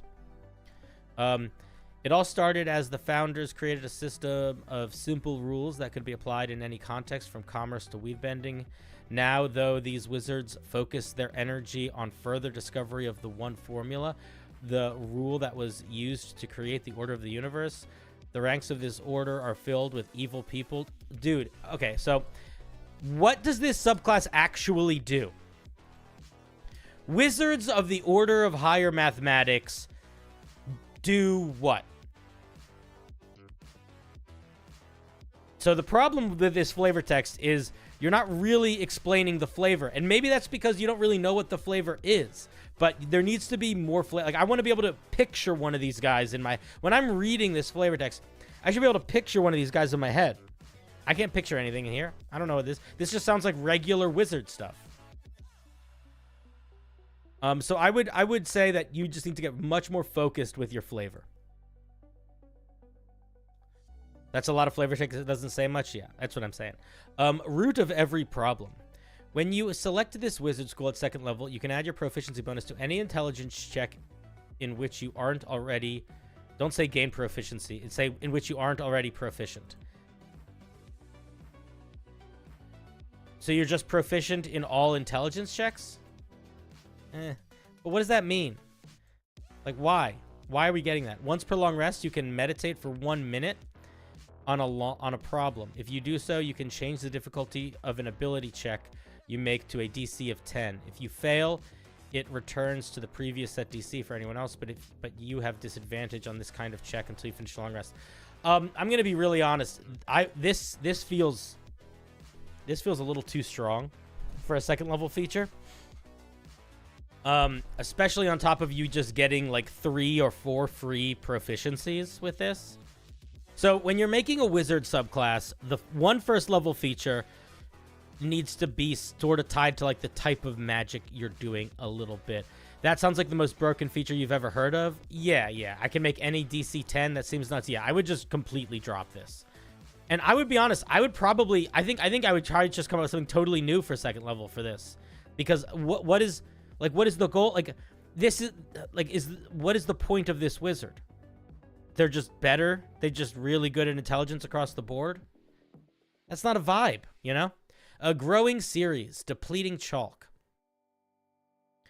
Is this 2 separate features? Or does this that names feels odd.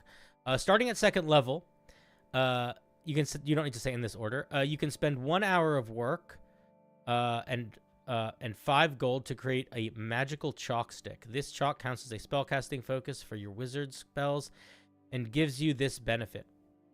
Whenever you cast a spell which requires an attack roll, you can spend 1 charge. Where do we get charges from? You never listed charges anywhere before. So if you're going to talk about charges, you need to say where the charges are before you mention them. Spend 1 charge to gain a bonus to that attack roll and damage roll equal to 1 plus the number of previous consecutive turns which you have already used the same spell. The bonus from the chalk cannot exceed +3 and cannot be stacked with the effects of another spellcasting focus. The chalk has a number of charges equal to double your wizard level. That's too many charges. After all the charges are consumed, the chalk is destroyed, and you need to expend the time and materials to craft again. So, at second level, with this wizard, we get proficiency in every intelligence check.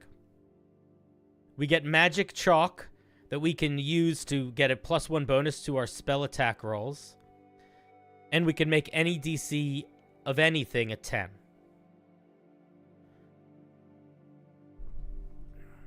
What is this wizard supposed to be? Chat, if you had to guess what the vibe of this wizard was, what would you say? I genuinely don't know.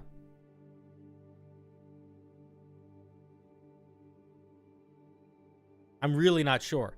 It's so far. So I'm going to point out. So like what are we trying to do here? This is like you're just better at problem solving than other wizards. Math wizard, but no, I disagree. This doesn't feel like math wizard. It just feels like overpowered wizard. The chalk, I almost wish we leaned more into the chalk, but I don't think it should be give you a +1 to attack and damage rolls that can stack. I don't think that's the move. If you want it to be something that can get better in different as you do consecutive turns doing a thing, I think that you can do that, but the way to do that is not to give you bonuses to your attack rolls. I don't know what the way to do that is, but to give you just straight static bonuses that grow is just, it's just not the move, especially at second level. I think it's interesting to give a buff to a spell you're frequently casting, but that might be counter to wizards being flexible in options. I mean, it's an interesting idea, but how do we make it work is my question. Because I agree, Name, that it is an interesting idea, but I don't think it works for D&D, the way D&D is designed as a game, like at all. So I'm wondering if there's a solution here, and I don't know what it is. But I do think that if the most important part of the chalk thing is that your power gets stronger over time, then I think you need to think of a different way to accommodate that.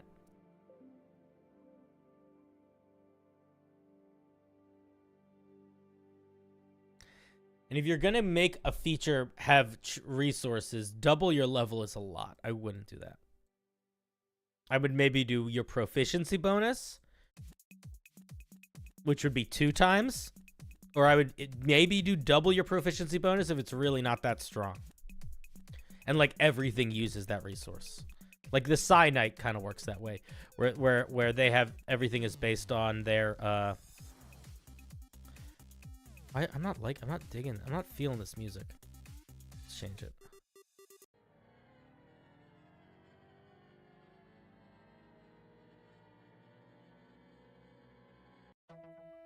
There we go. You can chalk out a glyph. When standing on the glyph, you get a bonus based on what the glyph is.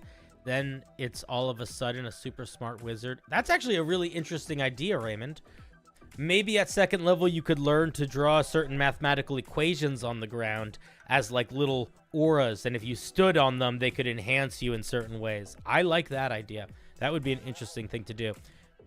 I think that's a really interesting idea. Derivation of spells. When you reach 6th level in the class, you are able to extract the growth rate, also known as derivative, of spells you cast. If a spell contains a dice roll in its description, you can choose to have all of those die result in 1. It's really strong. If so, including if the spell lasts longer than 1 turn. If so, one creature affected by the spell of your choice will also be affected by one of the other effects of your choice. All attacks that the target creature makes will have disadvantage until the end of their next turn. Their AC is lowered. The first attack they make. How many times a day can you do this?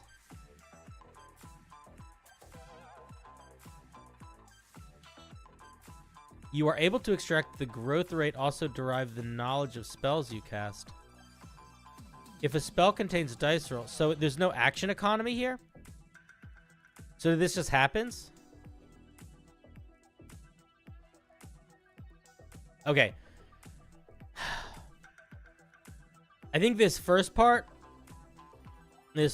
could work if it was like a once a day feature, and it would probably need to, I mean, it has to be your reaction, right? Yeah, it's a lot, and it is weird. I agree, Name. I think I'm actually gonna stop this review here, because I think that at the end of the day, we're bumping into a problem consistently at every level, which is that it's the mechanics of these features aren't matching a flavor, and it's really creating a lot of dissonance, and it's kind of just making this feel like OP Wizard. You know what I mean? Like, I'm not seeing the connection between the 6th level and the 2nd level. I'm not seeing a connection between the different parts of the 6th level. I'm not seeing a connection between the 2 second levels. It's like, if you want to do a math-based wizard, you still need to think about how you're going to make it cohesive as an idea, especially if you're going to do something like a math-based wizard where it's a little bit avant-garde and it's like a weird idea. This could lean super hard into being a highly teached but not proficient wizard. Some of these mechanics could use spell slots to give static buffs. It has. That could work. That's an interesting idea. I think it will make you roll a nat 1 on attack spells.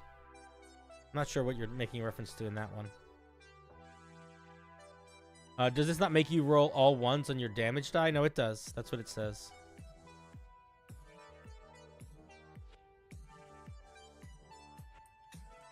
But it's not saying that you have to make the spell do that. It's just saying if a spell.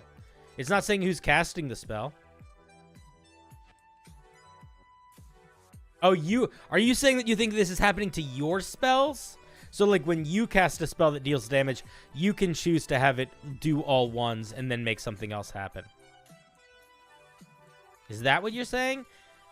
If that's what the person is trying to do, I think that could work. You just need to really clarify that it's your spells. I would also clarify that it needs to be leveled spells. It can't be cantrips. But even still, I'm gonna say, even still with that, I think the bigger feedback here, I mean, the way it's written, it feels like it's all spells. What I would say, the bigger feedback that I would say here is, like, I think I need to know what the hook is. Like you need to express you need to figure out how to write in one sentence what the goal / vibe of this wizard is from a roleplay perspective. And then use that to focus the mechanics. Because right now, it feels fairly disjointed. And I think that's because the idea of you doing higher mathematics, even you being like, I'm a wizard that breaks apart spells into different smaller pieces of math, that doesn't actually mean anything. And we need to have something that we can cling to. And right now, this is just wizard, but better.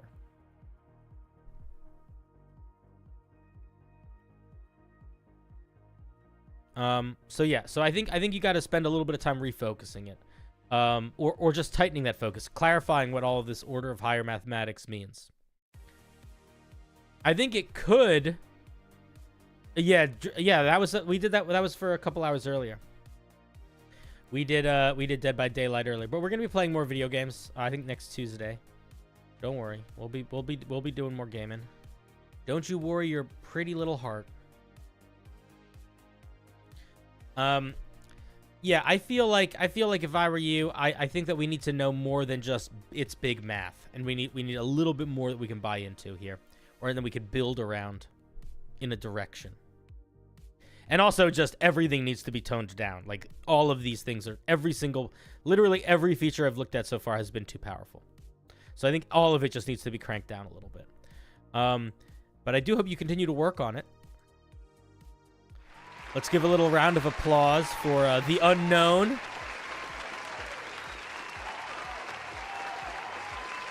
Thank you, thank you.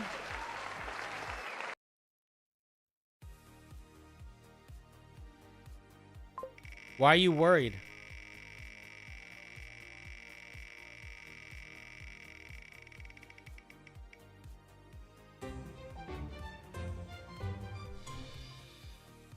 Next is Will / Darez. Why are you worried? This one might be a little dense. I built 5 evolving stat blocks. Picks at the bottom for visual reference. Well, you know how I feel about dense things. I hate them. I don't want to read them. We'll see if I read the whole thing. I'm almost certainly not going to. I'll try. I'll tell you what. I have read several very dense pieces when they were well written, and they were a pleasure to read. I'm gonna be really honest with you, dude. The very first feature you give is literally something the Moon Druid gets.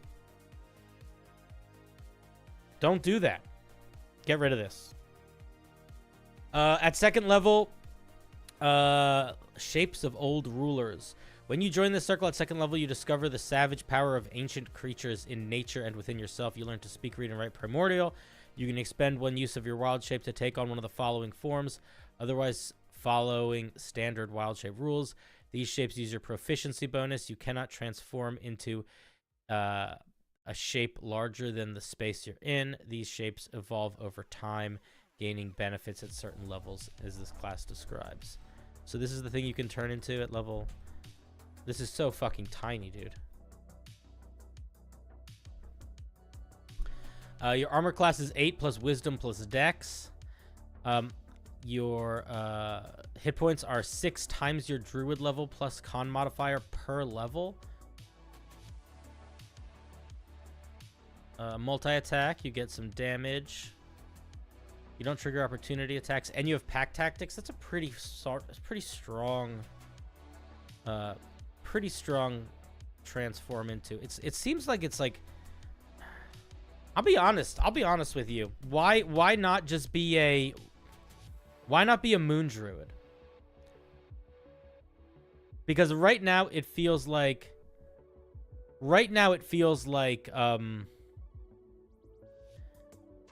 it kind of just feels like this is a Moon Druid, but the monster you get is a little better.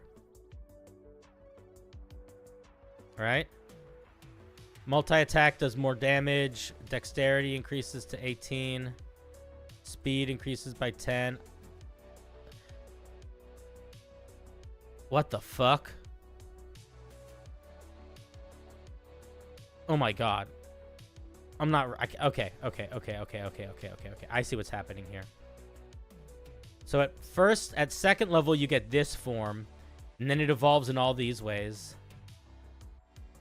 And then at 6th level, you get this form, and it evolves in all these ways. And then at 6th level, you also get this form, and it evolves in all these ways. And then at 6th level, you also get this. And then you know this is too much, right? Do I have to explain why this is too much?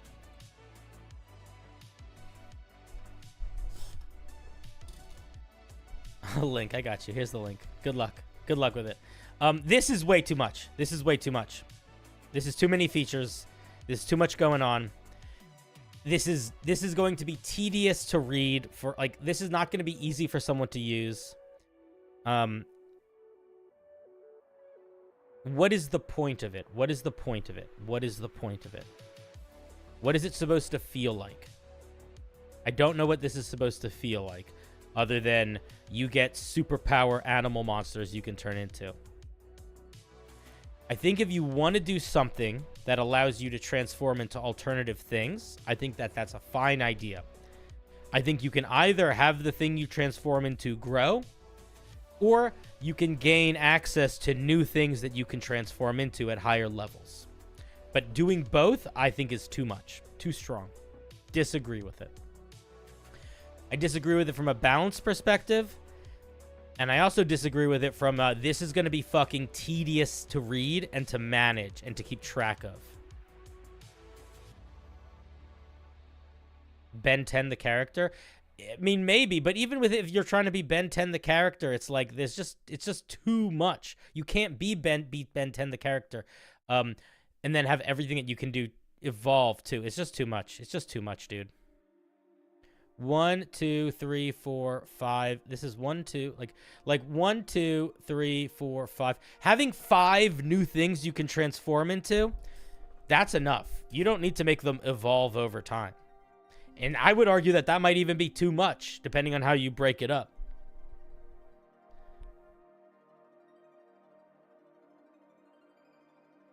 I think that if I were you, I would boil this down to, what do I need for this to be exciting? Do I want to be a guy that can turn into dinosaurs? Like, what is the point of it? And then start from there. I think this is the kind of thing that can work really well in a one-player video game, but I don't think this is going to work well in D&D. It's just going to be too hard to do. I think the best advice I could give you is to pick one, is to have there be like a creature template. Maybe at second level, you pick one of 3 creature templates.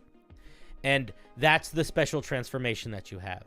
And then it gets some special features over time. Or you could write it sort of like the, you could write it like the Battlesmith. So the Battlesmith gets their little beast, right? And then their beast gets like little bonuses. So maybe you pick a specific creature type at whatever level, at the second level.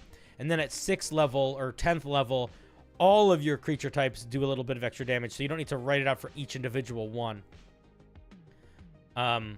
Something like that, because this is just too tedious to get through. You got to cut it back. You got to cut it way back. I like the idea of a druid that changes into other things, but I do think you got to really put the work in if you want that to happen in a way that isn't gonna feel like it just, why isn't this a moon druid? All right. Thank you, Will Derez. Thank you, Will Derez. A very interesting idea. I think you flew a little too close to the sun there. You got to tone that down a little bit. I'd say that could be fun on a one-shot. I don't even know if it'd be fun on a one-shot, man. It would be tedious. I say that it would be too much of a pain to work around as a D. It would be a pain to work around as a DM. It would. But I think the idea of you getting a wild shape that evolves is cool. I just think you can't have like a bunch of them. That's too much. Too much.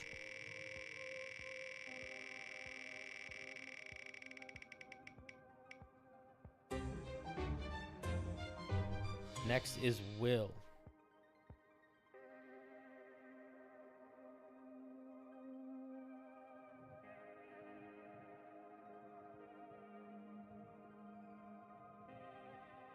Let's see what Will has for us. This is a different Will? Probably. This is my first subclass. Matthew Schultz, thank you for the 5. Personally, not a big fan of druids. Not saying they're bad, but I just like to give my characters heavy armor. Fair. I like druids a lot, actually. I think the thing that I struggle with the druids is I don't actually love their spell list. I just really like the idea of wild shape. But that's what I like. I wish there was a class that was the wild shape class instead of a spellcaster wild shape class. This is my first homebrew subclass homebrew. Well, welcome. I would like your thoughts and if I should revise it more. Well, whether or not you should revise it more is always your choice at the end of the day. It is never, you're the one that decides when the art is done. But I will certainly give you my opinions.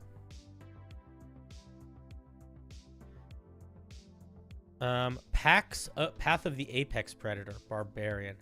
All right, I'm gonna be honest. I'm seeing a lot of weird bonuses here. I don't usually like these kinds of things, so I might have feelings about it. But let's just see. You have learned the secret of the Chimera. Oh, that's cool. Does that mean you're gonna get animal parts? You can turn yourself into a chimera while raging. The forms you take on are based on what creatures you have eaten. Oh, weird. You do this by materializing the physical qualities you ate onto your own body. Super strange. Super strange. I'm very curious to see how this is going to be written out. Very interesting idea. I would not make a ranger that can wild shape. I would not do that. Or I would make it be a very specific, unique thing that feels different than wild shape. When you enter your rage, you can transform, revealing the bestial power within you. At the start of your rage, you materialize the physical qualities of what you ate onto your body. You choose what parts of yourself change to gain ability traits of the chosen feature of the creature you have eaten. Stats, size, non-weapon physical attacks, movement, sight, immunities. Wait a minute. Are you just letting it be exactly what the animals would have? You can only choose a number of traits equal to half your barbarian level. You are considered a monstrosity while raging. Are you really not going to give us the traits? You can't do that.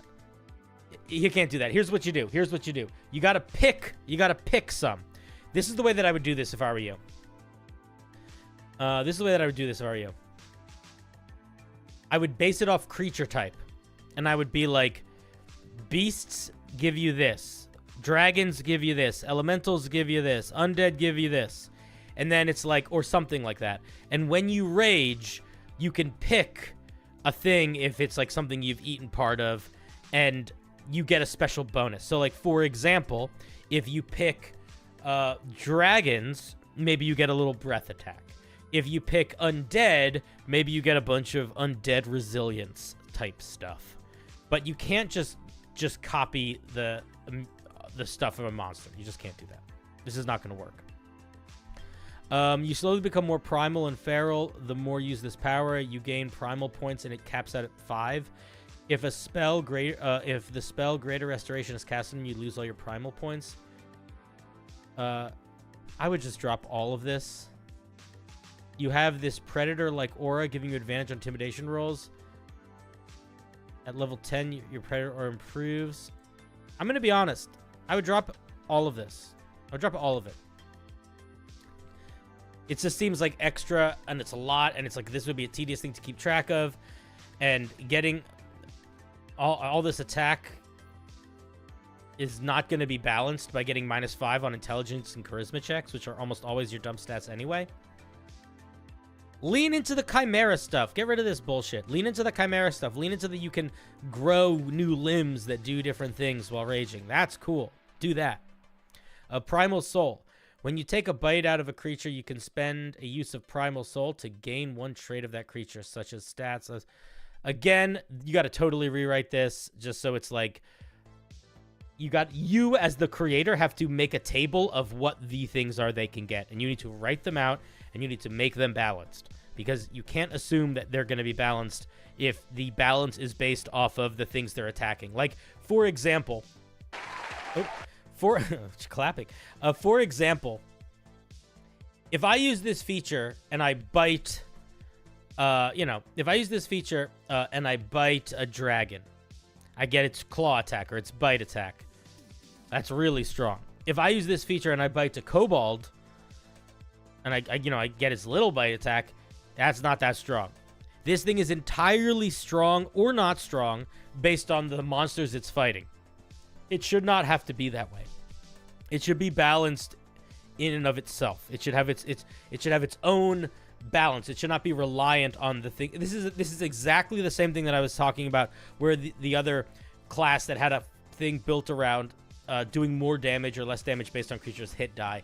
I just think that that's really, really hard to balance, and it's not going to be fun for a dungeon master to navigate. At 6th level, you have small change. The feral power within you increases, causing the natural weapons from your form to count as magical. That's fine. The other thing that I'm going to say is, like, go look at the Beast Barbarian. The Beast Barbarian almost does what you are trying to do here, in a way that mechanically is sound. Additionally, as a bonus action while you're not raging, you can change one trait of yourself for 1 hour. You can choose between a swim speed, climb speed, flying speed, or dark vision. Dude, you can't... This is too strong, man. This is too fucking strong. Look at this. Here, let me show you one of the best barbarians in the game. The Beast Barbarian. Do you know what the Beast Barbarian gets at 6th level? This. That's it. You can either have a climbing speed, a jump speed, or a swim speed. That's it. You get this and this, plus a goddamn flying speed. Too much. Pick something. Simplify.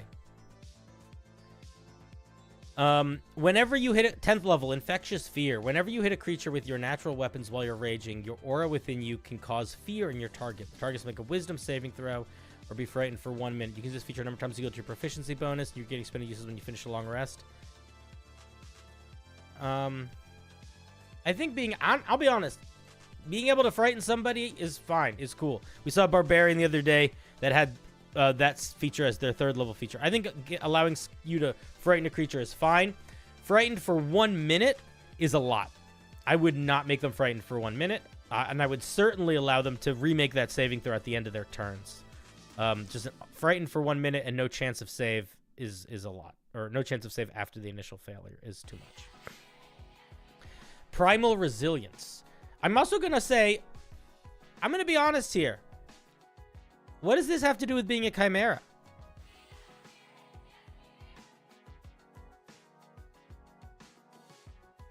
I don't know. Primal Resilience. Your predatory nature gives you extra resilience. When you use your form of the predator feature to change your form, just a lot of form.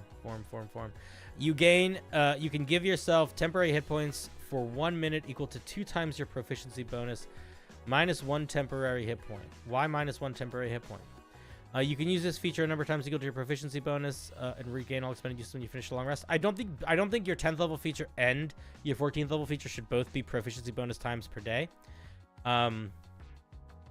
Getting temporary hit points equal to twice your level when you rage is like not the biggest deal in the world. So I sort of feel like that could just be an all the time on thing, although it's not particularly flavorful. Like, what does getting a bunch of temporary hit points feel like? How does that evoke something in your character? One thing that we bumped up against this a lot on this stream is like, what is the goal? What is the vibe we are going for here? And how can we work towards that? I feel like the closest you get to that vibe is the concept of the transformative features. But this it's not adding to it. The fear thing, I kind of get it if you go more in the aberration sense. The getting different movement speeds, I totally get.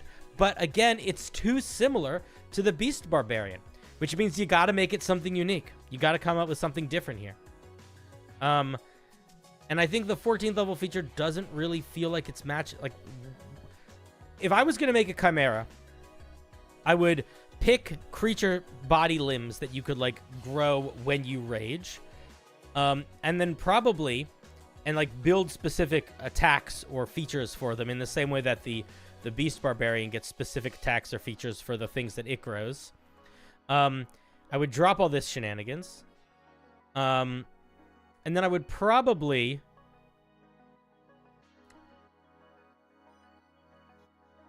At 6th level, I would probably go something more defensive, honestly.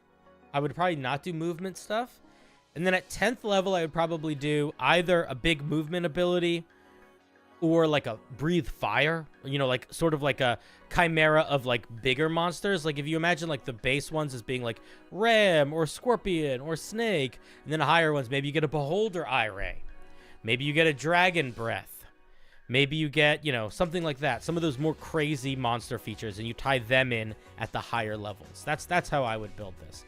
But I think if I were you and I was going to work on this, I would spend a lot of time focusing in on the actual building of the chimera features and putting them in here, and then making sure you are looking at the zealot barbarian, the beast barbarian, to balance it, to make sure that it is nothing is too much and not too over the top, and also just so it's clear. You want it to be clear. Level 3 could be the per creature type. Level 6 could be movement type. Level 10 could be resistance immunity. Maybe, but again, I think they still need to specifically write all these things out. I don't think it can be like a you gain the movement speed of a monster you fought, because then as a dungeon master, it's like, great, now I don't want to make you fight a quickling because you're gonna get 120 feet movement, but I really like quicklings, you know. So you gotta, I think that's why I think you gotta just base it off of itself.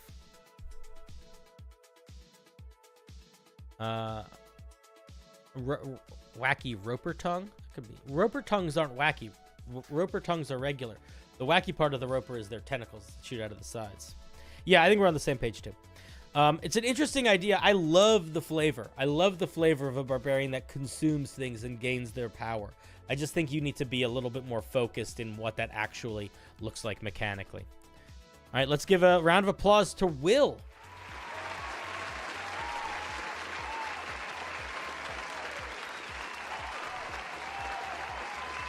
The barbarian with the power of the Tarrasque would be absolutely devastating. Yes, it would be devastating on any really high CR monster, but a Tarrasque for sure. For sure. All right, thank you, Will. And thank you for the 5, Matthew.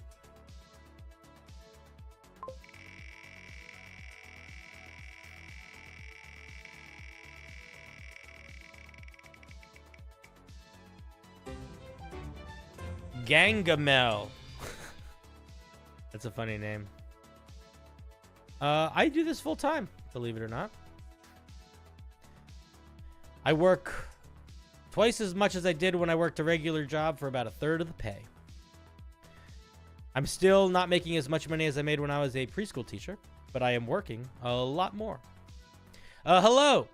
Here's a wizard subclass all about subterfuge, stealth, and secrecy. Aside from the usual feedback, I'd love some help with the flavor text, as you're not too happy with it. Okay, let's take a look.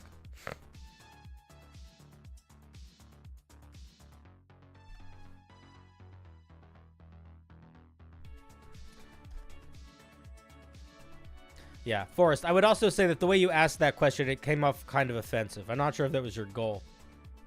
What is an actual job?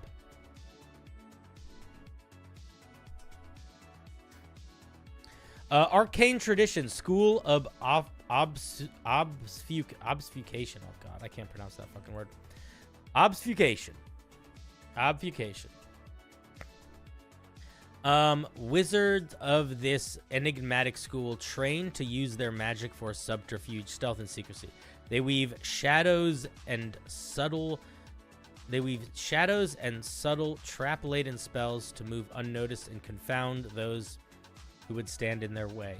Creatures that face an obfuscation wizard often don't get to see their assailant before being overcome by the wizard's devious magic.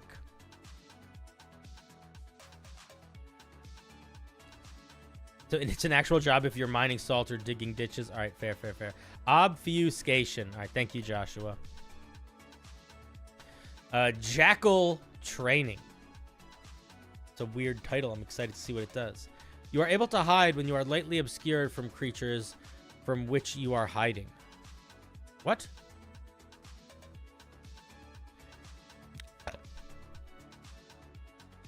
Just cut out this second half of the sentence.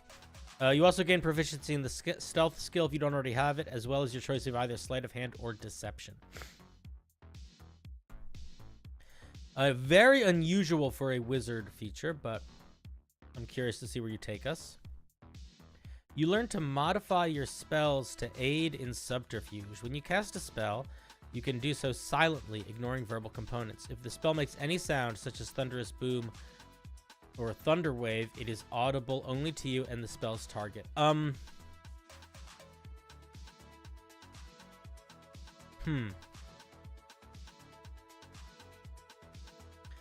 don't actually know how I feel about this. I like what the vibe is quite a bit. I can't tell if it's enough at second level. Is being able to always ignore the verbal components of a spell enough?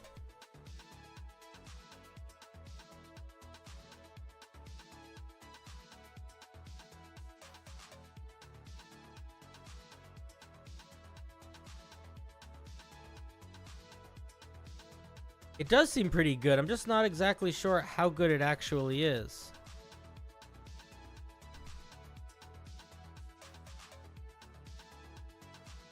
Let's do some filtering. I'm curious. Let's see how many are just verbal and material.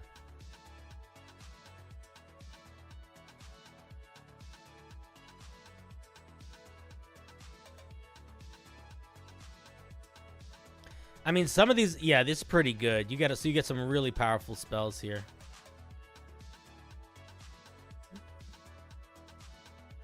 It's not actually crazy good.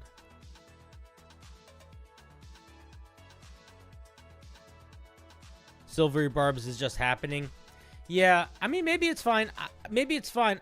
I guess I feel sort of weird about it because on one hand, it just doesn't feel like it's a lot. It's like you can hide better. And you get stealth and sleight of hand. And then you can cast spells silently. I guess it's powerful situationally, but I just don't know if it feels like it's enough. That's true. Yeah, that's true. Spells like knock get way better. That's true. All right. We'll say it's enough. We'll say it's strong enough with all that in mind. Let's take a look at 6th level. You can weave idle arcana into shadows to hide your steps. You cast a spell with a casting time of 1 action. You can take the hide action as a bonus action on this turn. You can also add the pass without. You also add the pass without a space. Pass without a trace spell to your spell book, which counts as a wizard spell for you. When you cast this spell, affected creatures are also able to hide when they are lightly obscured from creatures from which they are hiding.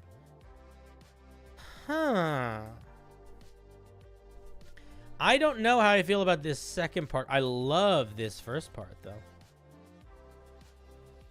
I don't know why I never thought to reach out to you about this, but I really want to make a Roadhog from Overwatch, and I don't know how to make it without it making it broken. Well, that's not... Roadhog's actually pretty easy to make. You basically, you know, it needs a way to grab people and pull them in. It needs some way to give itself some sort of hyper damage resistance for a very brief period of time, or healing. And it needs some sort of knockback cone feature. And then you're good. You're Roadhog. Probably make it a barbarian. But you could also make it a fighter. It could also be a paladin, maybe. I'd probably make it a barbarian. I like the vibe of it a lot. I don't love the hiding while lightly obscured. I feel like there should be a more fun way to make you like magically sneaky, and I don't know if that's the move, but I appreciate what the direction is, and I understand it. I do like the hide as a bonus action when you cast a leveled spell. I will say this spell should have to be a level of first level or higher. This should not work with cantrips, this one. 10th level, School of Obfuscation feature. When a creature fails its saving throw against one of your spells, you can weave a hex to briefly take over the target. Choose one of the following. You stifle the creature's voice until the end of your next turn. They cannot speak or cast spells using verbal components. You hide yourself in the creature's sight. You are invisible to the creature until the end of your next turn. I don't know if I would make it till the end of your next turn. I might make it till the start of your next turn. You can cause the creature to feel extreme paranoia. The creature is frightened until the end of your next turn. I would probably make all of these things until the end of the creature's next turn or until the start of your next turn. You can use this feature a number of times equal to your intelligence modifier. I like this feature a lot. I think this is cool. It's just good. It's just a good feature. I'm into it. I like it. Solid 10th level feature. Very strong. But I don't think it's overly poweredly strong for a 10th level feature at all. Oh, I guess that maybe there should be a save. That's a good point. Well, that's the thing, is there is a save. The saving throw is the saving throw against your spell. They have to fail against your save. So there already is a fail. There's a save right there. I think it's okay. I think it's fine. I think it's fine. It's like a smite. Like, there's not an extra saving throw on top of a smite. There's just that first attack. I like this feature a lot. Very solid. Obscura. 14th level. While you are conscious, you are hidden from divination magic as if under the non-detection spell. That's fun. Additionally, creatures that are surprised have disadvantage on spell saves, saving throws against your spells. This is a really solid 14th level.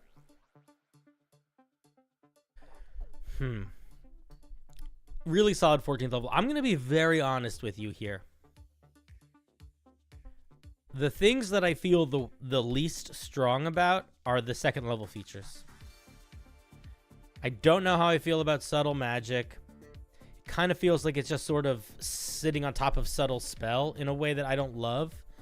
And jackal training, the lightly obscured hiding just doesn't make sense to me. It doesn't feel magical enough. But I don't think anything's inherently wrong with them either. I just feel like I'm wondering if there's a way that you could express the magical sneakiness better. I don't know. Very high quality overall. Yeah, it's pretty solid. Very, it does feel like there's quite a lot of direction in terms of the vibe, for sure. Maybe there could be some passive bonus to your stealth. Could be.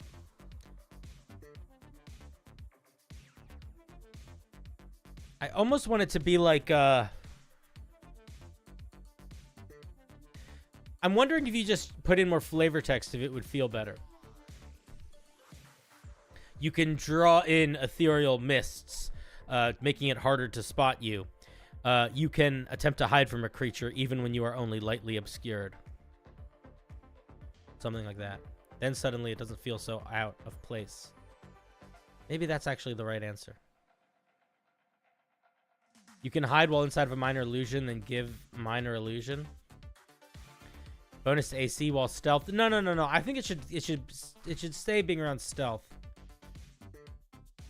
If you cut the bits about hiding, it's all good. It'd still be good. Yeah, that's true.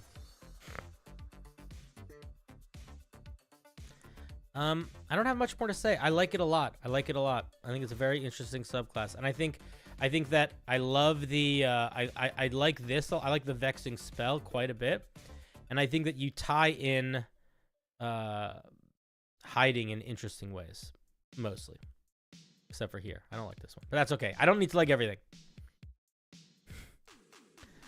All right, Gangamel, thank you very much.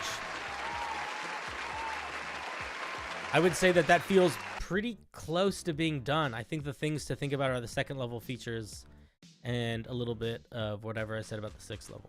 I don't remember. All right. That was Gangamel. Let's give her a spin again, shall we?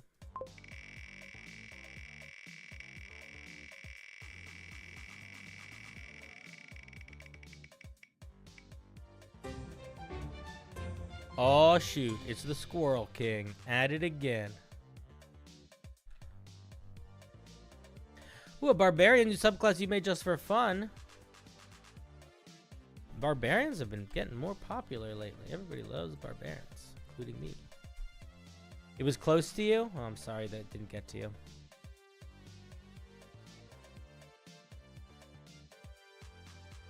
All right, let's see. Path of the Companion. Interesting. There's gonna be a buddy. We don't get a stat block for a buddy. Okay. A barbarian could have gained a companion a number of ways. A small wolf cub could have gotten separated from its pack. A bond and is now being raised by a barbarian with a kind soul. This is a very awkward way to start this. You should probably say something like, barbarians of Path of the Companion have a small beast with them. You have to bring us into it. You can't just say a barbarian could have gained a companion a number of ways. We need an intro sentence that hits hard. A barbarian with a wolf is a lot scarier than a barbarian without a wolf. Period. That could be the first sentence. A bond could have been formed with a wild tiger after sharing its hunt after a kill. Whatever the reason, these barbarians rely on their companion as much as them. Bestial companion. Starting at 3rd level, you gain a bestial companion who aids you during combat. Additionally, you gain proficiency with animal handling and can cast Speak with Animals once per long rest. This is very similar to like the... I probably wouldn't do the Speak with Animals thing because that's already something that the what's his face barbarian gets. What's it called? Totem Barbarian. They get Beast Sense and Speak with Animals, so I probably wouldn't do that. What is our Beast Companion's stats? We need to know what they are. Starting at 3rd level, you can apply your rage damage to thrown weapon attacks. Additionally, when you miss with a thrown weapon attack 60 feet, your bestial companion retrieves it for you. That's kind of cute. I like this a lot. Once per turn, when your beast retrieves a weapon, you can cause them to strike out against the original target, having them make a melee attack with a bonus equal to your strength modifier plus your proficiency. If it hits, it deals 1d6 damage plus your rage. The damage type is the same as the weapon used. This is very... Okay, I'm going to be honest. This is getting convoluted here. Convince you sleep paralysis demon to be... your stan? What? Listen, I don't know what you're talking about, Matthew. I am the sleep paralysis demon, though. So, this is doing too many things. One, you're adding your rage damage to ranged attacks, which is a thing that another barbarian gets. That's the thing that Path of the Giant gets. So, like, that's this. That's Crushing Throw. So, immediately, two of the main things that we're getting are things that other barbarians get at 3rd level. We don't want to do that. We want to be coming up with original ideas. Having your beast go and retrieve something for you is cute and adorable, and I like that. Having it bite the thing that you threw your weapon at is also kind of fun and adorable. But I think that the problem that here is you're starting to try to write what it should use for its attack rolls, but the beast just needs a stat block. It just everything that has a stat block in D&D, or everybody that has a companion in D&D, they have a stat block. Drake Warden, stat block. We need a stat block. I can't really judge a lot of it without the stat block, you know? It's a JoJo reference. Oh, I know. I know JoJo. I used to write JoJo. JoJo Banana Pants? Protective Bond. When a creature would hit you with a melee attack, you can use your action to call your companion to intervene.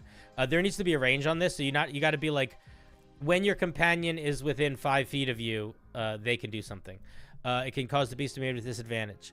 Have the attacker roll again. Take the lower of the 2 attacks. You can use the number of times equal to your proficiency bonus. Oh my god, I'm so sorry. This is not an original feature either. And I'm sure you don't know this, but I'm just pointing it out to you. This is literally what the Battlesmith's companion does. It's exactly the same thing. Hey, my mom won't let me use her card to go on your Patreon. At least not without proof that you won't steal her money. I promise I am not a little kid. I am 16. But can't get a job right now. You don't need to give me your money. You can just hang out. It's optional. But you can also tell your mom that I don't see your credit card information. Patreon does. And Patreon is like it's like a pretty trusted website. But also, you can also tell your mom that she doesn't need to pay for you to hang out here. You can just hang out, buddy.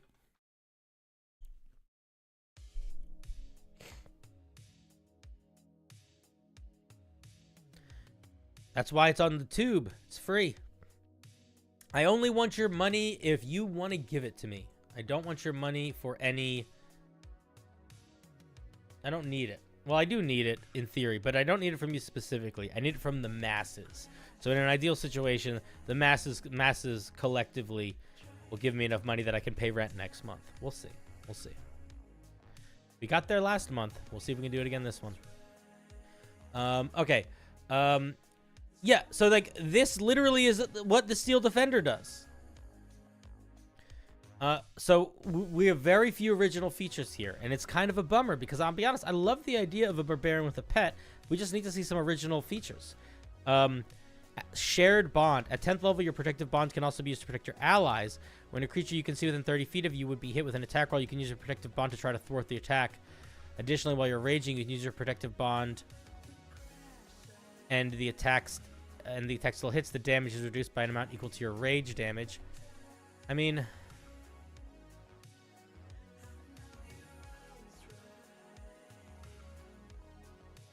it's not exactly Spirit Shield, but it's not that far off from it either.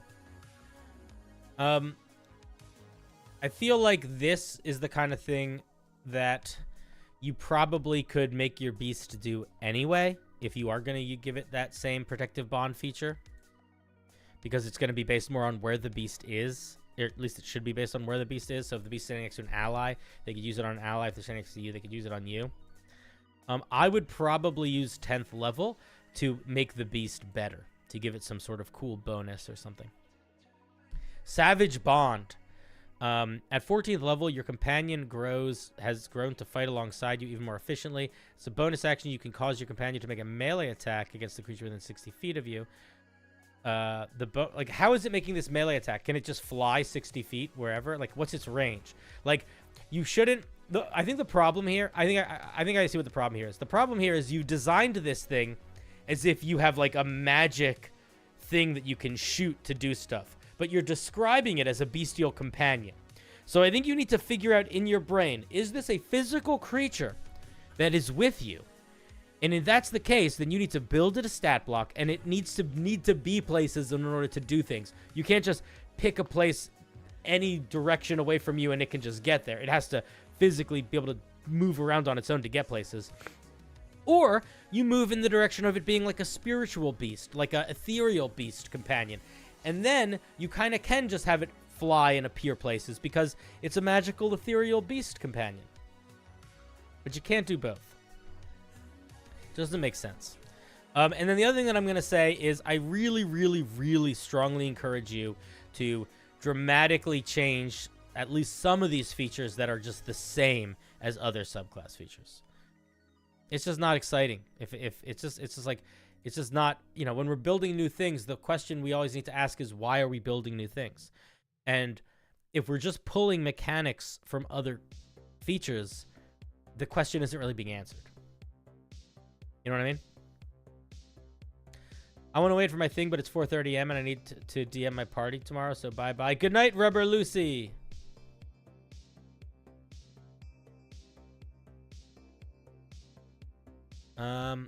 I love the idea, though. I really hope you keep working on it, Squirrel King. And I hope you come up with some interesting monster stat blocks or beast stat blocks to use. All right. Big round of applause to the Squirrel King.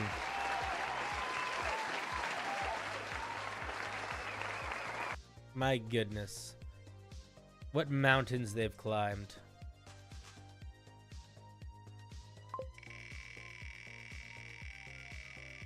What seas they've traversed.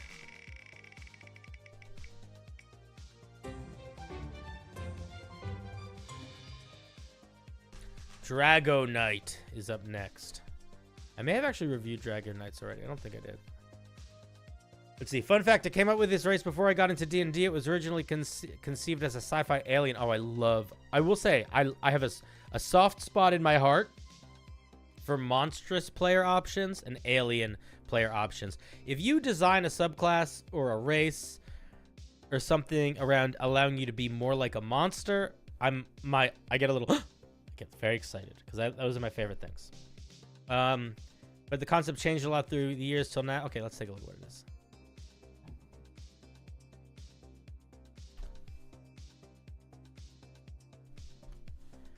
The Kaitarian. The lore ain't done. All I have so far is that they are four-armed reptilian humanoids. I'm going to be honest, I would not do four-armed. I feel like four-armed is already perfectly covered by the three creen, and I would go in a different direction. But let's just see. They're exotic dragon people. Okay. Medium, 30-foot walk speed. They have claws. When you hit, you have claws. They do 1d6 plus your strength slashing damage. 4 arms. You have 2 slightly smaller secondary arms. These secondary arms can manipulate objects, close doors. When you when you wield versatile weapons in 2 hands by using one of your primary arms. Okay, you can wield versatile weapons in 2 hands by wielding that. That's a pretty strong bonus, meaning that because then you could have the long sword D10 up with a shield, which is a pretty big deal. Let's quickly look at what the 3 creen gets.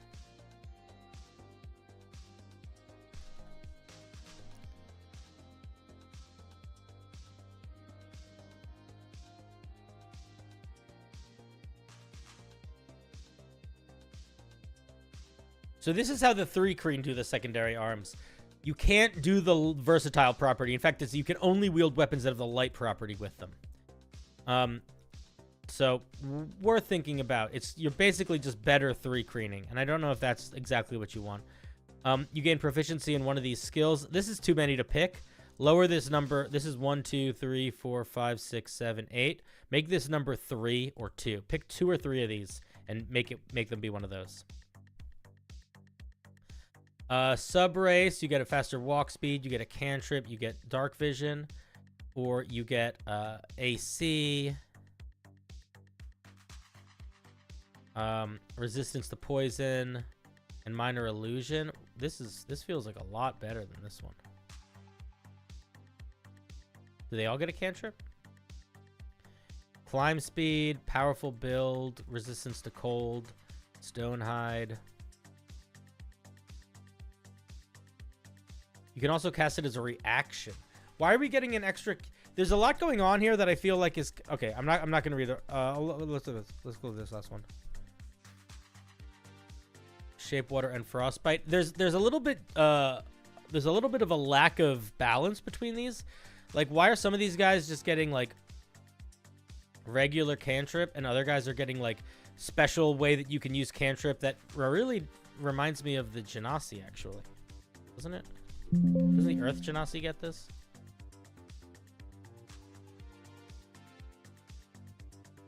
Yeah, this is just something the Earth Genasi gets. Don't do that. Don't copy the Earth Genasi. Come up with something new. I think that you need to... Listen, it's fine. It doesn't feel that different than the 3 creen, if I'm being honest. Like, the thing that stands out the most is the 4 arms, and I feel like you should ask yourself a question. What's more important? Is it more important that these guys have 4 arms, or is it more important that they are sort of different based on the environment that they come from and lean into these things? And if you want to lean into these things, how are you going to make them feel noticeably different than Genasi? Like, this feels like 3 creen plus Genasi right now. and I feel like it needs to have some more things that feel very unique. I like, what does this thing get that feels like really only it gets? Not really anything. That's what I would think about if I were you. I would think about, okay, if I got if I was gonna build, if I was gonna start this thing from scratch, what would I give it that only it gets, that isn't anything any other race gets? And then see what that would be, and then write that feature, and then see where that feature fits into this. Maybe it replaces the 4 arms, maybe it replaces subclass stuff, sub-race stuff. That's really your call. But yeah, that's where my head's at with this. I think it's it doesn't really feel like a fully fleshed out idea yet, but I think right now, if you do want to fully flesh it out, you are competing with, your issue is that this feels like 3 Kreen plus Genasi, and you need to make it not do that. And those are my thoughts. Thank you, Dragonite.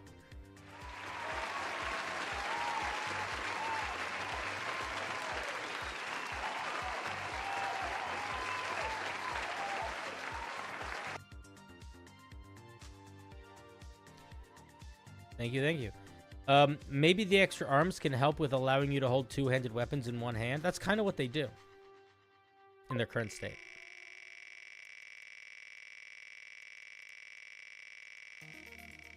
I don't believe there are any 2-headed races. There's a couple 2-headed monsters. And they're pretty fun. JDD.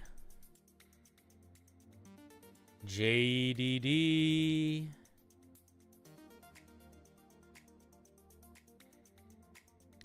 I'm going to need to take some pain medicine soon. My mouth is starting to hurt. I'm currently playing a Wild Magic Barbarian in a campaign and have been quite disappointed with the subclass overall. It's quite weak compared to the other Barbarian subclasses. There's only really one thing you need to do to make a Wild Magic Barbarian better, in my opinion. But this is your attempt to redo it. All right. So, oh man, I can't click it. You didn't give me access. Look. No access. But that's okay. I can still talk to you about the Wild Magic Barbarian. So this is the Wild Magic Barbarian. I actually think it's pretty fucking awesome most of the time. Whenever you rage, you activate one of these random features. They're all good. Some of them are better than others, and then pretty much everything else is pretty solid. The thing that is not good about the Wild Magic Barbarian, actually, I'm gonna chat. Let's do it. Let's play a game.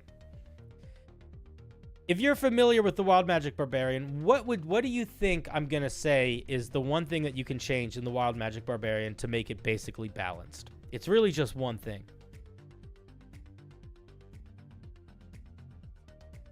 Do you have any thoughts? Any guesses? Just make a guess. Here's all the features. At 3rd level, you get the Wild Magic Surge whenever you rage. At 6th level, you can use an action to like do stuff with ability checks or to like give people extra spell slots. At 10th level, you get more ways to use wild magic. At 14th level, you get to pick your wild magic a little bit better. Give it a banana? No. Okay, I'll tell you. Spellcasting, Matthew. I don't think spellcasting is what these things need, but I do appreciate the 5. I don't think it needs to surge more often because most of these features let you do a bunch of extra stuff. The problem is that the damage that most of these features do doesn't scale. That's it. That's the problem. And that's pretty much it. If you made the damage of these damaging features scale, get bigger over time, I think it would be good. I think it would be pretty solid. If you made all of this do a d6 plus half your barbarian level, this did a d6 plus half your barbarian level. This did a d12 plus half your barbarian level. I think you're good. I don't think it needs to be more than that.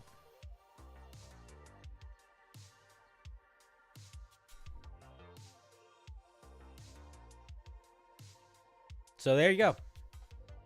That's how you make it better. Our wild magic uses a D100 magic table. Well, that's probably because you're using the regular Wild Magic Surge table. But the thing is, because the Wild Magic Barbarian is so different than the Wild Magic Sorcerer, you kind of need a different table. It's not a mistake that everything on the Barbarian Wild Magic Surge table is a positive. It's built to be that way.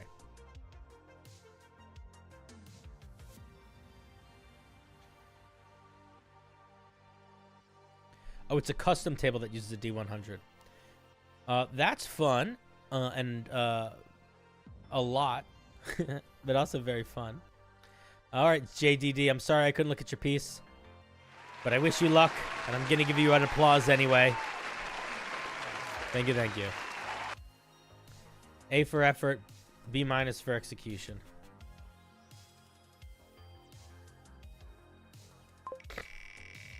There's also a bunch of really nice Wild Magic tables you can find online if you don't want to make one from scratch. Making a Wild Magic table from scratch is hard because they're very hard to balance. Patrick. If it's too long, just read 1 or 2 of the relics. Thanks, Cinder. You're welcome.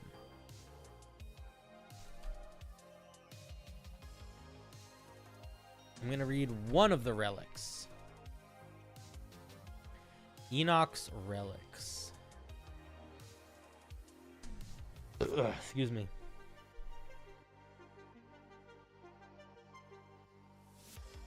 A small... Wait, does this explain what these are? These relics are served to imitate, in a more accessible manner, Hand and Eye of Vecna. They're available in all forms from uncommon to legendary, depending on your party level. Oh, that's interesting. I like that. Okay, so it's like, so this is how they work? Okay, so let's look at the eye. A small metallic eyeball. Is this the Krusty Krab? It is the Krusty Krab, correct. I actually love this because it gives me so many ideas that I can try out in my own campaign. No, this is Patrick, it's true. A small metal ball. I don't know if I can do a Patrick accent. A small metallic ball that appears to be brass with a polished metallic sheen. The iris and cornea consist of a glass-like dome with a delicate green hue. Tiny gears and springs can be seen beneath the surface with the movement barely perceptible. This is a very... I like the flavor. I like the vibe of it. It sounds... The description is nice. Fine spokes of brass radiate from the iris with small rivets along the edge, serving both as functional anchors and spiraling embellishments. The eye serves as a replacement. To attune to this item, you must spend 1 day with your eyes closed. That's really fun. I like that. Whilst attuned to this item, you have advantage on wisdom perception checks, and you have dark vision to a range of 120 feet. The eye has 3 charges. It regains a single charge each day at dawn. Each level of the eye above damned unlocks a new ability and retains all of its ones beforehand. So the damned version is if the eye is removed, you die. The dormant version is you can use an action to expend a charge to cast Find Traps. The awakened one is you can expend 3 charges. The most it ever has is 3 charges to gain advantage on a saving throw. The blessed is you just gain a +3 bonus to spell attack rolls. That's really strong. The difference, the jump between awakened and blessed is maybe too big a jump. Eminent, you have advantage against spell saves. I think that if I were you, you got to work on this jump between these two. This almost feels underpowered, and this almost feels overpowered.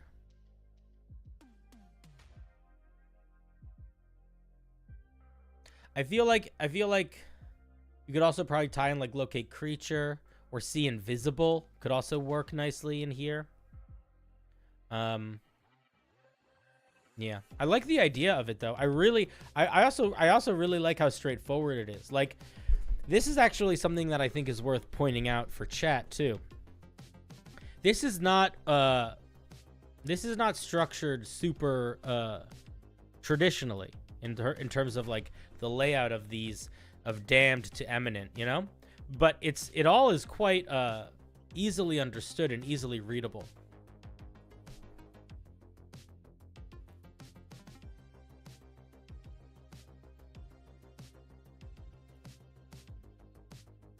And then you have your little expression of why it's doing the things here.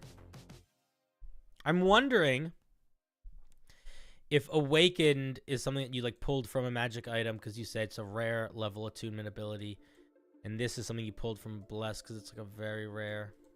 I don't know. I'm just drinking water.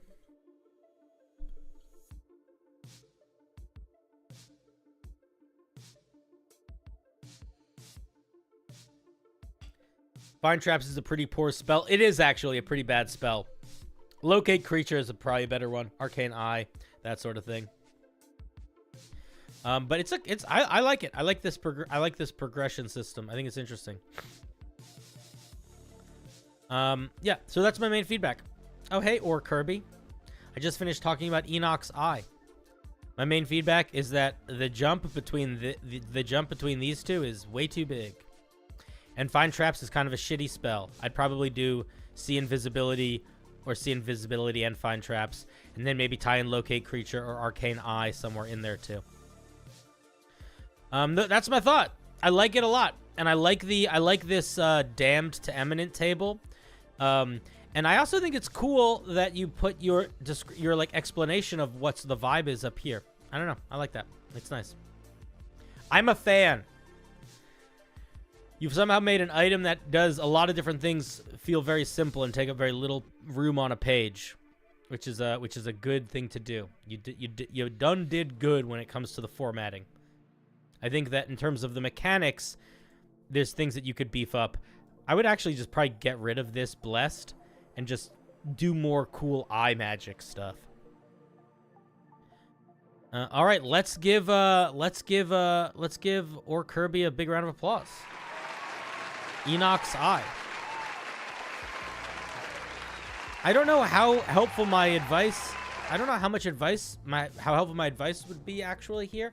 I think most of it would be at least medium helpful, but I think what's genuinely maybe even more helpful is other people looking at this as like an example of like, you don't need to do something crazy complicated to make the formatting readable. Like, this is a perfect example of like simple and efficient and effective. So everybody that's watching at home, take note. All right, Patrick. Thank you for your piece. The only thing I would want is maybe to include how to make the item progress. I'm gonna be honest. Wait, I need to get some pain medicine. My mouth is really hurting. But I'm still here. Give me 1 second.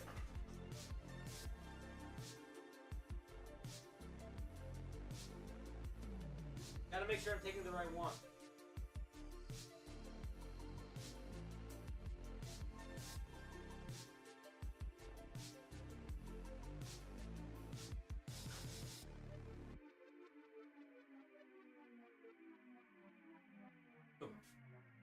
I need more water.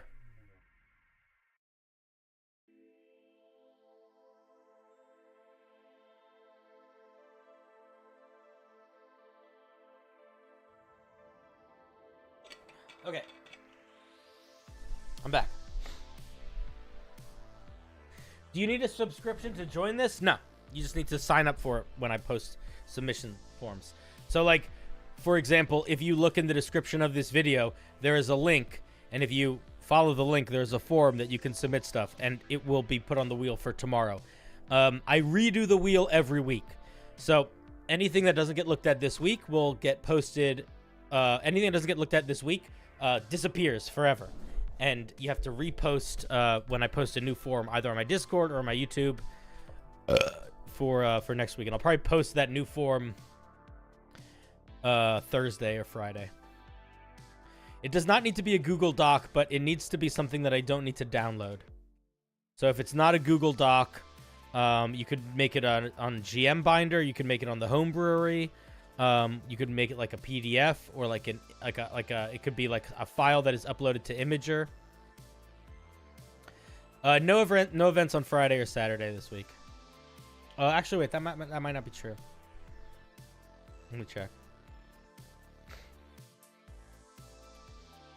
No, Friday I'm going to be on a podcast. So, no. Nothing Friday. Nothing Friday or Saturday. Yeah, D&D Beyond also works. You just got to make sure that it's actually viewable. A lot of the times when you post something, if it's private, if people can't access it, then it won't work. So just make sure it's viewable. But yeah, the only stream I do a stream every Thursday night that is the member stream, where to submit homebrew for that stream, you do need to whatchamahoo's it? You do need to be a member or a patron. What pod? It's gonna be Robert Hartley. Is it his show? Robert Hartley GM. He's an Australian guy. Oh shit, it's name. Yeah, it's not my podcast. I'm doing. We have a recording for Rally on Thursday morning though, which I'm very excited for. Oh my god, I'm so excited for Thursday, guys. Oh, I've been waiting like a year and a half for what's gonna happen on Thursday. It's gonna be so fucking good. Last session ended with a moment that I've been waiting for a long time, and I'm really excited to see what happens. I actually posted a YouTube short about it over on the Rally YouTube channel, if you want to go check that out. Here, this channel. Go follow it if you don't. That's my podcast. Okay. Next is up is name. We made a barbarian. It's dream flavored, but only a little. No custom spells. Oh man, tonight is the night of barbarians. I am here for it. Do you stream your D&D sessions? I don't really. What D&D sessions? My home game? No. I don't stream my home games. The show that I'm on is the D&D like show is called Unbalanced Encounters, and you can listen to like 20 plus episodes of that. It's all either on that YouTube channel that I sent or on like Spotify or Apple or whatever. So you can listen to that. I'm not the dungeon master though. I'm a player. And I probably will stream games at some point, but they're not going to be. I need to think of. I have like a couple ideas, but there needs to be a good gimmick. I don't want to just run a traditional long form game. That I don't think will do well or interest me. I think that it will not have a big audience. But I think if I do like a short form games or games with like fun gimmicks, I'll tell you what I actually want to do. What I actually want to do is run some short form games where the people that are playing in them build their classes, like take homebrew that you guys submitted for homebrew review and use them. So like basically the idea would be that whenever I review a piece, I can put it in the it's good green light section, or I can put it in the change a couple things and then it's close to green light section. And then or maybe even that it'll just be a separate submission thing. But the idea being that you guys, the homebrew that you guys write, you could watch professional content people use in game as sort of for fun / play test / just for fun. And I want to figure out how to run a game that is built around that. That's what I want to do. I want to build a game around incorporating your homebrew because I think that would be fucking cool. And I don't know exactly how to do that, and I also don't know exactly what players that I want. There's just a lot to organize, like a bunch of people, but I do think that, yeah, I think it would be really fucking sick. I think it would be awesome. So that is what I want to do. That's the goal. It's a matter of organizing it. Both from organizing it from getting the players, and then also organizing it from the perspective of like making sure it's watchable. Because the thing is, if I'm doing... Okay, like you know how like when I'm streaming, I do like scene transition, I do all this kind of bullshit. So I want to be able to do that in game. Like if there's a scene where two characters are talking, I want to be able to blow them up so it's just the two of them on screen. And I want to be able to do that with everyone. And I feel like that, like I want to be able to do like cuts. And I don't know how to do that well or quickly because the way that I do it on my system, I don't have a stream deck or anything like that. So it's all very tedious. And I think I don't know if I could manage doing that and dungeon mastering at the same time. So it might be a matter of like, maybe I need to find someone to like help me do that at the same time as I'm streaming. Or maybe I need to just figure out how to buy a stream deck I'm not sure. Things that I'm thinking about. But I don't want to run a streamed game if like everybody's face is always really little and there's a lot of people that are like and there's a lot of people that are, you know, their mics aren't working or something. Like I want it to feel like a fucking show. The thing that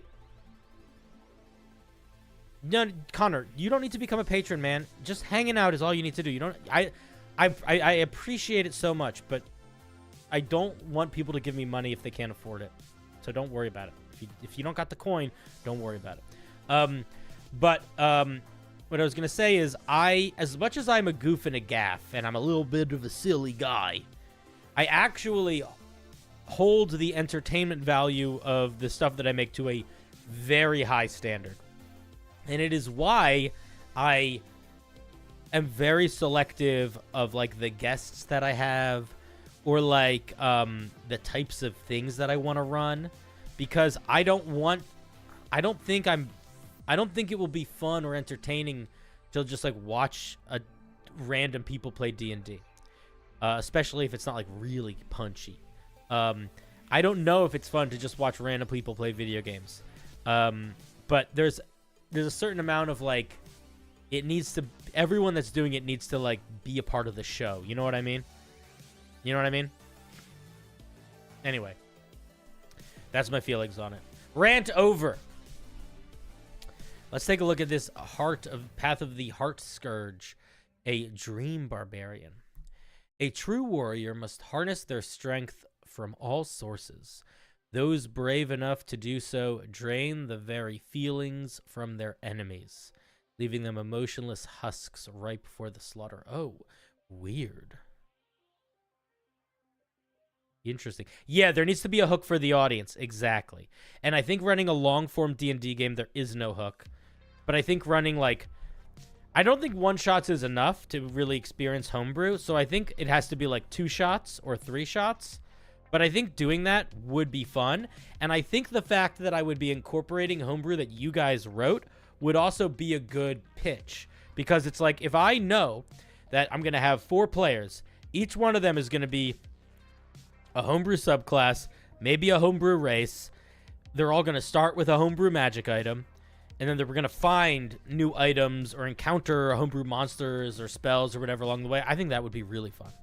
It'd be really fun.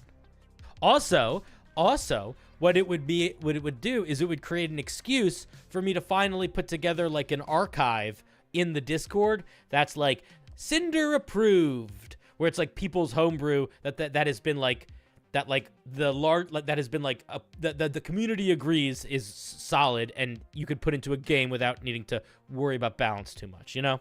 Sort of like stuff that everyone agrees has like been through the ringer and is just ready to roll. So like for folks like you guys or whoever that hop through the Discord, they have like a resource that they could use to be like, oh, I need a magic item. And they can just go and be like, oh, here's a cool magic item that Derek made. Cool. Click.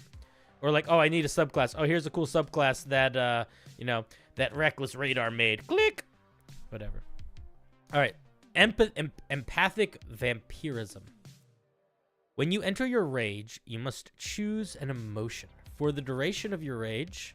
Oh, Raymond Williams. Very cool. Or should I say pretty cool. Welcome to the party.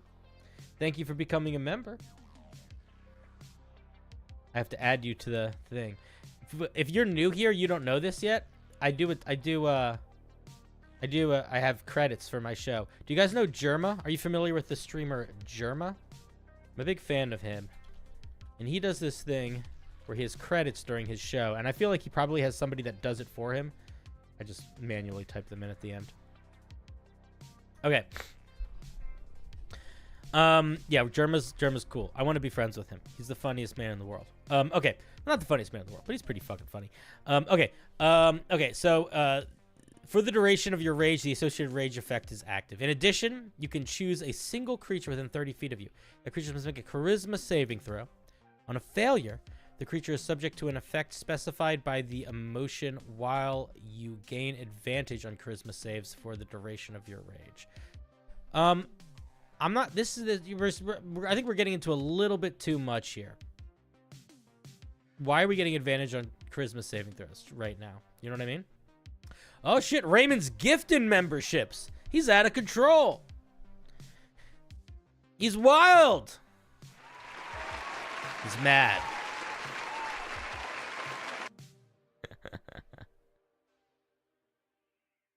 All right, let's hey, it's Reckless. I was just talking about you. Okay. No nat 20s tonight. That's okay. We can't win them all. I know. No, I'm not saying it's not. I'm not saying it's too strong. I'm just saying it's kind of bloated. Like there's this is a whole feature, sort of jammed into the second half of a sentence of a different feature. Okay, so let's take a look at what this table is. So basically, the way that it works is that when you rage, this first thing activates, but then also you choose a creature and they have to make a charisma saving throw, or there you get this other feature. Okay. And that's all we get at 3rd level? Perfect. We don't want to get more than that. Okay, let's take a look at what we get. So Fury, Pride, or Passion. With Fury, when you use a reckless attack while raging, you double your rage bonus damage. Pretty strong. Pretty strong. A creature that fails a saving throw is frightened until the end of your turn. What is the action economy here? So is it when you rage, you pick a creature?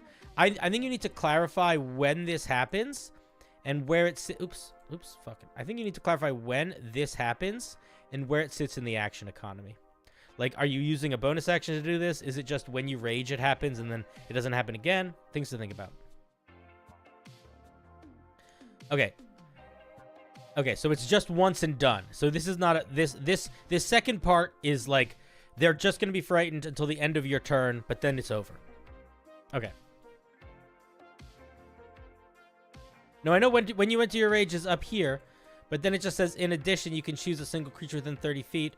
The creature must make a it's in a different paragraph. It's just unclear. To me, it was unclear. You have to go do a bit of homework. Go do your homework, bud. Go do your homework. Let's look at Pride. When you use a reckless attack. Oh, are these all tied to reckless? I love that. Oh, I love that so much. When you use reckless attack while raging, the first creature hit by you this turn? Is it this turn or is it any turn? Has disadvantage on attack rolls against targets other than you until the start of your next turn. A creature that fails the saving throw immediately falls to their knees, gaining the prone condition. I think you could just say immediately falls prone. I think you could say a creature. This is what I would say. I would say a creature that fails the saving throw drops to their knees and falls prone. Something like that. Bonuses against being charmed count against this effect.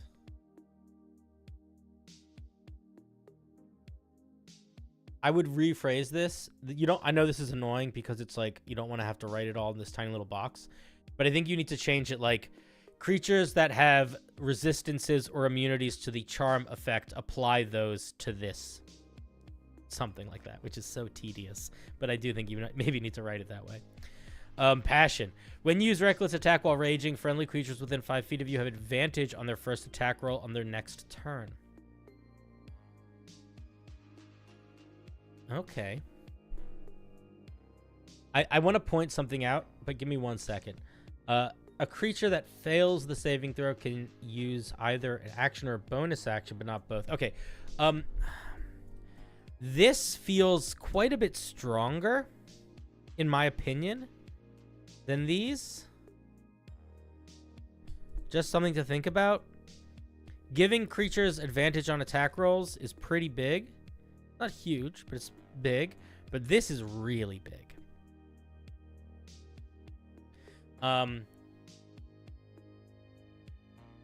At least, I don't know. It feels bigger than these other two.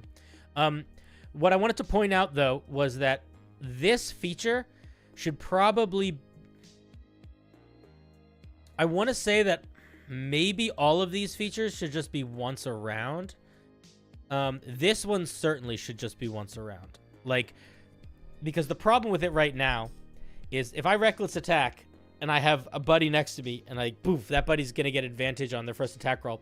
And then I can run somewhere else and reckless attack next to somebody else and give them advantage on their next attack roll. And in theory, you can do that with everybody. So if you used this, if you did passion and you were pretty tactical in the battlefield, which any good barbarian player really does need to be, you could essentially give all of your allies advantage on their next attack roll pretty easily if they're within your movement range.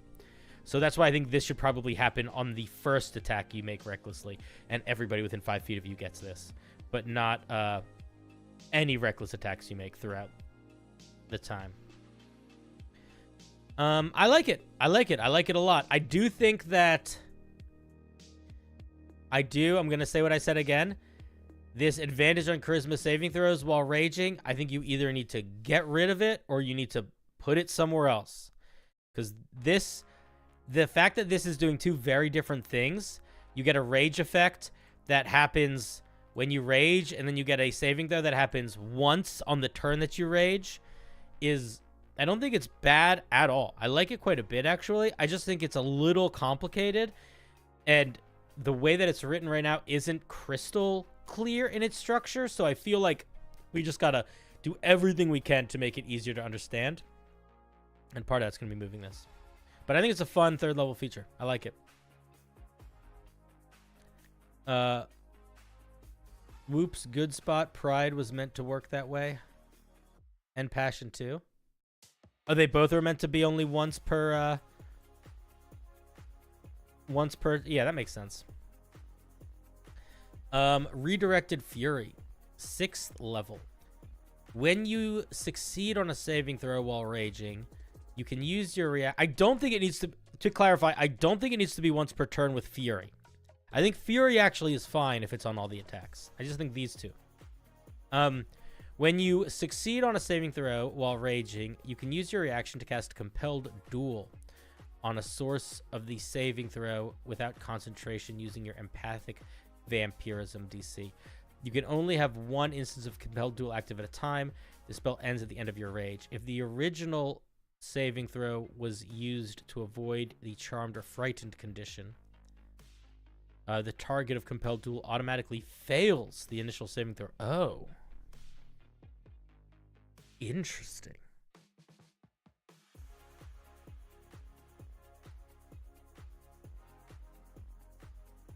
Interesting. This ability... I need to remember what Compelled Duel does, first of all. It might need to be more limited in use. Creature that you can see must make a wisdom save on a failure. They're drawn to you for the duration as disadvantage on attack rolls against creatures other than you. So this is very similar to what the Ancestral Guardian gets at 3rd level. I might pick something else here. It's basically what the Ancestral Guardian gets at 3rd level. Basically. You tried to make me run away. Nom nom nom, now come fight me. I guess it does other things than that too.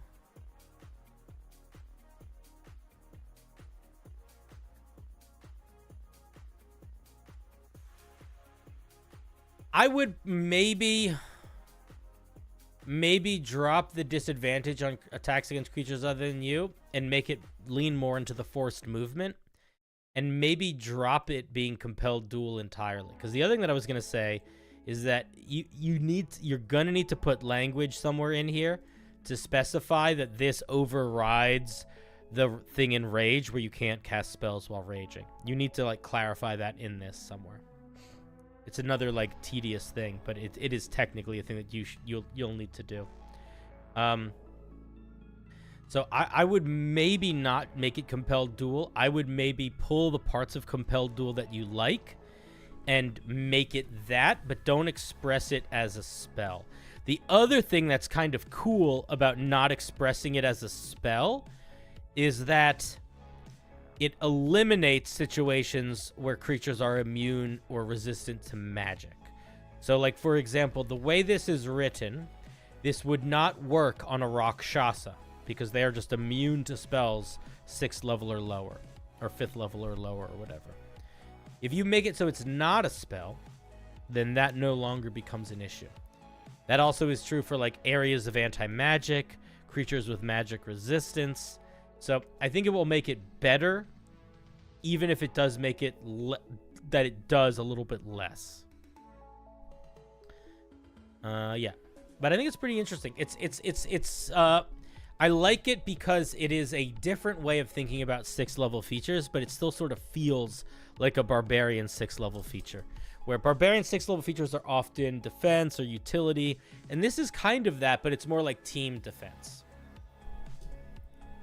Or it's more battlefield control, really. Vibe Killer. As an action, you can touch a creature to remove the frightened or charmed condition. In addition, you can cast Calm Emotion as an action a number of times equal to your Constitution modifier, minimum once, using your Empathic Vampirism die. You gain all expended use when you finish a long rest. This is an almost perfect subclass feature. I love it. I think it's to the point. I was literally going to start talking about how we need to get stuff that ties back into into like emotion and like sapping emotion, because I don't really feel like we have a whole lot of that yet, and that's exactly what we got. So you answer. It was like you ever have that moment where you're watching a movie and somebody says like you're watching a movie and you're like, why aren't they doing this? And then one of the characters in the movie is like, guys, why are we doing this? And you're like, oh my god, the movie knew I was gonna say that. That's what just happened. Empathic Flux. As a bonus action, during your rage, you can reactivate your Empathic Vampirism as if you had entered into your rage again. You can use this to pick a new target and new emotion each time you use it.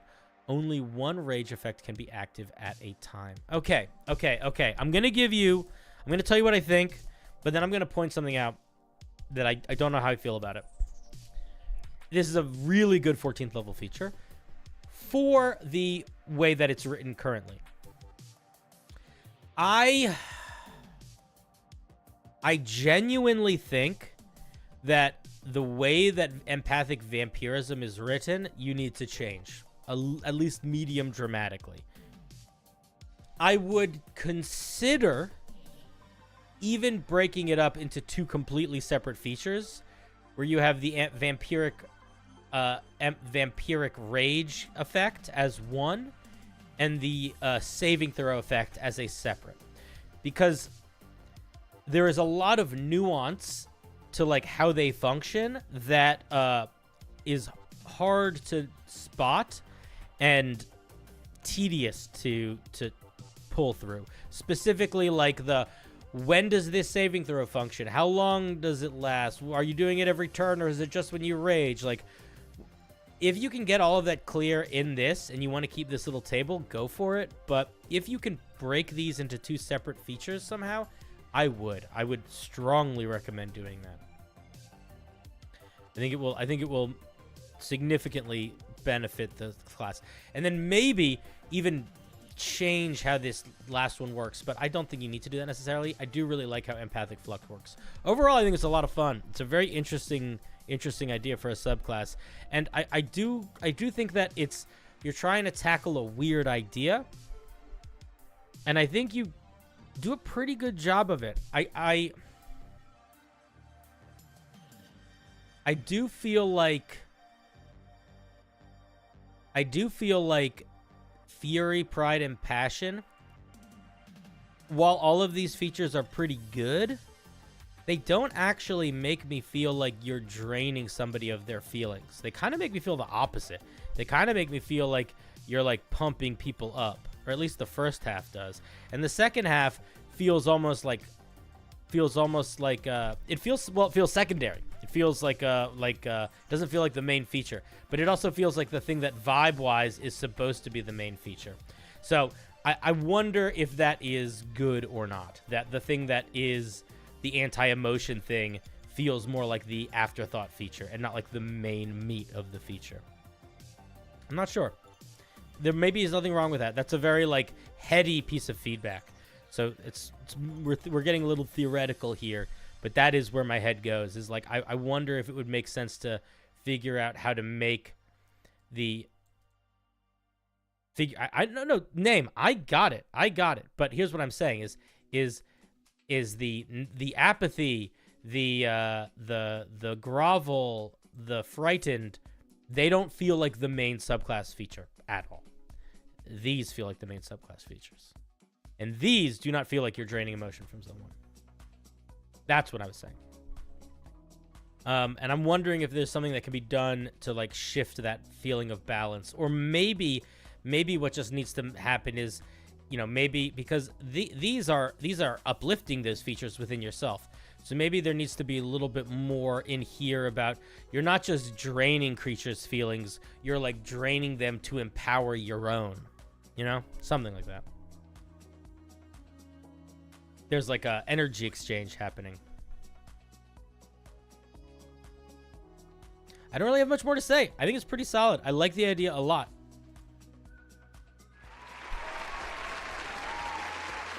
Let's give Name a round of applause.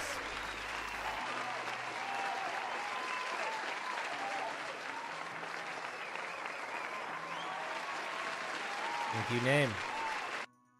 I missed the flaw table. I skipped it intentionally because I didn't want to read it, but I can look at it. The only emotions I feel towards are toward those close to me. In great times of stress, I find myself laughing.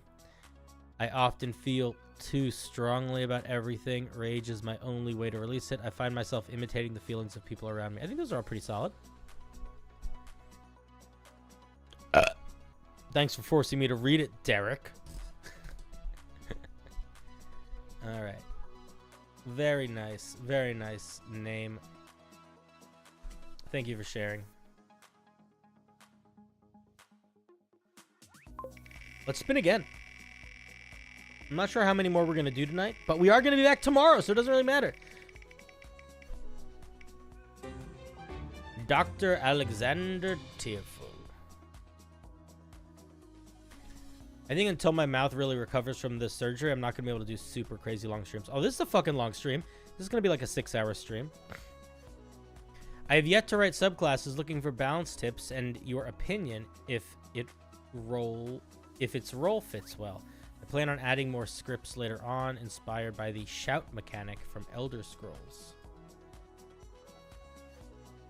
Curious. Let's see what we're looking at here. Is tomorrow all homebrew? Tomorrow is going to be like probably an hour or two call-in show. And then homebrew. I'm not really doing all homebrew anymore, because it's just the problem with doing all homebrew, Forest, was that the first half of it I was very present, and then the second half of it I felt like I was getting less present. And I got some really good feedback from a couple creators that I really respect, who basically said that they basically said it looked like I was like just trying to get through them, and I wasn't really sitting in them or like discussing them enough. And we all kind of agreed that it was because I was doing I was reviewing homebrew for like 7 hours straight. So I need to just break it up. But I still want to do a lot of homebrew reviews. So the way that I'm doing it is as I'm just spreading it out throughout the streams that I do. And hopefully it'll get some of y'all to be interested in some of the other stuff I do. How does the call-in work? The call-in works is pretty simple. Basically, I have a Discord channel, voice channel that I keep private most of the time called the Stream Waiting Room. And people go into that waiting room when I have it open, and there's a little queue, and it automatically puts you in the queue, and then in order of the queue, I pull you into a chat room, and then we talk in Discord, and you ask me a question about D&D or whatever, and I try to answer it. And that is that. I'm going to be honest, I don't want to do a whole class right now at all. I don't have the energy for it, I don't think. If there's a first level feature that seems readable. Okay, let's see. At first level, we get spellcasting and arcane scripts. Let's just look at arcane scripts. That's what we're going to look at. You've learned to project your voice in such a way as to cause magical effects to manifest. You choose a number of arcane scripts equal to your charisma modifier. As an action, you can speak arcane scripts word of power and conjure forth that script's magical effect. At 4th level, and 8th level, and 12th level, and 19th level, you gain more ones. Okay, so these are what they do. You let out a thunderous voice, push creatures back in a 30-foot pushes back all creatures under a 30-foot cone. Each creature affected is forced back 5 feet. No saving throw. Really? You speak the word of power. It causes the air to burst into flame. Each creature has to make a DC, a saving throw. It should just be your spell save DC. Why is it 10 plus your spellcasting modifier? Just make it your spell save DC. Or take your charisma modifier D6s. How often can you do these?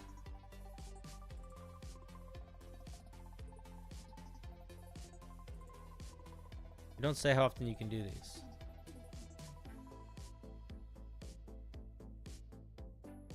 Why doesn't it say how often you can do these? The power of your voice alters your biology, allowing you to breathe underwater, granting you a swim speed equal to half your movement speed. Your voice is with it. Your legs double your walking speed. Okay, I'm gonna stop right here. What is this trying to feel like? This is a whole new class. So this is a whole new class that at first level or second level, at first level, it's essentially a it looks like it's a prepared caster. Charisma caster? Is that what it's using? It's a prepared caster, charisma caster. And the main thing that it gets at first level is a lot of different stuff. I am not going to tell you how you should build your thing, but I will point out that at first and second level, it is incredibly important that whatever you're making feels radically distinct immediately and feels like, oh, I understand why this is a class and not a sorcerer subclass. I understand why this is a class and not a wizard subclass. These feel like wizard subclass things or sorcerer subclass things. I don't understand why this is a whole class. When you reach second level, you choose to focus on specific dialects. You get your subclass. Let's look at one of them. Oh, you don't have them. Okay, yeah. So I guess that's gonna be my main feedback then. I would not. If you want to do shouts as your main vibe, I think you need to lean into that more, and you need to figure out how. Honestly, by first level, this doesn't just feel like, oh, this should just be a sorcerer subclass. Because right now, it kind of feels like you could just make this sorcerer subclass. This could be your first level feature. Could be you gain 2 special voice calls. You gain other ones at these levels, other ones at these levels, other ones at these levels. So think about that. Figure out how to answer that question, and then that is going to be how you build your class. All right. Thank you, Dr. Alex. Dr. Alexander Tifu. Whenever you're making a class, you really need to justify its existence by level 2. And you really need to justify its existence by level 1. But level 2 is where you have like a little bit of breathing room. But you didn't have any level 2 features written, so there wasn't anything to look at. But if you don't have a really, really solid answer by why level 2, not for why your class is distinct by level 5, or why your class is distinct by level 4 or level 7 or level 10, why it is distinct by level 2. If you don't have a good reason for that, it really should be a subclass most of the time. Not all the time, but most.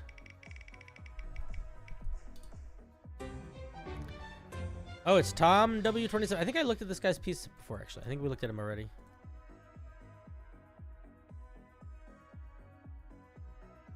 Yeah, I looked at this piece yesterday, I think. Yeah, I did. Boop. Thank you, Tom. We take you off the wheel. Still a champion. You get extra applause. Just a little.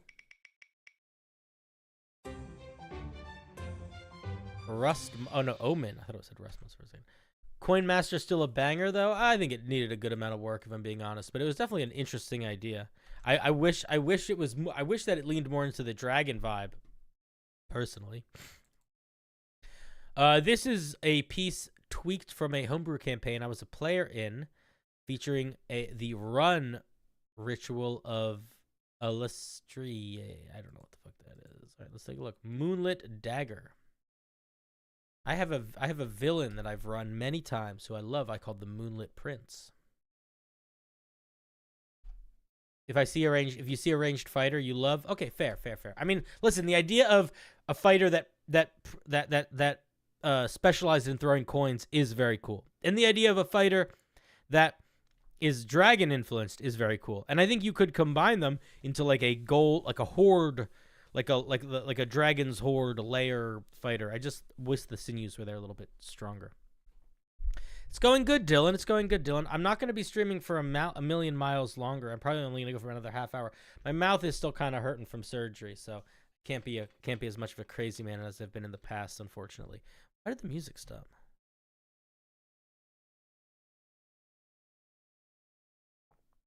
Did we get to the end of the playlist?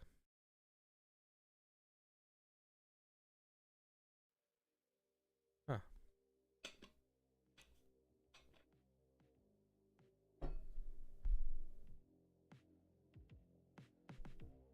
We could do something else. We listen to different music. Somebody give me a genre of music. You're here for it. Do what you have to. I will. But I'm going to hear for another. Somebody give me a genre of music. Or don't. That's fine. Electro swing, nightcore. What's nightcore? I don't even know what nightcore is. I definitely don't have any nightcore.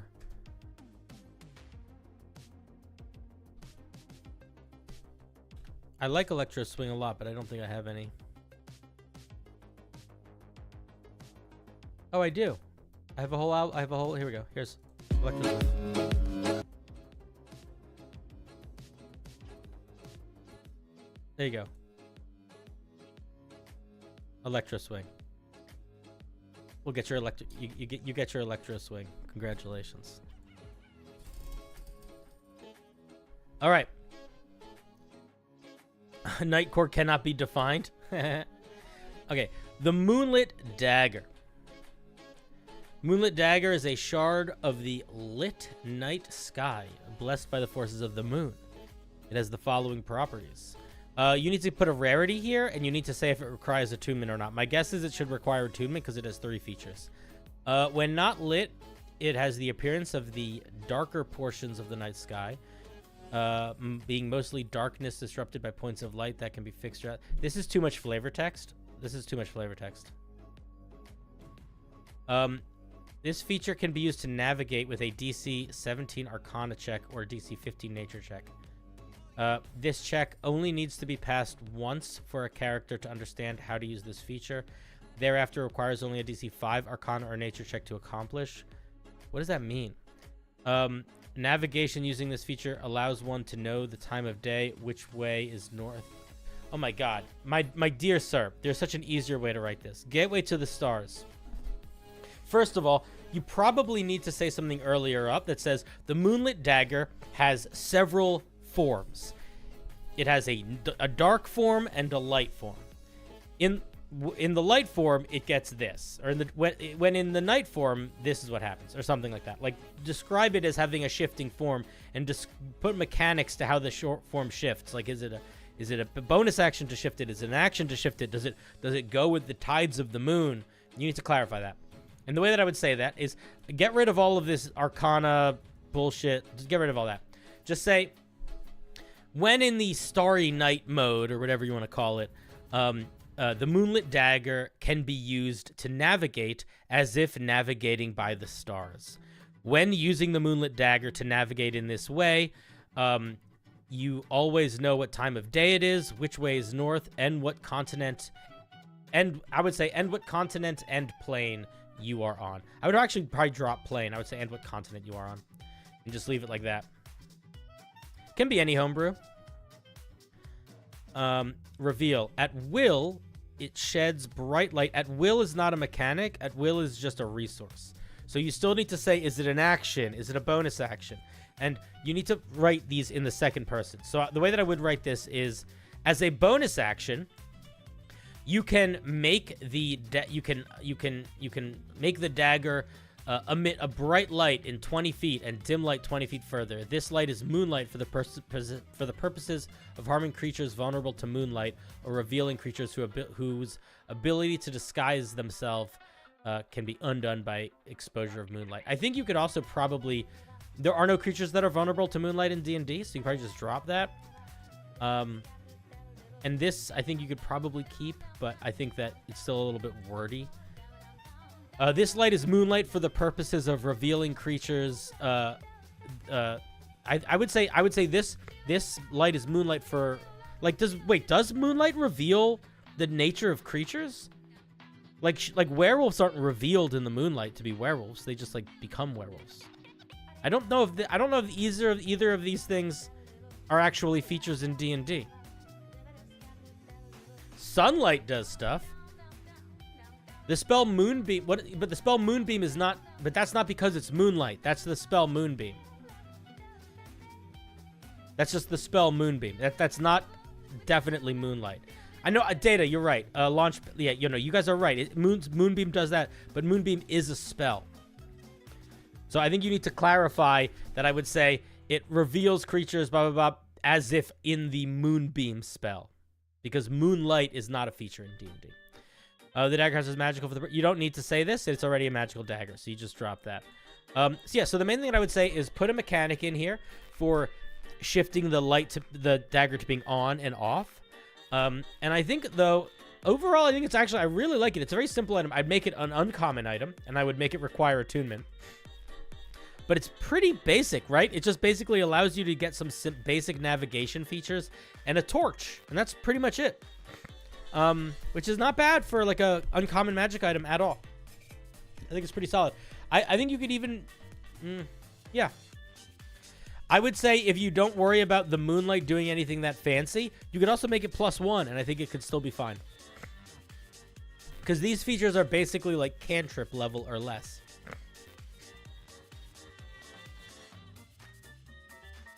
So I think it'll be fine. But yeah, pretty solid little item though. Thank you, Omen. I like the dagger that allows you to see starlight. I think that's an interesting idea. All right, you guys know the drill. Let's give Omen a round of applause. Thank you, good sir. Champion.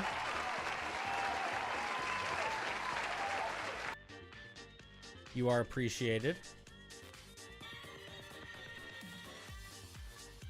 I can't believe we had an Electro Swing album on my little thing. Would not have guessed that. Next is Lucy.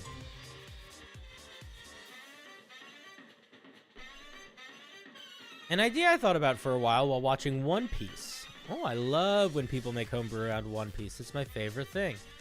I took a lot of inspiration from some of the characters, but I think it turned out its own thing. At the end, what do you think? Well, I'll tell you what, I'm be honest with you. I literally don't know anything about One Piece other than every single time someone sends me homebrew based on One Piece, it's overpowered and a little bit confusing. So let's see if this is overpowered and a little bit confusing. Hopefully it's not. College of Whimsy. Deep within the realm of imagination and laughter, the College of Whimsy emerges as a unique and enchanting path for bards seeking to wield the power of myth and joy. You got to cut this sentence in half. I would probably say... the College of Whisper, I would say College of Whimsy bards seek to wield the power of mirth and joy, period. This college is a celebration of the interplay between light-hearted amusement and the deeper emotions that define us all.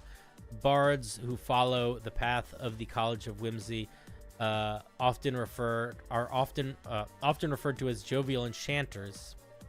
Embrace the multifaceted nature of laughter, using it to heal wounds, confound enemies, and craft unpredictable magic items that bring whimsy to the world. I'm going to be honest here. This is fine flavor text, but the problem is that I think we almost need to... There's a couple... There's an element of this that I feel like is true for all bards. And I just think that it's important to really think about what is this bard that is not something that all bards are, and make sure you're really leaning into that. At third level, we get one feature. Bards should always get at least 2 features at third level, always. And one of the features needs to be tied to Bardic Inspiration. As an action, you can spend a number of your Bardic Inspiration points, not points, to unleash the Seraph's Jovial Enchantment within a 10-foot sphere around you. Natural terrain within the area from trees to pebbles, awakens with fleeting sentience, chuckling and giggling as if sharing an inside joke. Choose one of the following features. Healing. It lasts a minute also.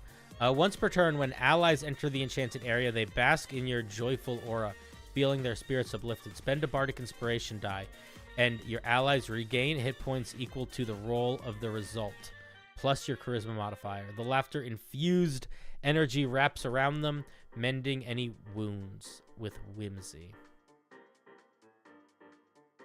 Does it heal all of them or just one? I think you need to be a little bit more specific here. So I would say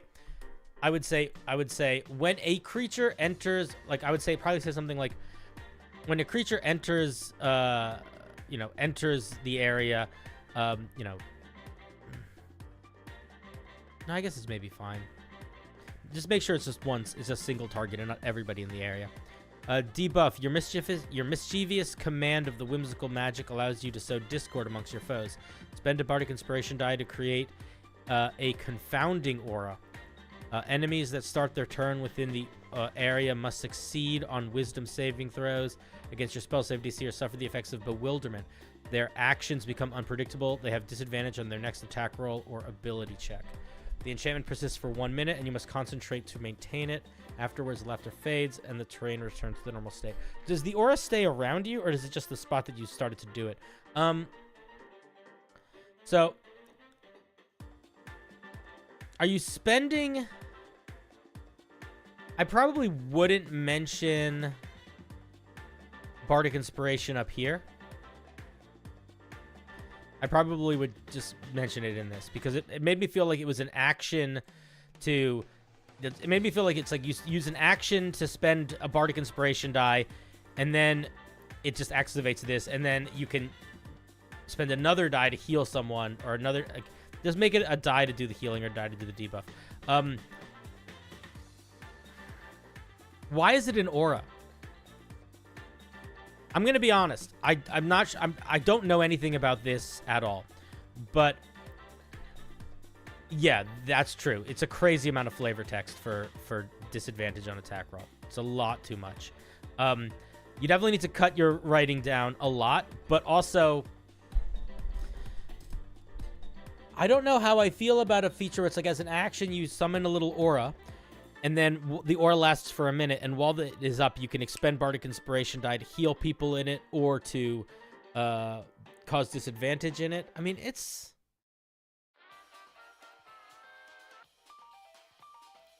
doesn't feel... I don't know. I don't really understand what this thing is supposed to feel like. I mean, like, neither of these things actually really feel like laughter other than the flavor text, so I'm not really sure where the mirth and whimsy comes in here. I mean, it's fine. It kind of works, but it feels like it's like we're not getting enough features at 3rd level. And I almost want to suggest that you rewrite it so that it's like on your turn as an action, you can start to do your mirthful whatever, and you summon a little aura bubble around you. It lasts for a minute. While the bubble is active, you can expend a Bardic Inspiration die to, heal a creature within the aura, or a Bardic Inspiration die to, whatever, give a creature disadvantage on the next attack ability check. I feel like it just feels a little off. I don't know. It feels off. I feel like the healing one kind of makes more sense. This just feels like a weird version of cutting words. The writer was intending it to be AoE. If the writer's intending it to be AoE, then I think it's too strong. I think an AoE heal for a inspiration and an AoE everybody has disadvantage on their next attack roll or ability check, I think it's too strong. So I would probably make it single target. Yeah, we need something else at 3rd level. At 6th level, as an action, you can expend 3 Bardic Inspiration die to unleash a... I disagree with this costing Bardic Inspiration die. Whatever it is, this should just be a once-a-day feature. If something's gonna... Yeah, don't... The Bardic Inspiration die are not key points. You can spend 3 Bardic Inspiration die to unleash a formidable wave of laughter that radiates out from you where are we getting to the actual feature? Oh my god, the flavor text is too much. Here we go. All creatures within a 30-foot cone must make a wisdom save against your spell save DC. On a failure, their movement becomes clumsy and erratic. Still, too much flavor text. Reducing their speed by half and imposing disadvantage on dex saving throws until the end of your next turn. Additionally, they take psychic damage equal to the roll of the Bardic Inspiration die. That's too much. That's too much. I would probably... If I were you, I would drop the damage. I would not make this a Bardic Inspiration die. And I would make it a either once per short rest feature or like a couple times like charisma modifier per long rest feature. Something like that. And this could be half the words. Flavor text is important, but you shouldn't be putting it in the middle of your piece. Certainly not in the middle of a feature. Merriment's Respite. You've learned to channel the dual nature of laughter, manifesting its comforting side to shield your allies. As an action, you can expend 3 Bardic Inspiration die, drop that, to create soothing mirth in a 30-foot radius around you. Zone lasts for 1 minute or until you dismiss it as a bonus action. Don't do another aura. You literally gave us an aura for 3rd level. We don't want to be dealing with multiple auras of different radiuses and stuff. All allies within the zone have advantage on saving throws against being frightened and gain temporary hit points equal to the charisma modifier at the start of each of their turns. It's too strong. Additionally, they can use their reaction to gain +2 to their... It's just too strong. It's too strong before we even get here.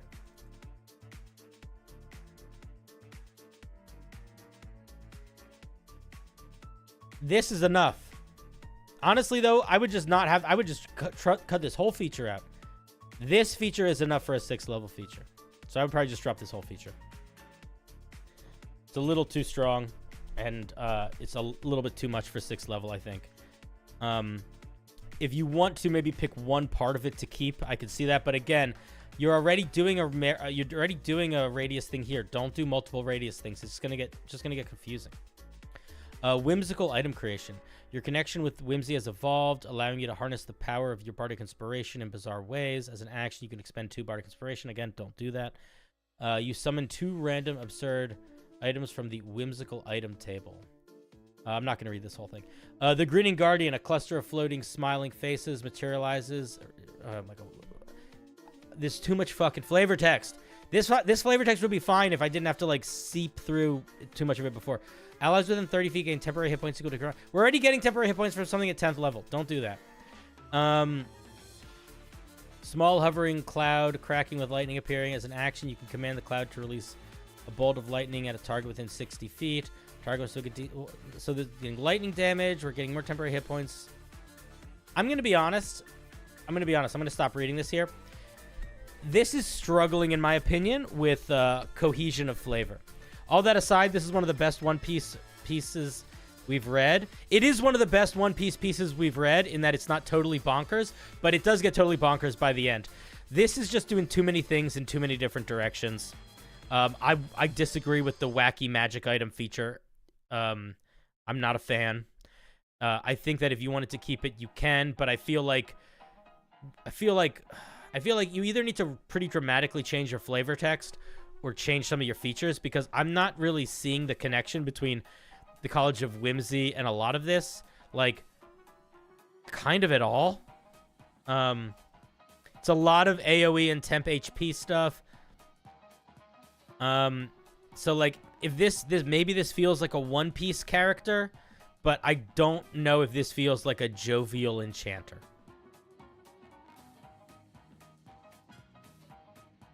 I don't know really what it feels like. I think that if I were you, I would probably pull far and I would pull hard away from the AoE stuff, other than the Conqueror's Laughter. Yeah, and I would probably not do this table. I would probably come up with a feature that was more specific for 14th level. If you really like the random magic items feature, you can do it, but it's not going to feel like anything other than random magic item, which is like, it's a little bit like, it's a little Looney Tunesy. It's like you just pull a magic random item out of a hat. That doesn't really fit anything. Like there's nothing earlier here that makes us feel like we're making something, you know? We're not really creating anything. We're like affecting things, but the random creation feels really out of left field.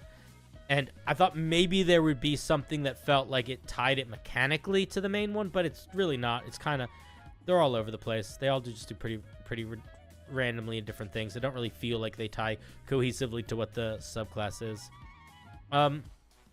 Yeah, I mean, I think it's an interesting idea. I think some of the features work. It's hard for me to judge if it is cohesive with One Piece in mind. I will say without One Piece in mind, it does not feel that cohesive. It feels like there's an element of lore or mechanics or something missing to tie it all together. But yeah, those are my thoughts. I will also say it is by far the best One Piece inspired piece of homebrew I have looked at so far. Most of the time when I look at a One Piece of homebrew, I have to stop by 6th level. This I got all the way to 14th level before I had to stop. So you should feel proud about that at the very least. All right, that was Lucy. Let's say thank you to Lucy. Very, very nice. Thank you for sharing. I appreciate it quite a bit. One other thing, Lucy, is that you're doing a lot of stuff that's stepping on toes. You got aura stuff here. You got aura stuff here. And then you got fucking aura temporary hit point stuff here. You're already doing temporary hit point stuff back here. So you don't want to be stepping on your own toes with the things that you're designing too much. You want to make space for building out the new, especially for bards, where it's like bards usually get 2 3rd level features, 1 maybe 2 6th level features, and then 1 14th level features. They don't get a lot. So you really want everything to feel unique and different. All right. Thank you, Lucy. All righty. Guys.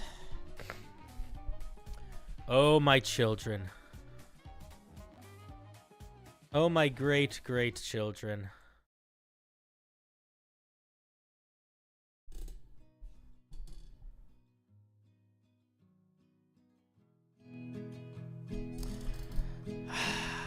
Hello, Quantum Sauce. I think we're going to be wrapping things up. I'm tired. My mouth fucking hurts. I'm sure I was grumpier this stream than I needed to be. At least in part because of that. You were super late, but I also am ending a little bit earlier than I normally do. But all that to say, you guys are absolutely wonderful. You're champions. Dylan, thank you for the super chat to end us off. I appreciate that you enjoyed the swing. Guys, we are going to be back tomorrow. And tomorrow, we are going to be doing a little bit of a call-in show, and then we're going to be doing more homebrew review. And we'll probably be doing a larger chunk of homebrew review tomorrow night. My guess is we'll be putting... Tonight we did about 2.5 hours of homebrew review. We did like 3 hours of homebrew review. But tomorrow maybe we'll do similar. I didn't realize we did 3. But anyway, I love you guys. Have an absolutely fantastic night. Take care of yourselves. Don't forget to feed your pets, okay? Okay? Okay? Okay. I love you. Have a good night. And I'll see you tomorrow. I promise.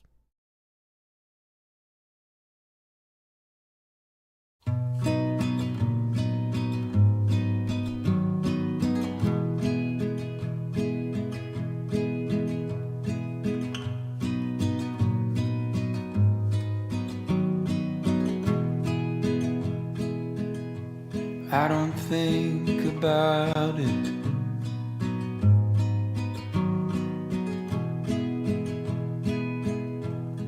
About you leaving me. I don't know who I'd be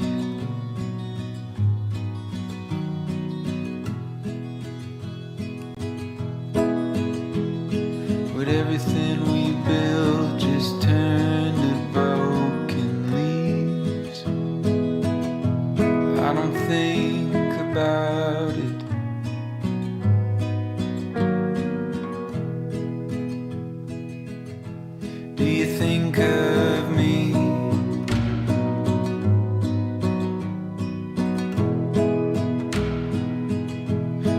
walking out that door.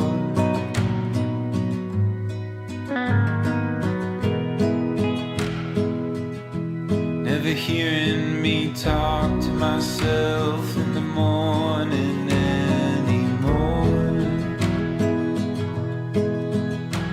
Would it all just turn and turn and turn and turn and turn and turn? You don't think about it.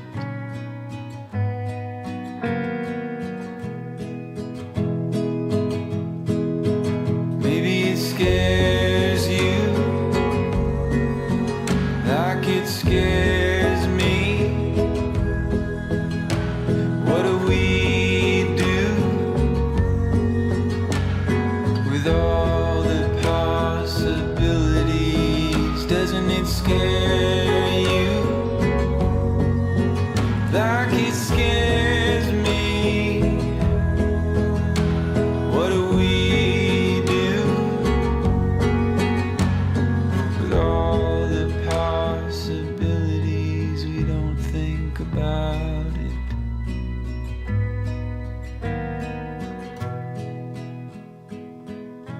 We don't think about it.